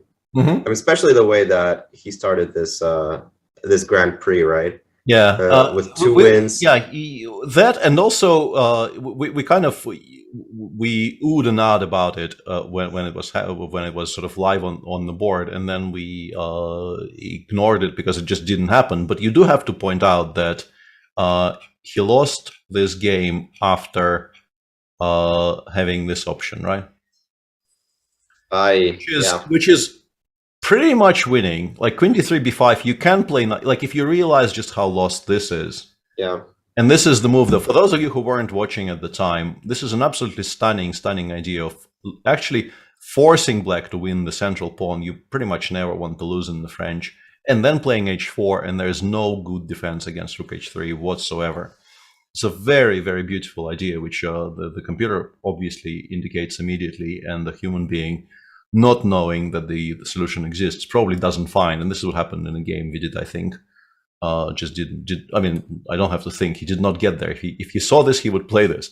I think the idea, the concept of move rook h4 didn't occur to him at all, because yes, it's true that the move b5 is very strong. I think it's just winning, according to the engine. But you could say, I'm not going to play b5 and force you to take my pawn. I'm going to play h4 first. That's clever because it defends the pawn. Of course, later you can realize you don't need it to defend it. But here h4 is just really strong as well, right? Yeah, even here it gives white a large advantage. But yeah, after b5, you basically have to go knight d8, and then we play h4 anyway, and it's about as good a position as you can get in these lines because you've pushed the knight away. You will play rook h3, drive the queen away from d3, play bishop b4, and black is very, very lucky here if they don't just collapse on the spot and don't like lose to a direct attack in the center and on the queen side.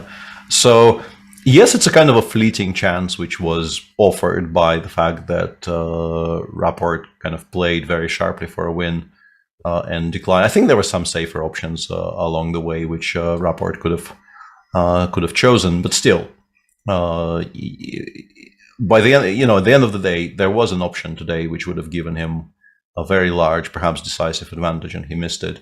And it felt like he was looking for these kind of things because he was spending so much time. Ultimately, what ended up costing him, I feel, the game, when it came down to defending a very uncomfortable position, a very double-edged position, he just ran out of time. Yeah. He wasn't able to put up stern resistance in certain situations. In other situations, it felt he just went wrong.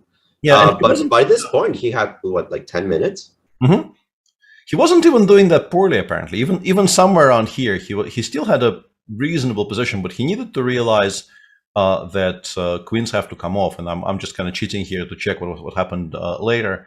And white could and should have played knight h4 here, just forcing the queens off, and then return the knight to f3. And supposedly this is not even worse for white because of the counterplay we have on the queen side, like rook c1, bishop c1, the pawn a7 is hanging. If you go knight c8, we can play. We don't even have to play anything concrete. Anything, yeah. Yeah, because these knights are so hamstrung by having to protect the queen side and have so few squares that even something very slow like king g2, king g3, and then h4, bishop f4 apparently gives white very, very solid compensation. You are not even worse according to the engine. But instead he tried to play actively. He had very little time at the point. He made a number of like active looking moves, got the rook to c7, got the bishop to b4, and somewhere around here sort of realized that there is no mating attack and black very easily deals with the threat along those diagonals. He actually made a couple of correct decisions here, but they were not enough to save the game. This is so complicated. Actually, this idea that I'm looking at the engine says b6, queen b1, and then not queen f1, not queen e1, because reasons. Because reasons, yeah. And in the same endgame with the king on f1 and the knight on f3, you can play h4, and you're still worse, but you definitely have drawing chances because you're not losing your king side and your queen side and your center just as quickly as in the game. But yeah, obviously a large miss by Vidit. Chat is saying he can still qualify. Yes, he can still qualify, but obviously he is now an underdog to qualify, being a full point behind Richie with one round to go, and Richie needing just a draw against Alexei Shirov. With the white pieces also. Yeah, with the white pieces to be very safe. Yeah, that being said, if I ever think of a safe game, the first one I think of is not exactly Richard against Alexei Shirov. Even though he has definitely become a lot more restrained in these types of situations and is no longer really as that is very true. Yeah. Push all in for no reason. And this is 2 out of 2 from Rapport to Vidit, right? And I think he also beat him in Berlin. Yeah, people are saying Richie is farming Vidit in the Grand Prix so far, and it does sadly look like it. It looks like it's a kind of a pairing which, with every new game, is becoming more and more awkward for Vidit. And as we see from the way the games are going, it's not as if he's playing poorly or not really getting any chances. It's just that they end up coming out in Richie's favor eventually. And Richie is also on a very, very good score against Fedoseev, which is specifically why he qualifies for the semis in these tournaments. Like, he keeps on getting those two in his group and doing well against them, which is, I mean, if you're good enough to be farming people of that caliber, sort of well played to you. Like, if yeah, that's the people we wanted the candidates after all, right? Yeah. Like, if you get to the point where you can when you can see like that you consistently paired against Vladimir Fedoseev, and you kind of rub your hands together and say, aha, 3 points. then you're probably doing something right in this life. I mean, we're kind of joking here, but still, like the results do speak for themselves a little bit there. In the meantime, the rook ending has been drawn between Predke and Mamedyarov. We had been expecting that for a while. One of those big misses, but we went over it already. And this means that for the standings in Group D, it all comes down to tomorrow's matchup, pretty much between Mamedyarov and MVL. And MVL, yes. With, I guess, a chance, right, that if they draw, Yunyang Yi is looking, or they draw, or Mamedyarov wins. Yunyang Yi is looking from the outside, looking in. If he wins his own game. Yeah, Yunyang Yi is playing white against Predke, which, on paper, once again, looks like a very, very promising pairing. But so far, Predke has given absolutely no indication that he is, any kind of a soft spot. He is on -1. He is the only one in the minus in that group, but he's played really, really well. Arguably could have won 2 games, maybe even more. Like, he definitely had 2 positions which were mathematically winning. Black against MVL round 1, and today against Shah. So yes, Yunyang Yi will have to push very, very strongly, because he basically never qualifies with a draw with the other two high-ranked players playing against each other. So he will have to kind of go all out trying to beat Predke, and that might be a chance for Predke to actually get a win on the board, because he is a very fighting player and will definitely be looking for opportunities. And all of that means that there is only one game still running. It's this one. And I quite like how Amin approached it. We left it here. He gave a check and put the rook on b8, which I very much like, kind of stopping the ideas of knight b2 as much as possible straight away by attacking the pawn on b6. Rook c6 played, and now he just went f4. And if knight b2, we will play knight e5. And there are some f5, knight g6 things in the air, so black can't really take it, too easy here. If you play rook e6, knight g7 actually creates those 2 threats at the same time, and you might end up having to equalize with careful play here with black, which I'm pretty sure is not what Nikita wants. All in all, yeah, this seems like a very solid way to make sure you don't lose. King g6 played. It makes a lot of sense. You want to get that king out of that box, start going king f5, and eyeing some activity, now starting to get mated. I expect almost everything has to finish in a draw here. You don't have a threat as black to move the knight from c4, of course, because knight e5 is such a huge thing. Perhaps white can just even bring in his king. Yeah, I think something like king f2 is logical. You can also, considering that you're likely to be forced to play knight e5 check at some point, there is definitely logic in going rook b7 just to, in this position, already have the pawn on g7 under some pressure, so that we can take it if the king leaves. But I expect king f2 is also good enough, like h5. We can maybe even go knight e3, knight b2, knight d5 seems to be completely fine, right? You can even start with f5, maybe. Ask where the king's going to go. You can even start with f5 in some variations. That's where the king's going to go. You will have counterplay against g7 and h7 in many variations. Yeah, here, I mean, black can play rook c2, king f3, and let's say knight takes a4. But apart from the fact that I suspect knight takes b6 makes a draw, we can also just kind of play for counterplay here, I think. Or f5 check, just play for activity because of how... Play for the 3 results sometimes you make there. Yeah, like, I can imagine black getting over greedy here and... legitimately losing this position, although you do have to misplay it quite badly, of course, to lose it. But yeah, Nikita's still doing the right thing and, making moves. I don't think he believes he has, very, very strong winning chances, but it's absolutely correct here to just continue asking questions and seeing where that leads. Yeah, the truth for him is that tomorrow will be a must-win game regardless. But it's much nicer to be in a must-win game to qualify than to must-win game and, I still have to beat him in a mini-match. It's a lot of ideas you're going to have to find in a short amount of time. Yeah, absolutely. Even though, you could argue that if he does win the classical and then has to win the tiebreak, the wind is, in his sails, and Giri will feel somewhat deflated in having, a very secure win in the pool being, dragged away from him. Absolutely. But first, you have to get there. Like all of those conversations will become relevant even when Nikita actually does win with white pieces tomorrow. Yeah, because for me, Giri has been absolutely great in this tournament. It's not the ups and downs we've seen in some of the other groups. Perhaps Mamedyarov giving up a piece today, I don't think was very characteristic of him. I can understand how Predkin missed the move f4. It's kind of an engine move. He was under a lot of time pressure. But this is the type of problems that Mamedyarov shouldn't be getting himself into in this scenarios, right? And I haven't felt that Giri's done that at all in this Grand Prix. Yeah, I mean, today was actually the first time he was in any kind of trouble whatsoever. Yeah, he was in quite a bit of trouble, though, somewhat surprisingly, considering how the game started. And, you know, we were sort of poking fun at how Harry treated the opening, but it ended up being extremely clever because, yeah, since this is not really going very far very quickly, we can bring this back up.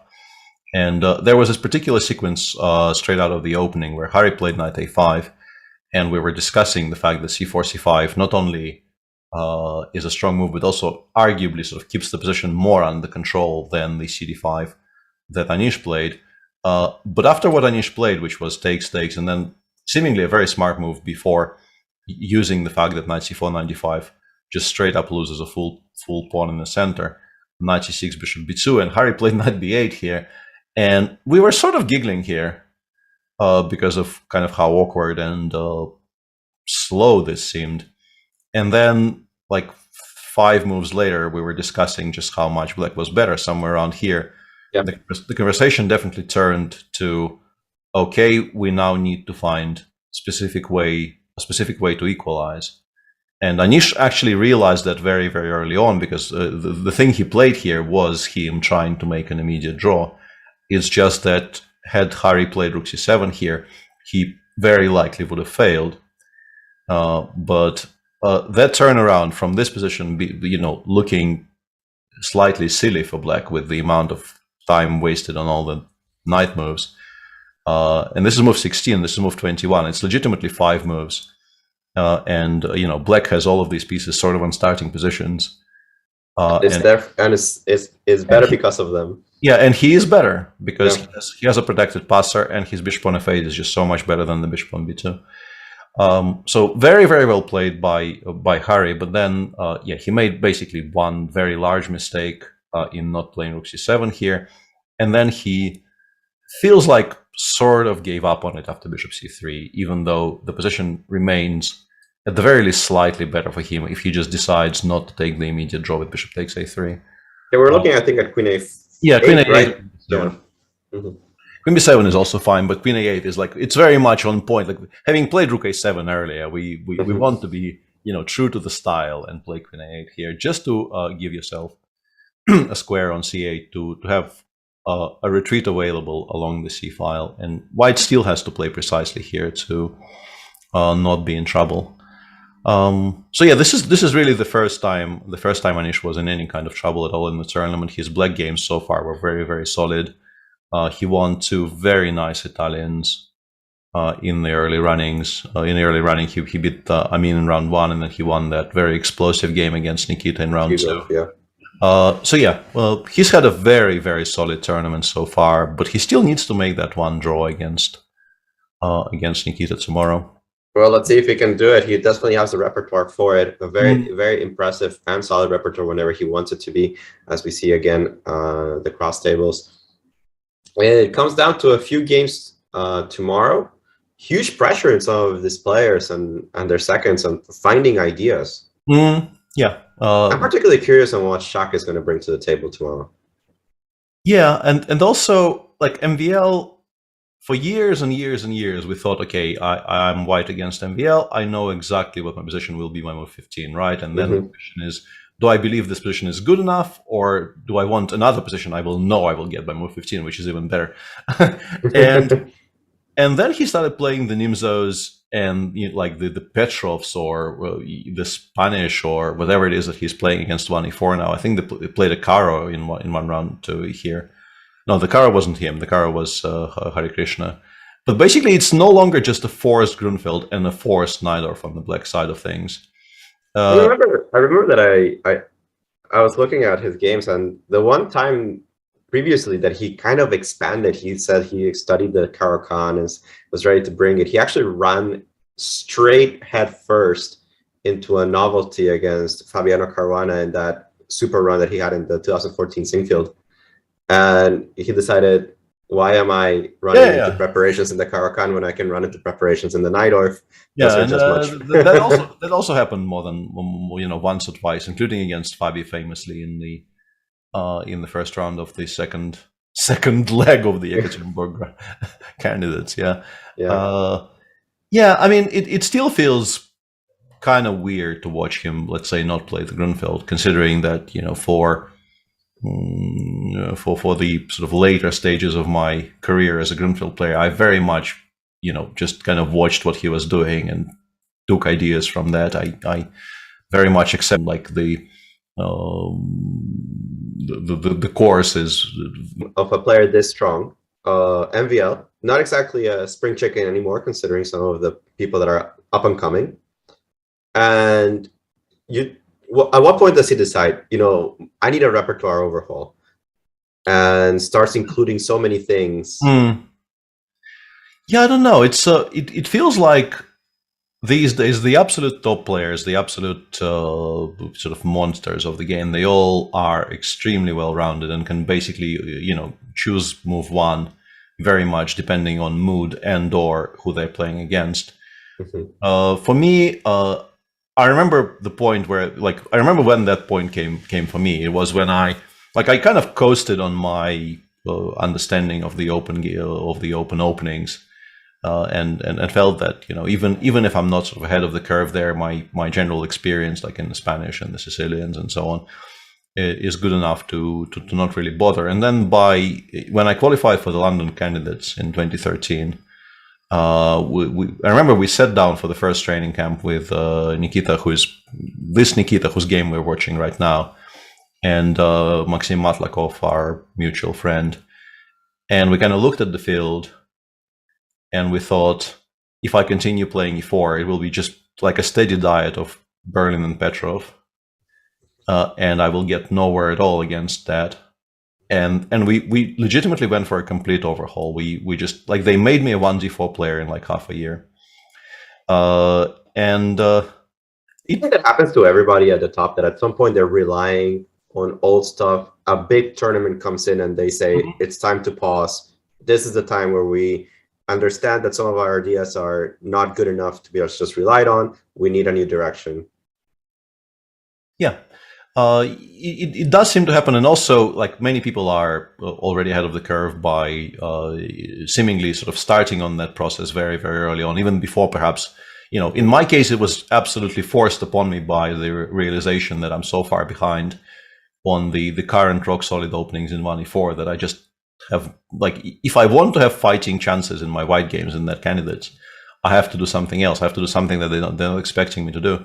But somebody like Anish feels like has been playing 1e4, 1d4, 1c4 interchangeably for the last, 5 years. I don't think he was necessarily forced to. It's just that he realized that without doing that work, without getting all of those things done, eventually he'll hit that wall and will not be able to progress. And he just got on with that even before hitting the wall, which is, I think, the preferable way of doing things. In most things in life, yes, I think that applies. All right, but I'm personally glad to see MVL play other stuff, and I hope it really improves his play. Yeah, he had this brief dalliance with... no, it wasn't actually him. It was, the same sort of applies to that brief period where, Jan returned to his French playing days and then kind of lost a couple of games and thought, perhaps not. I am a very, very good Najdorf player, so why am I doing this to myself? What is the state of the French? I feel that every time I look at it, there's problems here, there's problems there.